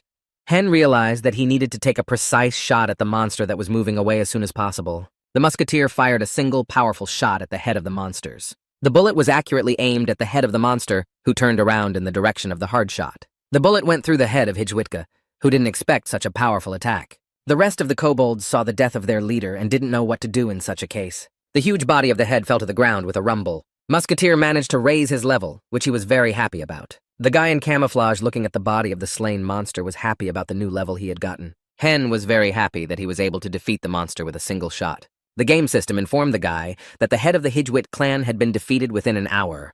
All the kobolds on the farm would be weakened by 50%. Hen remembered that even the bunch of kobolds that the members of the Rising Sun Guild had slaughtered hadn't been repaired yet. The guy realized that the members of Rising Sun didn't pick up any of the items that fell out, which meant that Hen would be able to pick up items not only from monsters, but also from players. Hen became the third who registered the achievement. Enough one shot, he added 30 points of agility. Musketeer realized that the content of the achievements became more serious. He was inducted into the Players' Hall of Fame. However, those in the world top users would easily crush the kobold leader, thought Hen. Hen saw that from the achievement he gained a total of 20 extra stat points, which all rolled into dexterity. As he reloaded his gun, the boy realized that the time to hunt low-level kobolds had come. The musketeer managed to single-handedly sweep the monster village. From hunting kobolds, Hen managed to raise his level to 32nd. Musketeer decided to stop there and called up a character window. Guy found 18 achievements and 35 stat points, which he moved to stamina. The guy realized that you have to invest points in strength, because the more of it, the better. Musketeer is not just an offensive player, he is really a long-range attack dealer, but it all depends on the situation.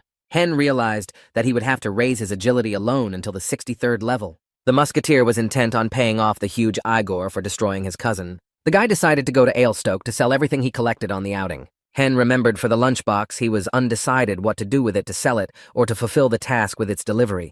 If the reward for completing this task had been clear and precise, Hen would have had a much easier time making up his mind. The reward for successfully completing the quest is an invitation to open the second point of the Holy Grill. He didn't understand the point of this reward. The guy headed into town, continuing to ponder the lunchbox assignment.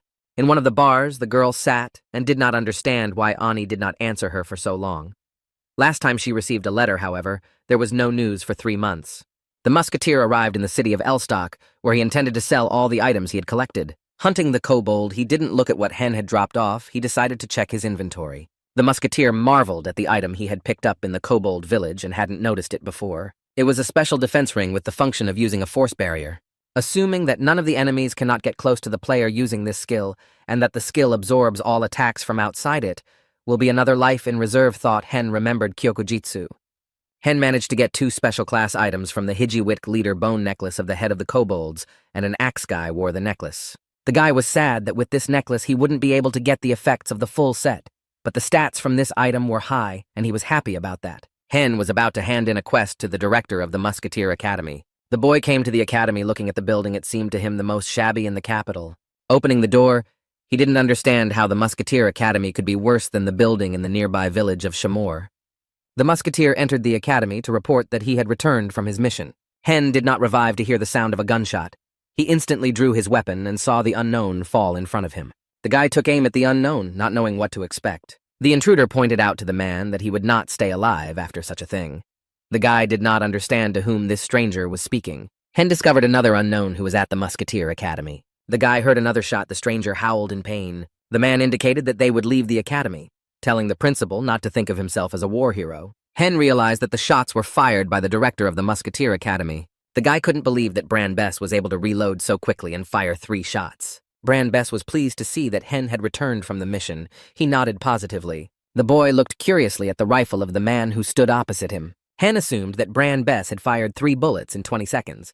The guy was thrilled at such an unrealistic rate of shots. The lad was sure the browless man had fired 3 shots from a single musket. Bran Bess put the rifle back in its place, ordering Hen to sit down at the table. Hen realized that if the first charge was already in the muzzle, it took about 10 seconds for the rest. He realized that a breech-loading rifle doesn't have the same rapid rate of fire. After all, the reloading speed for a bolt action without a magazine is in the neighborhood of 3 to 5 seconds. If you increase the speed of the bolt with a muzzle-loading musket, you can become the strongest in the world. The boy looked over to where the academy principal's shotgun was paddling. Hen noticed that there were 3 rifle mounts on the wall. Bran Bess stated to the guy that he made a fool of himself.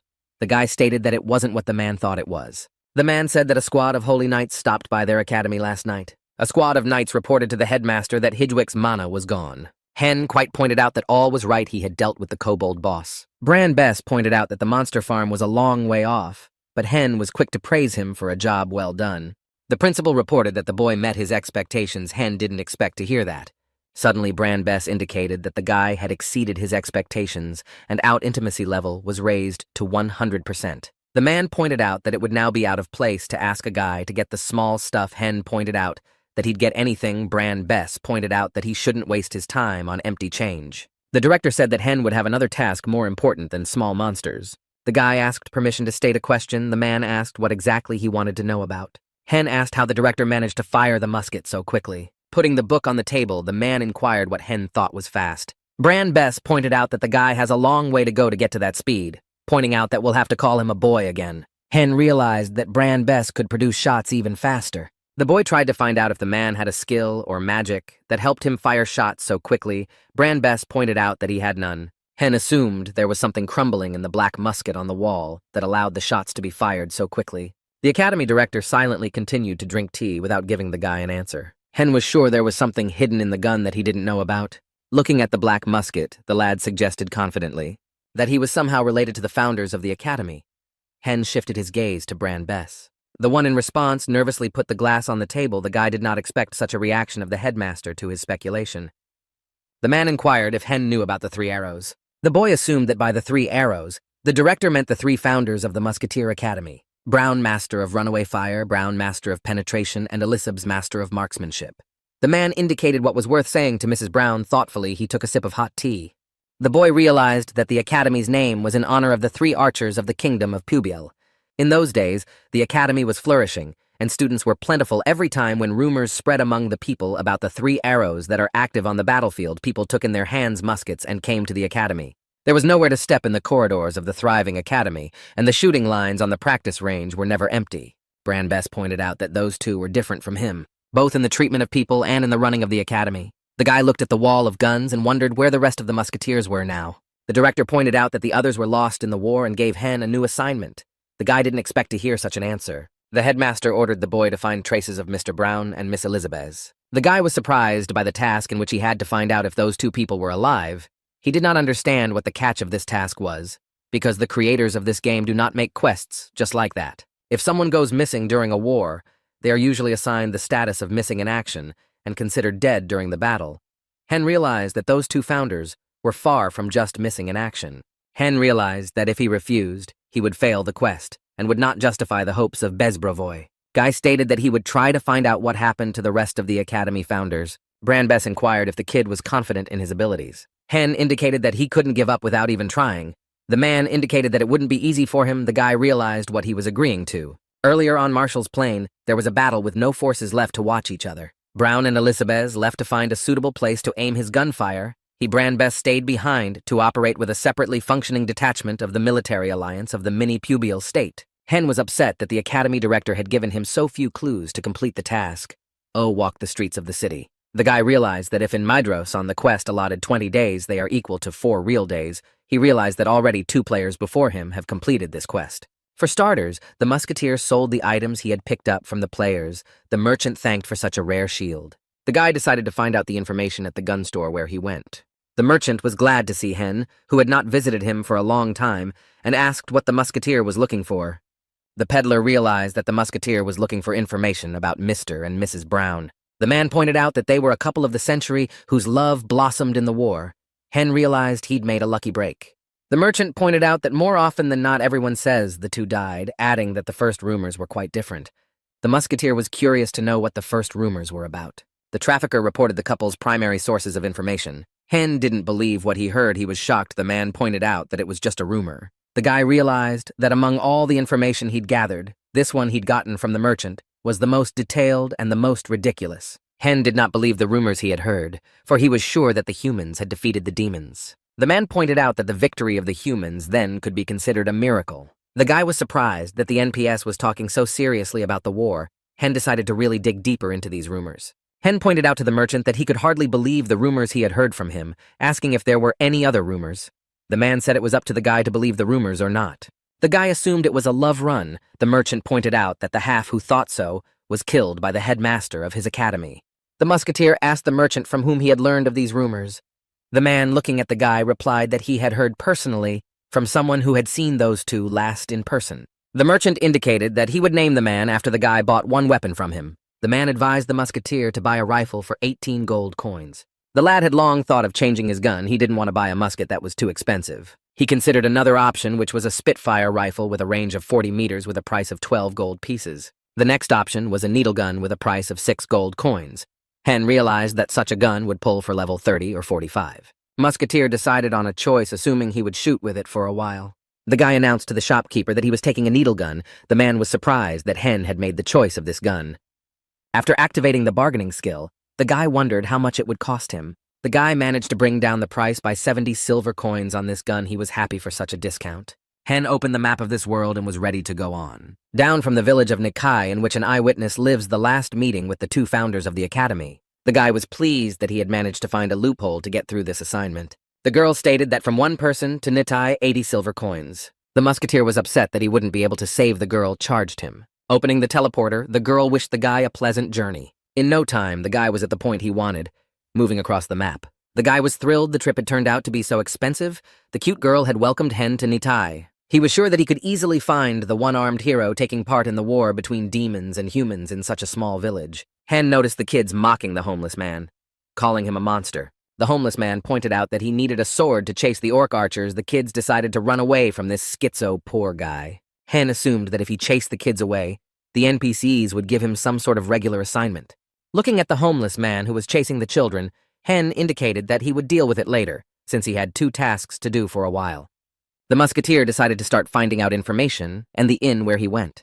The fellow graciously apologized to those around him for his so unexpected visit to their establishment. The Musketeer was shocked to see the atmosphere in the inn. The man wiping the knife clean indicated to the guy that he was glad to have a new visitor. Hen indicated that he had something he wanted to ask. As he left the inn, the boy assumed that because this was a frontier town, such rough guys dined here. The stranger tried to recall Lepant to the swordsman who was active on the front lines. The next man indicated that it was the same Leanto with the rapier. The scarred man pointed out that Leanto, with 2 severed arms, could be the commander of the security squad, adding that this skilled man was not in their village.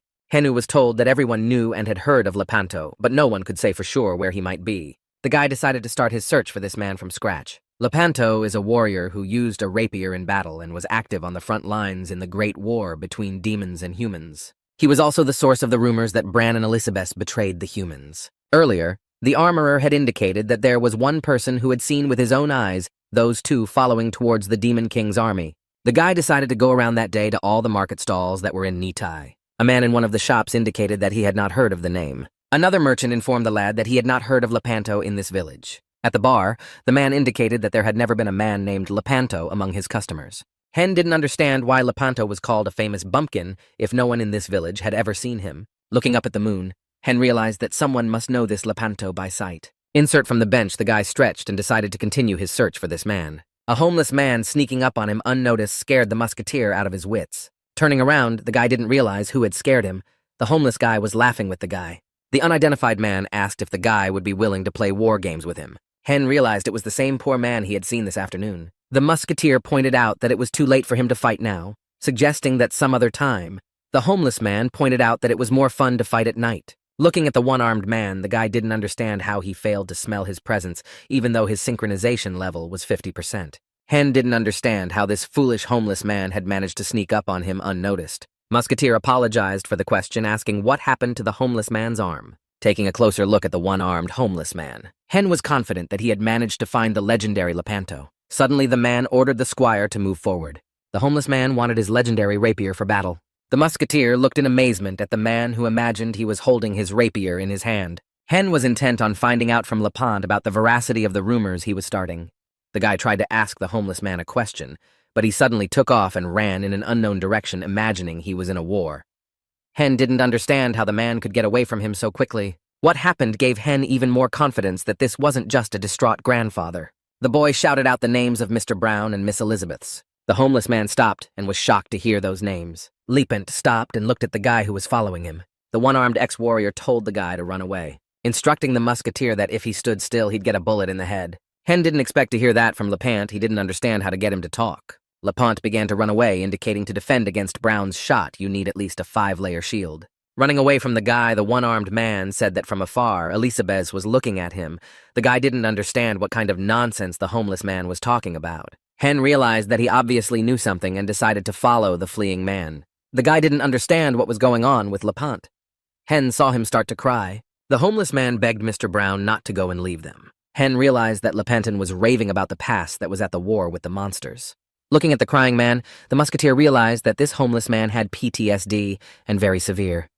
Hen remembered how they had been told this in the army. These symptoms appear quite often in those who have been through a brutal war. The guy realized that Lepanto still lived on the battlefield. Asking him any questions in such a state was a pointless endeavor. Hen decided to take a different course of action. Being a level 5 chef, the guy was hiding behind roasting meat. The boy was sure that a hungry Lepanto would come running at the smell of a flavorful dish from the sacred grill. The man smelled the pleasant odor of a cooking dish. Hen was glad his food ploy had worked, and Lepanto came running at the delicious smell. The guy indicated that he was willing to give this food away, but the homeless man, from the sight of the food, didn't understand what he was being told. Lepant reported that the meat was roasted to a high 5, and he couldn't wait to taste it. Hen offered to chat a little over the meal, but the one-armed man pointed out that that fool of a cancer decided to chat over such a meal. Lepant called Hen Squire and told him that his strep had gotten tastier. The boy wondered how he had managed to empty the bowl so quickly. The man was about to strike again at the scraps of Demon King that were in his post-traumatic head. Hen tried to stop him and talk. The Musketeer pointed out that it was too dangerous on the battlefield and they should ask for help.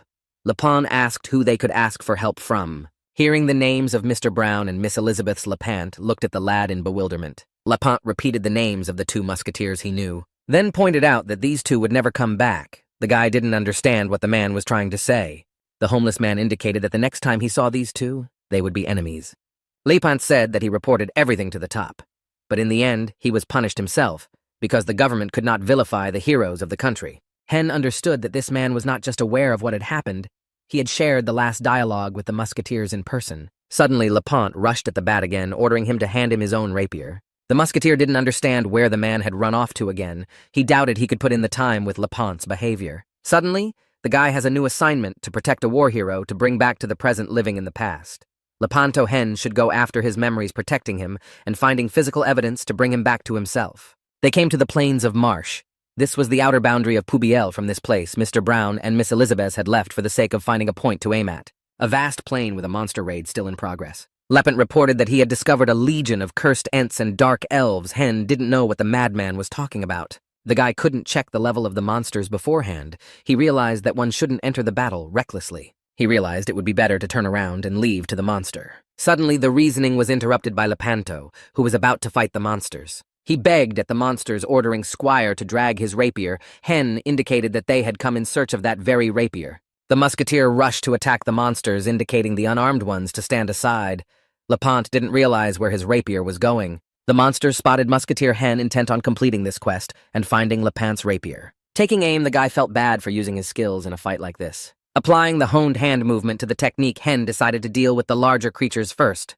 The musketeer's striking power was tripled, but the monster didn't fall from his shot, which excited Hen greatly. The guy noticed that the small monsters managed to get close to him very quickly. Grabbing Lepanto Hen decided to get away from these monsters for starters. The one-armed man pointed out that such trash would be able to destroy with a single blow with his rapier running away.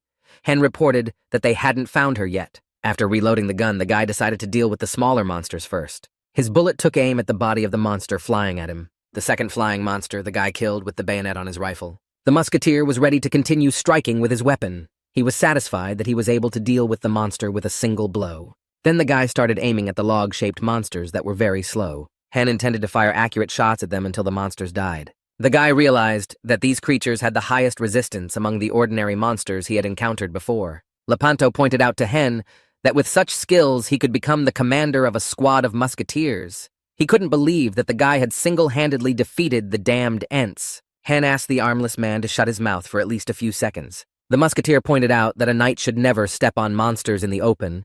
The man wondered why Hen pointed out that it was easier to strike at the Demon King's scraps if one acted in secret.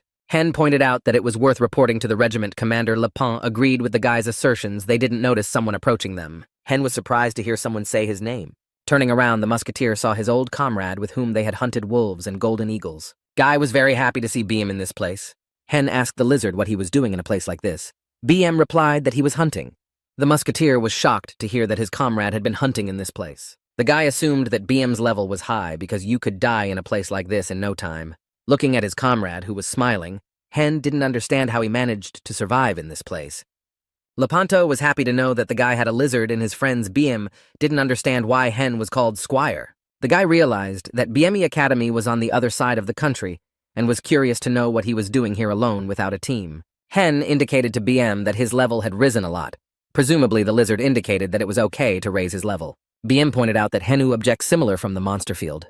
Even Ki John, who was a kidney at the 200th level, couldn't understand at a glance what kind of equipment Hen was wearing, but Beam was able to clearly recognize his equipment.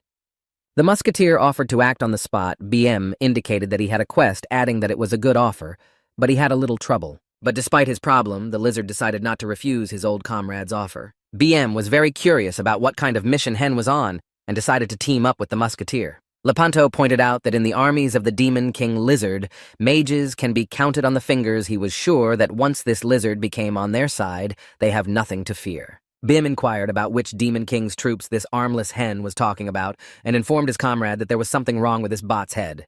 The newly assembled team noticed the Ents and Dark Elves that were constantly walking in pairs. BM ordered his partner to prepare for battle. The guy didn't understand what the lizard was hinting at. Hen didn't understand what BM was trying to do.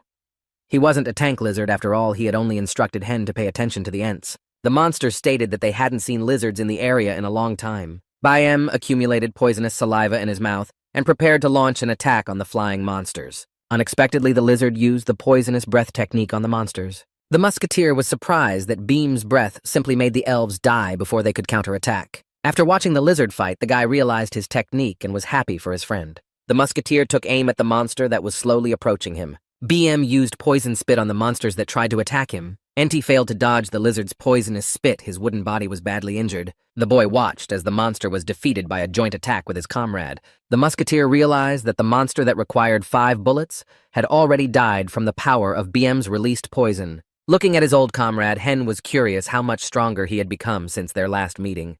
He didn't understand why BM was looking around, but he had suggested that he take a break and wait for his skills to recover.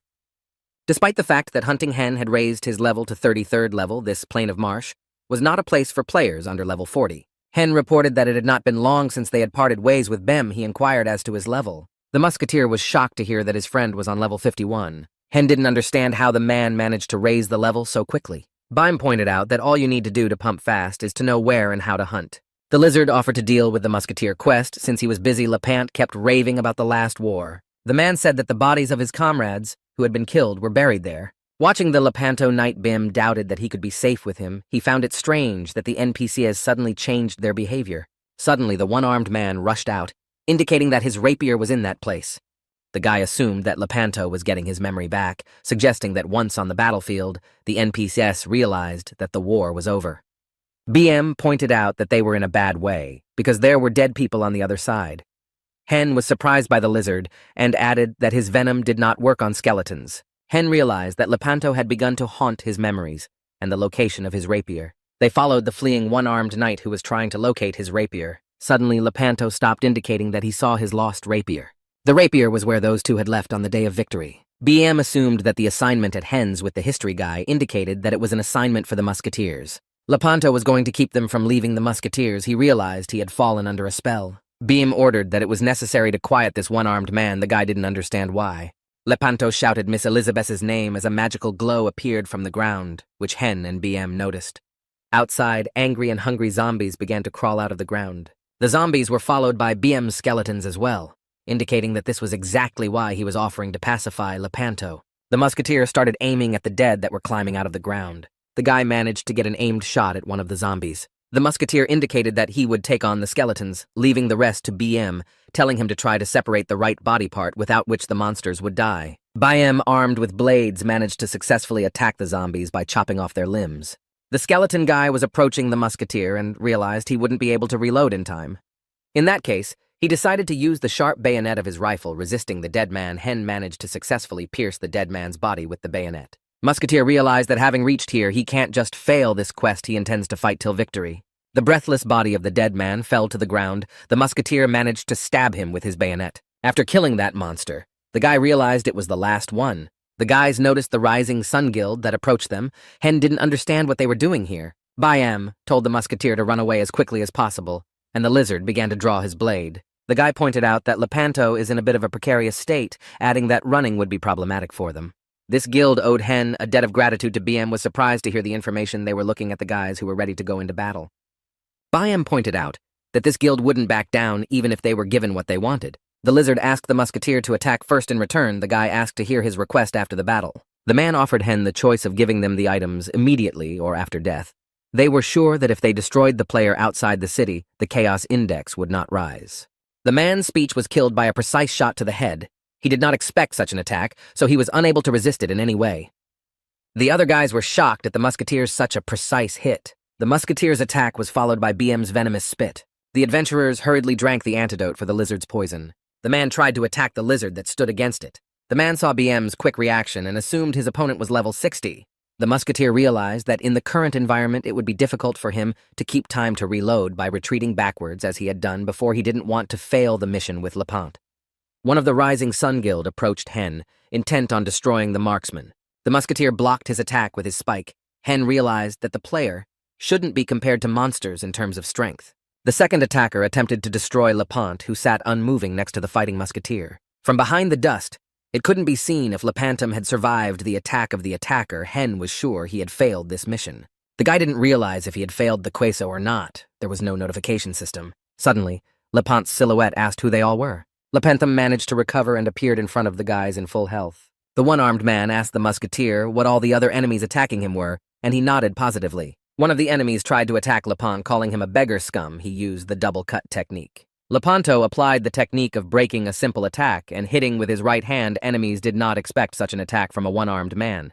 The bearded bot pointed out that he might not have been able to ask about these enemies and just interrupt them. The Rising Sun Guild decided to finish off the tramp first. The Wanderer pointed out that the opponent's movement was too slow, adding that even the demon army was much faster than them. Lepanto, one by one, began disarming opponents, applying the techniques of the arrow counterattack balestra, simple/attack. Having dealt with all the enemies, the vagabond pointed out that those were too slow for his attacks. The guys seeing Lepanto massacre all the enemies were shocked at his speed. BM wondered where Hen had managed to find such an NPC who was able to defeat high-level players without weapons. Lepanto sat down in front of Hen. The guy didn't realize what was going on. The homeless man thanked the musketeer for his help, saying that thanks to him he was able to recover. He was heartily grateful to the boy, pointing out that if Hina hadn't shown up, he would have ended his life in oblivion and scorn from the people around him. The man took his rapier and was grateful that Hen had helped him track her down. Lepanto pointed out that he would not have been able to find that sword himself.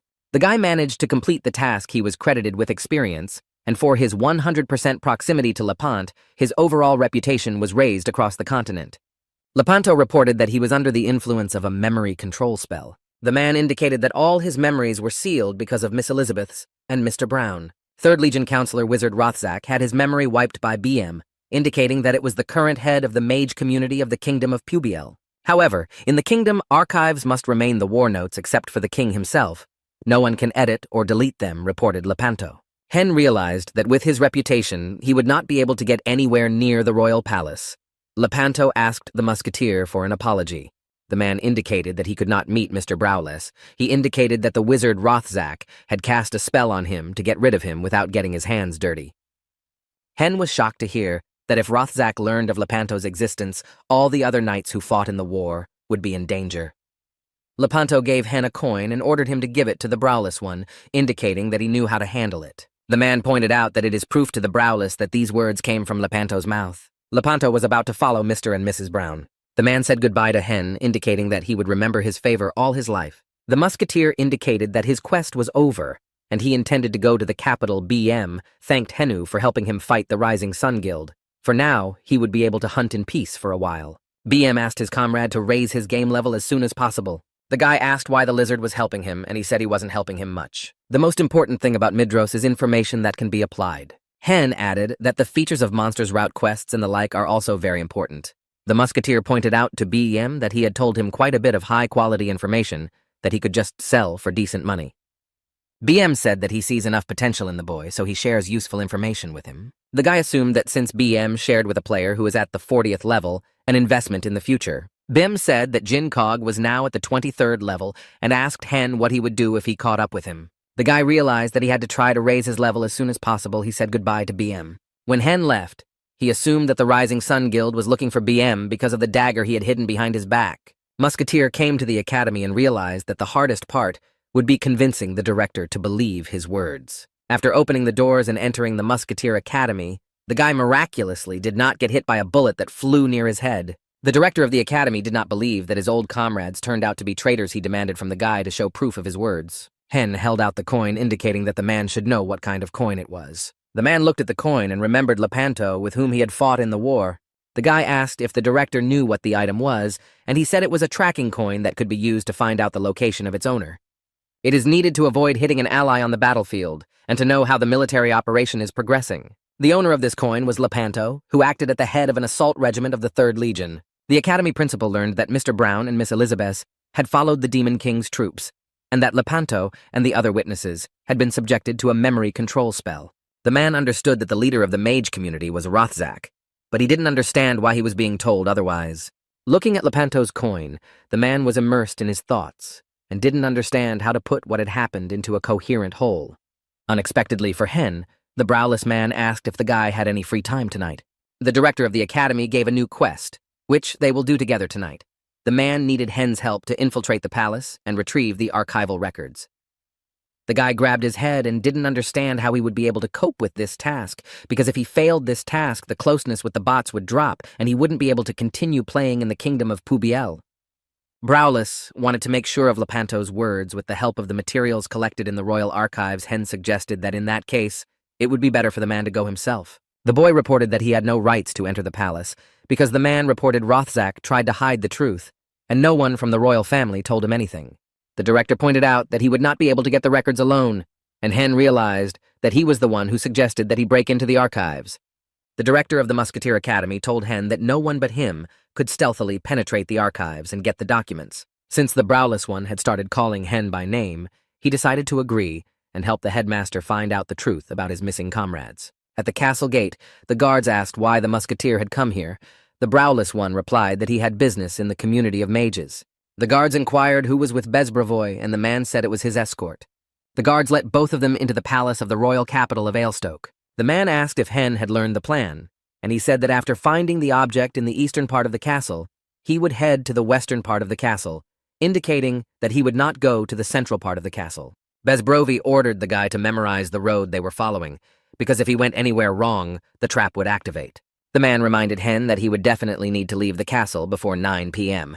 The boy nodded affirmatively. The academy director indicated that once Hen got the right item, they would meet in the western part of the castle. The wary guy noticed someone approaching them. The man placed his hand on the magic ball, informing that there was only one chance of fulfillment. The boy watched as the sphere began to emit an increasingly bright light from the browless one's touch. Looking at the boy, the man ordered Hen to proceed with their plan. The boy obeyed the headmaster's order and hid behind one of the large flowers that stood nearby. The head of the secretariat, Carl, greeted the speedy browless gunslinger. The gunman greeted Carl, suggesting that he should now be called the head of the secretariat. The man pointed out that it wasn't that important. Carl asked why the eyebrowless one had come here. Because the director of the academy is not allowed to be here without authorization. The head of the secretariat indicated that he only opened the doors because it was a browless, otherwise another person would not have opened the doors to the archives. Carr assumed that his old acquaintance had not come here to view the archival records because he did not have authorization. The man asked Carl that his visit was suspicious. Charles responded positively to this question, indicating that his visit would not have aroused suspicion if the browless had visited the commander of a squad of sacred knights or the leader of a guard detachment. Hen heard that Carl suspected the browless one of intending to infiltrate the archives. Carl assumed the man had brought someone with him and peered behind one of the flowers. The head of the secretariat was sure that someone was hiding behind that vase, but there was no one there. Carl didn't notice Hen masterfully running over to the archives. The man's mood was high from being called head by the browless man. The boy managed to successfully infiltrate the staircase that led to the archives, while Carl was distracted by the academy director. As long as everything went according to plan, and the guy had enough time to search for documentation, he had 2 hours to find it. Hen didn't understand why the stairs to the archives were so long. He kept going down. Suddenly, the guy descending into the archives found himself weightless. The guy realized he was in the kingdom's archive, where all the shelves with books and documentation floated like in space.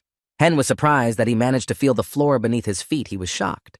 The boy didn't see how he could find the information he needed about Mr. Brown and Miss Elizabeth in this place in 2 hours. Looking at the floating documentation, Hen realized that this assignment required him to do more than just meet the time limit. The guy only noticed one bookcase that glowed among all the others. Hen headed towards it, assuming that since he was the only one shining in it was important information. The guy was sure that he would not be able to get into the archive a second time. So he decided to get one of the books and check what it said. The guy didn't revive that the chosen book would unfold in front of him. A map of the entire continent appeared in front of him. Hen realized that these were territories that had once been explored. Hen saw that this book described all kinds of monsters and their habits. Holding the sphere, the lad saw records of the western and southern regions where Fernand's name was glimpsed. The guy was surprised to find a mission to find Fernand. He assumed it was another player. Hen realized that this was an assignment that could only be obtained from the royal archives. The assignment had no time limit. He accepted the assignment. The guy was satisfied that he had managed to get a new exclusive assignment, and then decided to start searching for the information he had come here for. Hen found information about the group and organizational invasion of monsters following the appearances of the Demon King Scraps. The lad had 30 minutes left. He found a record of Leanto of the 67th Assault Regiment who, with Brown Master of Penetration and Elizabeth's Master of Marksmanship. The guy was surprised to see the name of the shredding strategy. Their plan took into account the fact that if the enemy commander was destroyed, the system would weaken. Hen took out the mirror the academy director had given him, pointing out to the guy that the tapes appear when he displays them through the glass. The unexpected voice of the unknown indicated that the nickname of the browless master of the fugitive fire was a plain old tale. Hen realized that the staff of the archives were near him. Lavery intended to look through the second shelf about the war between humans and demons where the boy was. Carl pointed out to Lavery that Mr. Rothsack told him to check this shelf. The guy asked what he needed to check. Carl said that he just wanted to make sure that everything was in place, because the palace was not a welcome guest. Liver pointed out that this is absurd because nothing could have gone missing from the royal archives. Looking at the filing cabinets, Liver indicated that everything was in place for now. Carl heard the vapors of the archivist Liver checking the archives and asked what was wrong. The man stated with horror that the order of documentation on that shelf had changed, indicating that the last 3 books were in a different order. Liver was sure that someone had touched the two books because they contained information about the battle on the plain of Marsh. The men heard the sound of the opening of the door they had closed after themselves.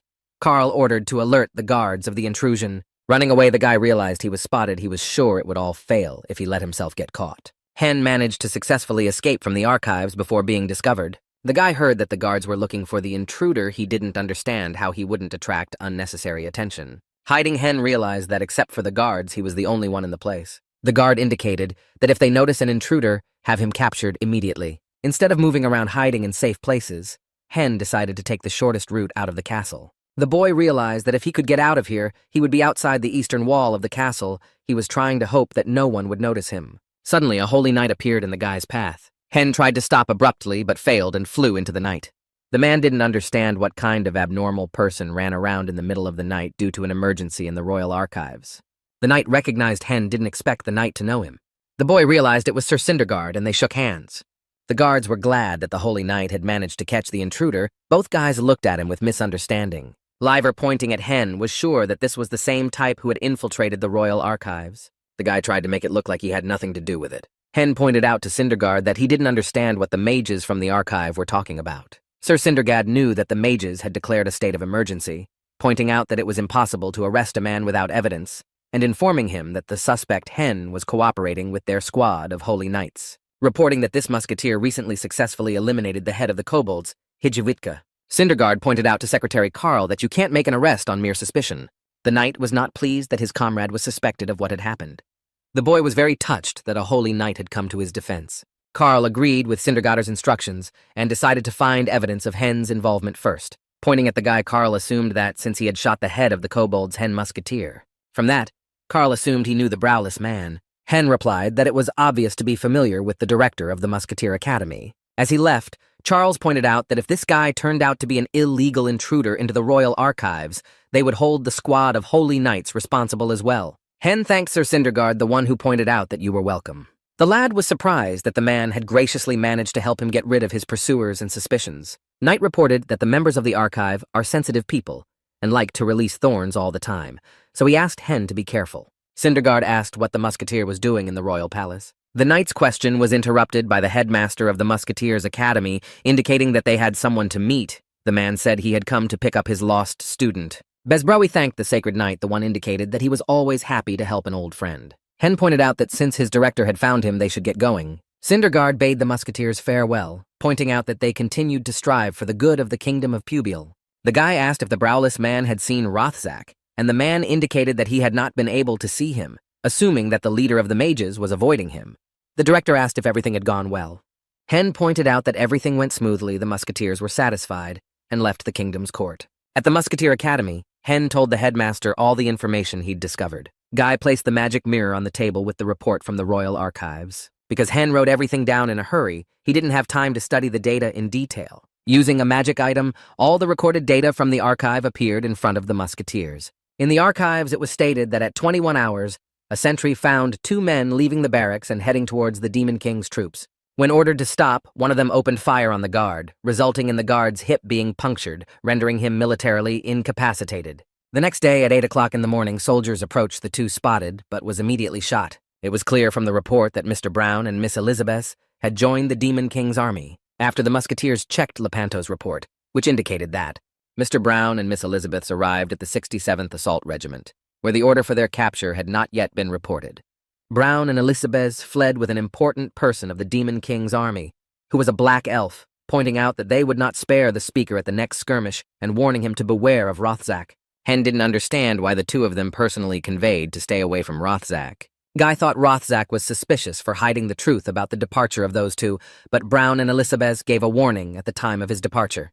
The director of the Musketeer Academy silently looked at the data that Hen had retrieved at his request without emotion. Suddenly, the director was shocked to learn that Miss Elizabeth's pregnancy had come to light during the operation. Hen was shocked that while pregnant, Elizabeth was involved in the war. Besbrawi was upset that he was not told anything. The guy looked at the academy director with bewilderment. The man pointed out that they, as 3 shooters, spent a very long time together, and he didn't even know she was pregnant. The principal understood that, however, Hen looked at him questioningly. Looking out the window, the director indicated that this information made him feel better. The director was glad that those 2 survived, but he was relieved to hear that his comrades were alive. Despite the fact that he betrayed people and shot at his own allies, Bezbrawi couldn't believe that he had managed to become the director of the Musketeer Academy after such a thing. Hen was sure that the warning to stay away from the leader of the mages had been said for a reason. The man indicated that there was something else about this case they didn't know. The guy didn't expect to hear words of gratitude from the browless one. He received a system notification about completing the task and leveling up. The academy director indicated that Huang was the only one he could trust. The musketeer looked at the headmaster with misunderstanding and didn't know what to say to him. The man asked if Hen would come to see him in 3 days. The principal needed time to realize the information he had received. Leaving the guy saw the principal like this for the first time. He understood him. The musketeer realized that he had entirely different things to worry about right now. Hen was hoping to get paid for completing a spy assignment, but only ended up leveling up. The guy overheard a player selling a two-handed sword cheaper than the trading shop at auction. The musketeer realized that this square was an auction where players sell their items. To avoid the commission, a lot of players organized personal auctions. Hen decided to also sell the items he had not disposed of in any way. The guy decided to auction the crescent moon-shaped axe he received from the head of the kobolds. Hen realized that to spare the money for the commission and formalize a straight deal would be a waste of time, so he put it up for auction. When he saw the price of an outstanding grade two-handed spear that cost 60 gold, he was shocked because it was 6 million won. Hen was confident that he could sell his special class weapon for a lot of money. The guy decided to sell all his unwanted weapons at auction and was very happy. Meanwhile, at the cafe, a customer asked to take her order. Miss Kim understood the instructions and began to carry out the order. The woman was expecting help from her coworker because there was a large influx of customers in their cafe. Miss Kim's cell phone rang. The supervisor indicated that she should mute her cell phone. The woman indicated that she would be more attentive in the future. In her correspondence with her son, Miss Kim realized that Huang was able to win something since he asked for her bank account. The woman couldn't guess what her son had won since he was asking for a bank account. When Miss Kim logged into the app, she saw that she had a balance of 10 million won. Hen looked at his smartphone and was glad to have something delicious to eat with his mom for the first time in a long time. The guy was satisfied because with the deduction of the commission, he managed to sell the items for 110 gold pieces, and his profit from the sale amounted to 11 million won. Hen was happy with this kind of earnings for 2 weeks of playing Midros. He decided not to stop there. Hen couldn't remember the last time he'd felt such relief because it was all thanks to the game. Putting his hand on the augmented reality capsule, the guy thanked her. Hen remembered the first time Ki John had brought that pod to him, and it was the first time he'd ever logged into the game. The lad's soul was warmed by the pleasant adventures he had experienced in this game. Hen stated that thanks to Midros, he could make money and get back on his feet. Before the meeting with Bezbravoy remained 3 days for this time, the guy decided to complete the task with lunchbox. Hen decided to get in the game and deal with the delivery task before dinner came. He returned to Midros and embarked on his mission. Ki John tried to strike at his enemy, putting all his strength into the attack. Suddenly, the guy woke up and realized that he had dreamed the battle. Kay looked at the augmented reality capsule with surprise. Getting up, the guy wasn't in the mood to get into the game. Suddenly, he got a call from Hen. He picked up the phone and greeted his cousin. Hen asked if Kay was busy, and he replied that he has plenty of time until he connects to Midros. Hen called his brother over to his place to eat meat. Kay was delighted at the offer, and so did not refuse. Ki Jong was very happy about the offer, so he said he would go to Hen's house at 8 p.m. The boy realized that since his brother had called him to eat beef, Hen had managed to make money at Midros. All of Hen's actions in the game really surprised Kay. He was pleased that his brother had managed to capitalize. Kay, realizing he was being caught up with Hen, he couldn't sit idly by, so he decided to stop by Midros. Hen was sorry to waste time on the delivery task, but decided to deal with it before dinner. The guy looked at the box in his inventory worth 100 million won. First, the musketeer decided to find out if this box was really worth 100 million. Assuming that Madame Lu's younger sister knows the answer to that question. The guy came to the house of Madame Zhu, who ordered this package. He knocked politely on the front door. The landlady opened the door and was surprised at the guy who was looking for her at this late hour. When he saw Madame Zhu Heng, he realized that she was the same height as Madame Lu.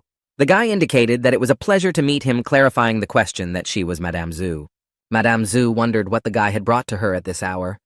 The musketeer realized that he should have thought about how to give her the information first, because now he didn't know what to say to her. The guy remembered the meat of a trained rabbit. The boy told Madame Zhu that he came to see her at the request of her sister, Madame Lu. Hen indicated that Madame Lu had prepared a sublimated product and wanted her to evaluate it. The girl invited the guy to come inside.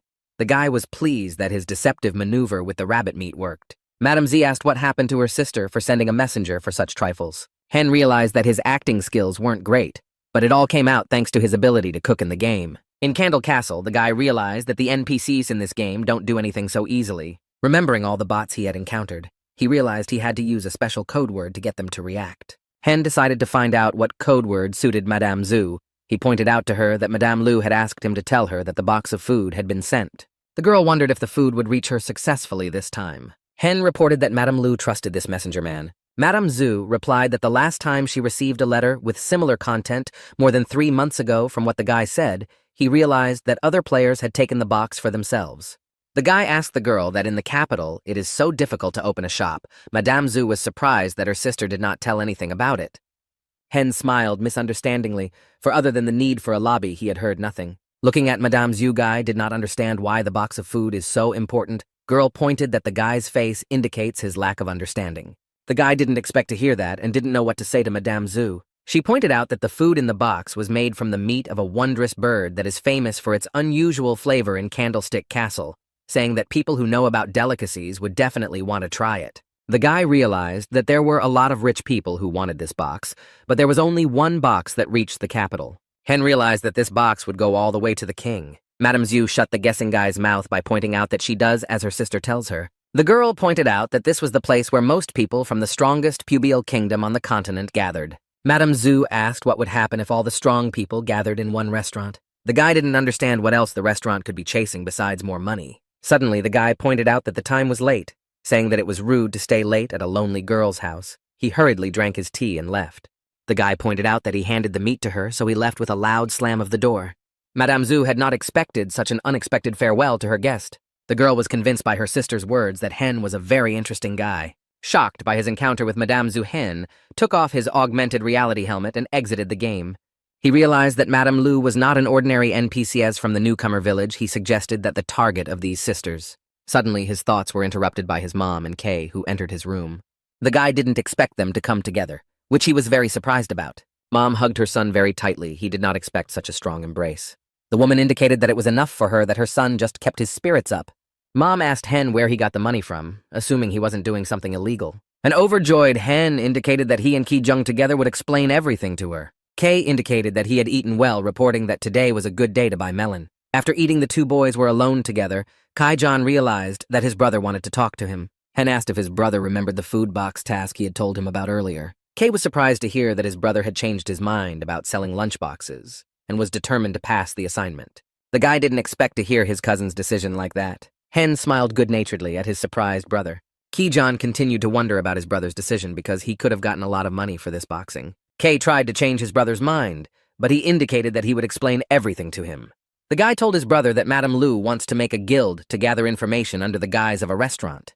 Kay was shocked that a bot wanted to create a guild under the guise of a restaurant. Hen asked Kay if there was any chance that the quest would unfold this way. My brother replied that he wasn't sure, but if it happened, it would be really great. Kay said that he had tried to find out information, and the guild had quoted him a price of 30 gold pieces for the information he was looking for. The guy added that even known thieves and mercenary guilds have no choice but to give in to paying guilds that collect important information. Kay pointed out that these guilds are run by bots, so such guilds can be considered a paid collection of strategies that the system provides. Hay asked if there is an information guild in Stoke. Kay explained that in the capital, the government itself is in charge of this because there could be big trouble like the assassination of the king. The guys realized they wanted to give the lunchbox to the king personally. Kay listened to all of his brother's assumptions and agreed with his decision, wondering what the reward was for completing this task. Hen replied that the reward was an invitation to the opening. Kay suggested that it might be a trap. The guy doubted that if there was such a reward for completing it, anyone would want to go on this quest. Kay didn't understand why they made such a valuable item for the task, a box of food, because it can just be eaten. He didn't know why there was a possibility to sell this item. Hen realized that this task has a much greater complexity, so there is a high probability that the reward will not end with a single invitation. Guy realized that his choice influences Midros in a favorable way for him. The musketeer knocked on the door. The girl indicated that a guest could come in. Madame Zhu recognized the guest who came to see her last night. The guy came in and apologized for the deception he'd committed. The guy pulled out a box and introduced himself as Hen, saying he was a musketeer.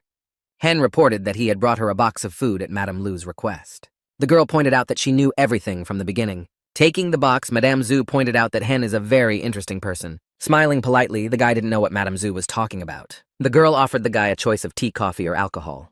The guy curiously asked that he would get nothing in return but drinks. The girl asked what Hen wanted. The musketeer wanted some very important and rare information. Madame Zhu indicated that he handed her the box, after making assumptions regarding what she and her sister were going to do. The girl was sure that last time the guy had stopped by to see what kind of reward he'd get. Hen was embarrassed by such frankness of Madame Zhu.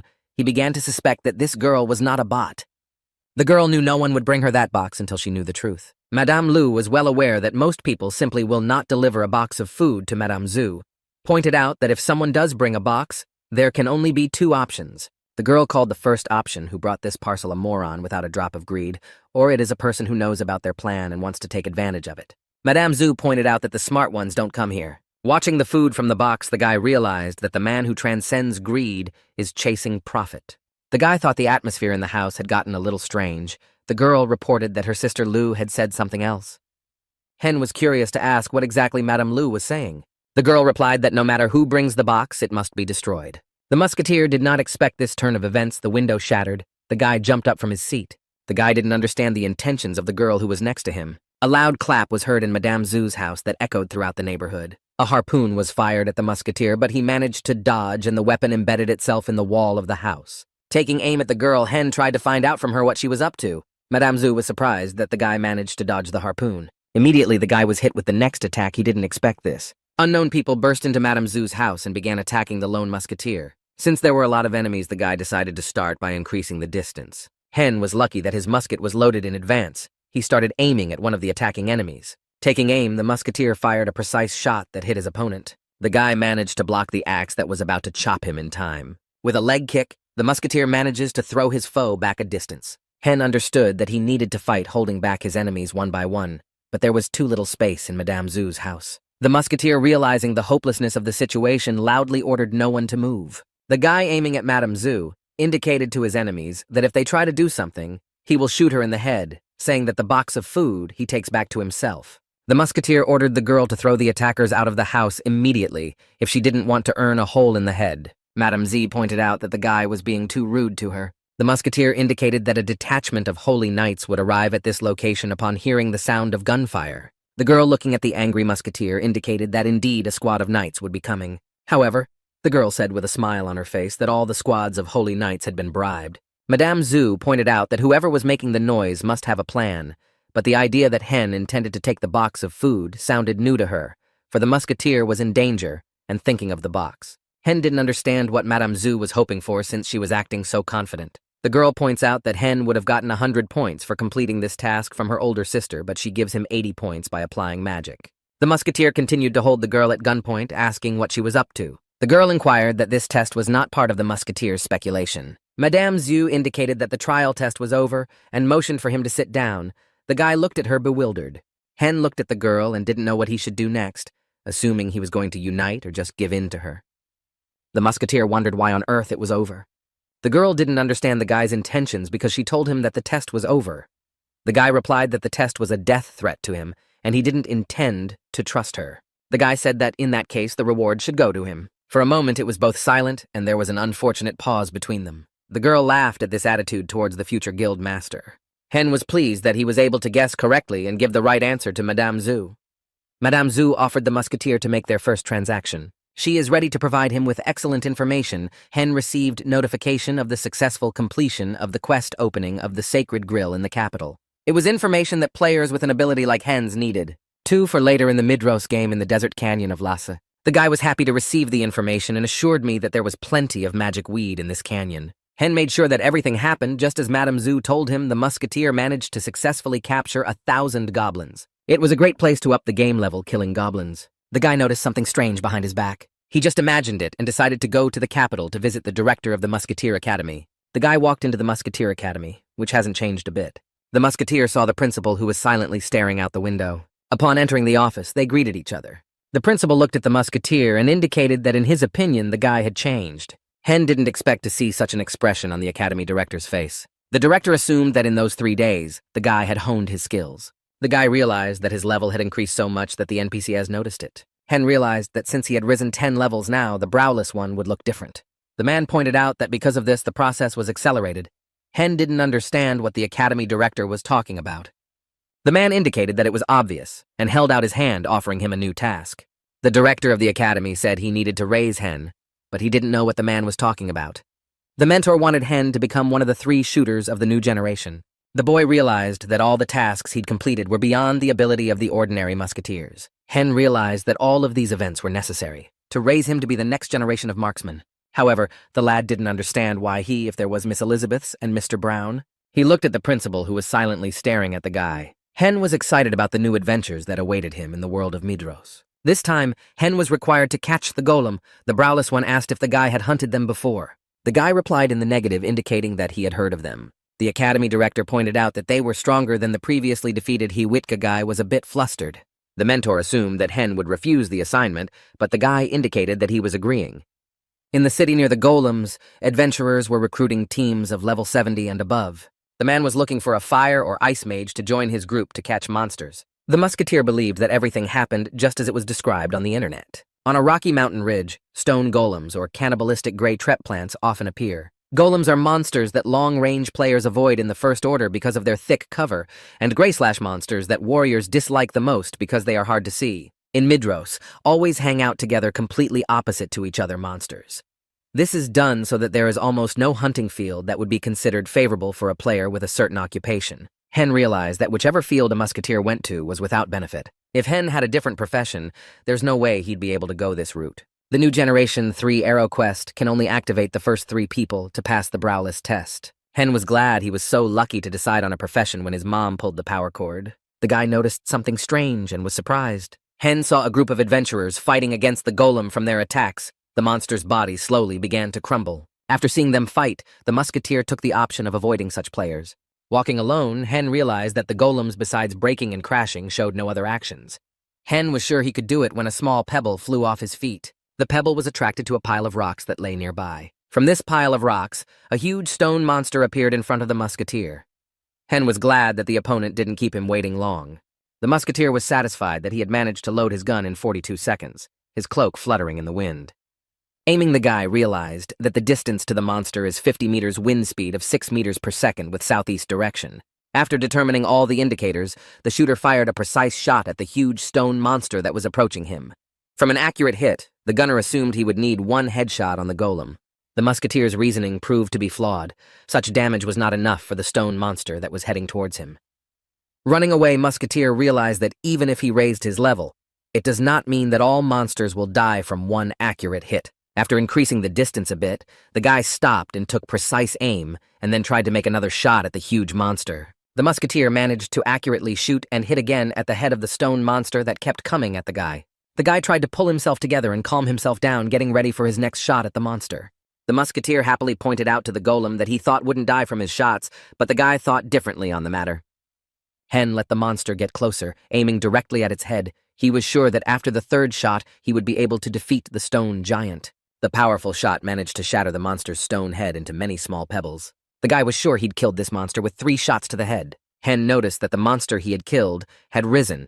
Even though he had lost his head, he had not expected this turn of events. The monster tried to strike the musketeer with his huge stone hand. The golem struck a powerful blow, trying to destroy the marksman. The mountain range in the area was covered in cracks. Because of such a powerful blow, the guy was thrown off. He didn't realize that the golem was still alive. Musketeer didn't realize the monster had such an area attack. Hen realized that he didn't have time to hesitate because he now needed to destroy the huge stone monster and tried to take aim. With a subtle movement of his hand, the musketeer started on the trigger and fired an aimed shot at the headless monster. The shot didn't kill the stone monster, but managed to unlock the magical core by which the monster functioned. The musketeer realized that this bright core was the heart of the golem that was heading towards him. Seeing the monster's weakness, Hen was confident that now, from this shot, he would be able to overpower the golem. Unexpectedly for the guy, the monster managed to close its vital core. Hen was upset by such an action of the monster. The musketeer managed to escape the golem by running away from it. With all his legs, he used up 50% of his health level. Hen was lucky he didn't have a stamina limit, or he would definitely be dead. The first attempt to destroy the monster was lost. He decided to look again at the conditions of this task. The musketeer saw that everything was listed as in the title "From Afar, the Golem's Heart," which was not visible. Hen realized that he needed to find out more information about these stone monsters, because he couldn't do it by aiming at them alone. The guy heard strange sounds coming from the neighborhood he was walking near. The musketeer saw someone downstairs fighting a golem. A group of unknowns managed to get to the monster's core. Guy pointed out that now was the perfect moment to deliver the final blow. The guy managed to strike a successful blow right in the heart of the monster. An explosion occurred which threw the stone monster away.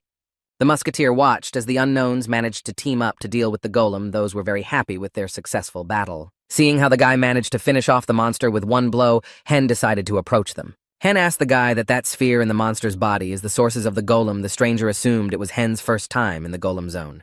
The stranger pointed out that the golem's weak point is the testicle, and that with one blow, this monster will become a corpse.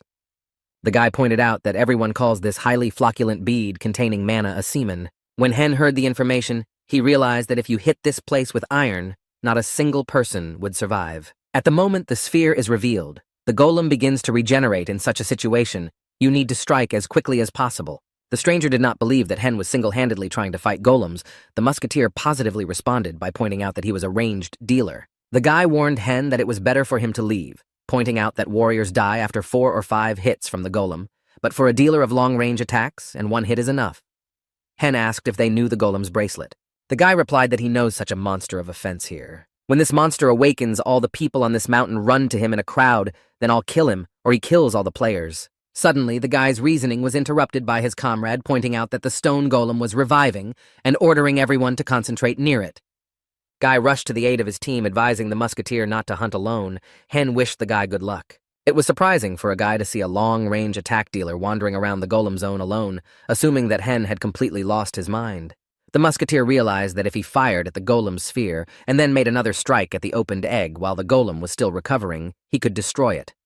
In thought, the lad almost fell off the narrow path on the mountain ridge. Looking down, Hen realized why there were so few users in this area. Hen realized that heroes with a fast attack speed would have a hard time destroying the stone, and with one powerful strike, it would be difficult due to the golem's regeneration. Suddenly, the musketeer heard an unintelligible sound that alerted him.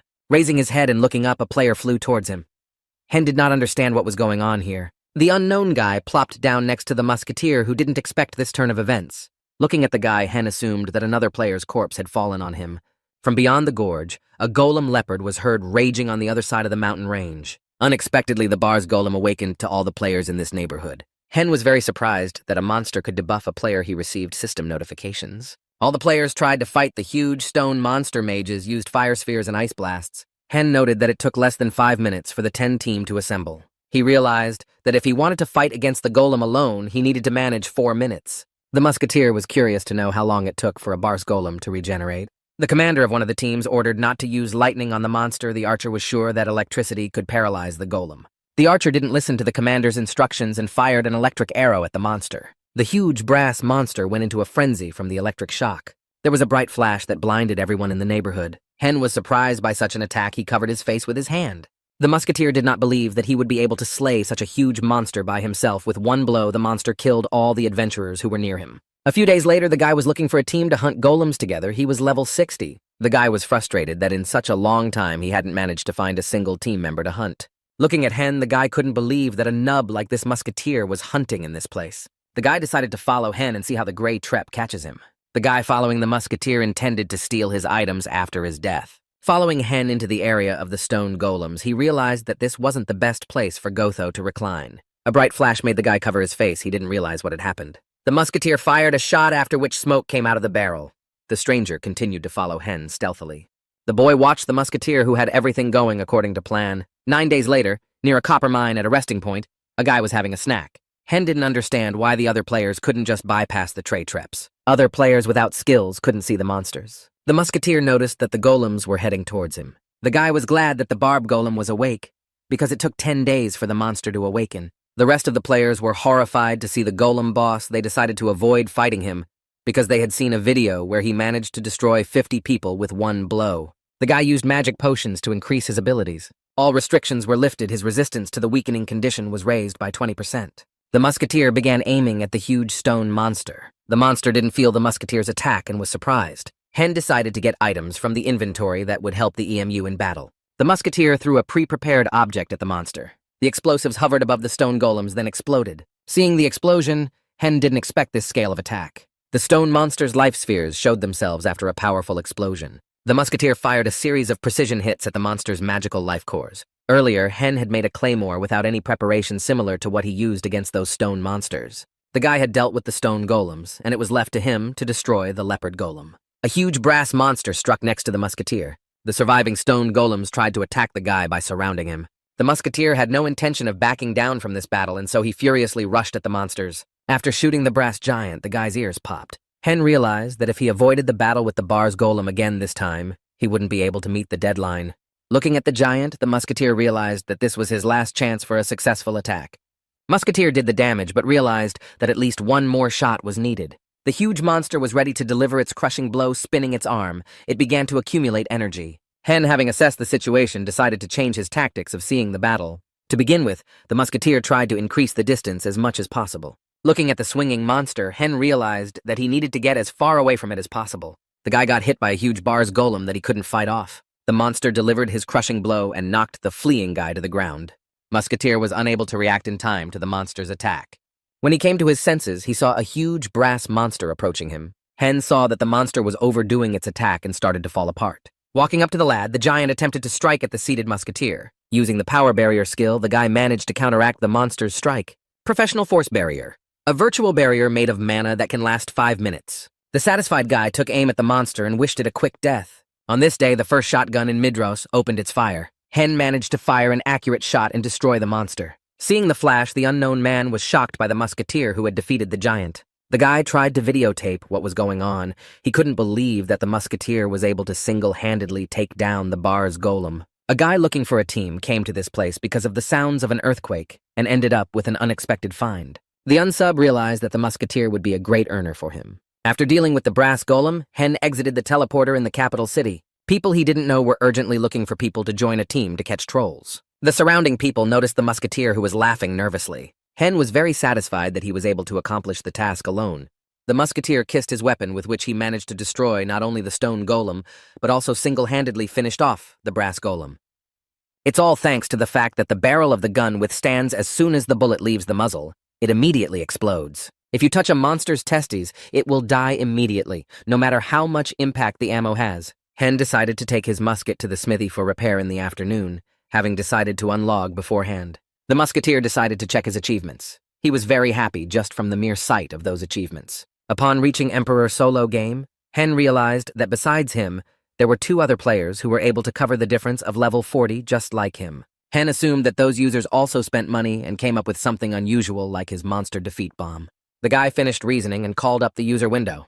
The Musketeer was very surprised to see that he had 82 stats left. He realized that Director Bezbravoy's assignment was really very cool because of the very high level of difficulty he was gaining a lot of experience. Hen thought that the well-splintered metal projectile in the form of a ball was not weak. He managed to hit the target directly using dexterity points. Musketeer assumed, and this time all the stats into dexterity to direct what he strongly thought about. While Hen was making shotgun ammo, he realized that the piercing effect was related to crafting. He felt bad for throwing all the stats into dexterity only, so he decided to throw them into crafting skills. Hen received a notification from the system that if he named a crafted item with his hands, he would receive a power. The guy decided to use the naming skill. Looking at the collected item, he assumed it was the real jackpot he had managed to uncover. Hen decided to use the bomb and sell it when he no longer needed it, calling it the Thunder Bomb. The guy was furious that the name of the object had been automatically chosen to be called a fuse cord. Hen realized that it is, after all, Midros everything as he wants in this game will not happen. Disconnected, the guy thought he still got some other item. He decided to check it out tomorrow. Tired of virtual reality, the guy went to bed. Meanwhile, the nonsense Hen was expecting was happening elsewhere. After sleeping for 12 hours, the guy was surprised he had slept so long. The guy, after waking up, was very hungry. He decided to check the refrigerator. Hen's mom was buying him tonics, so the guy assumed his mom could use something decent to eat. Hen realized that if he kept on collecting things like the shield he had gotten yesterday, he could quickly accumulate 20,000 gold coins. Having had breakfast, the guy before entering the game decided to look at the popular information on this day. There were no changes in the ranking of players. Hen saw a video of the hunt for the boss of the Stone Mountain Range field of Pubiel Manor that he was on. The guy didn't realize who arbitrarily uploaded a video of him. Hen, after reading the positive comments, wanted this video removed as soon as possible. The guy had a lot of things to do, and he did not understand what is good to shine on the screen of a popular video, because now all users will recognize him. But immediately Hen realized that no one had managed to recognize him from the video. Contacting Kai John, he was glad that it was Hen in the video. He felt like a fool for picking up and using items from monsters instead of crafting like Hen. As expected, acquaintances recognized Hen in the video. Henceforth, he decided to be more careful. Kijan was in a good mood from his conversation with his cousin. The guy was surprised that Hen had offered him a shield that he would give away for cheap, a special drop shield made from the cover of a brass golem. Hen was pleased that he had managed to pick up a shield with a defense of 410 units. The guy was shocked to learn that his brother was using a cooler shield than this one, which cost in the neighborhood of 180 gold coins. Hen was very curious to know what shield K was using. He realized he had underestimated his younger cousin. Ki-John indicated that it was time for him to go hunting, and the boys said goodbye, wishing each other luck. Hen realized that his mom and Ki-Jo believe in him and support him. The guy was determined to give back to his family what they'd put into him, so he headed out. The Musketeer was pleased that the auction price had risen to 188 gold coins per shield. Looking in his inventory, Hen remembered that he had spent 10 gold pieces in different places. He was asked for 4 gold coins to fix the needle rifle, but he was sorry and refused to fix the rifle, deciding he would fix it when he sold the shield. Seeing what happened, the guy was shocked and could not believe his eyes. He snagged his cloak on a branch and it tore. Hen didn't understand how those clothes could tear. Remembering how he was thrashing about in the battle with the brass golem, he realized that his clothes were pretty worn out. The Musketeer was frustrated because for lack of money he could not repair the needle rifle. He did not understand how he would fight with the worn-out equipment. After borrowing money from Ki-John, Hen went to the sewing store. The guy was pleased that his brother had managed to borrow the necessary amount of money to repair things. Having bought new things, the Musketeer was pleased that he had managed to drop 3 gold coins on additional equipment. The guy's clothes were in perfect condition. He decided to complete the Academy Principal's quest by heading towards him. The boy reported to the Browless One that he had managed to successfully complete his task and returned to him unharmed. The man pointed out that the guy looked different. Browless pointed out that the Musketeer had done his job well. Hen expected him to say something else besides praise. The director pointed out that as expected, Hen was a talented Musketeer. They shook hands. The guy thanked the principal for the praise. Hen received the eagle eye technique for completing the assignment. He was very curious to know what this technique represented. The man pointed out that when Hen looked at the target from afar, it was not visible. The Musketeer was surprised to hear the words of the Academy director. Browless pointed out that their job was target shooting, and so he handed Hen the eagle eye technique. The guy realized that the task assigned to him was for target practice. Hen received an invitation about marksmanship training for snipers and hunters. In addition, the young Musketeer was tasked with extracting 5 plumage from the tail of a roadrunner in 20 days. The guy was curious to find out from the director what this roadrunner was. The director of the Musketeer Academy replied that it was a wild bird. Hen suggested that this bird resembled the golden eagle of Candlestick Castle, to which the browless man scratched his beard. The man pointed out that if you compare a runner and a golden eagle on first down offense, the boy didn't understand what the principal was hinting at, but accepted his assignment. Hen was pleased that there were no conditions at death in this quest, assuming that destroying this roadrunner would be an easy task. The director gave another task to hit the target clearly from a distance of 444 meters. The man indicated that Miss Elizabeth's worthy heir should hit the target straight on from this distance. Miss Elizabeth said that a hit from 444 meters away would make her a follower. The Musketeer was surprised at such a request to hit from a distance equal to the effective range of the K2 rifle.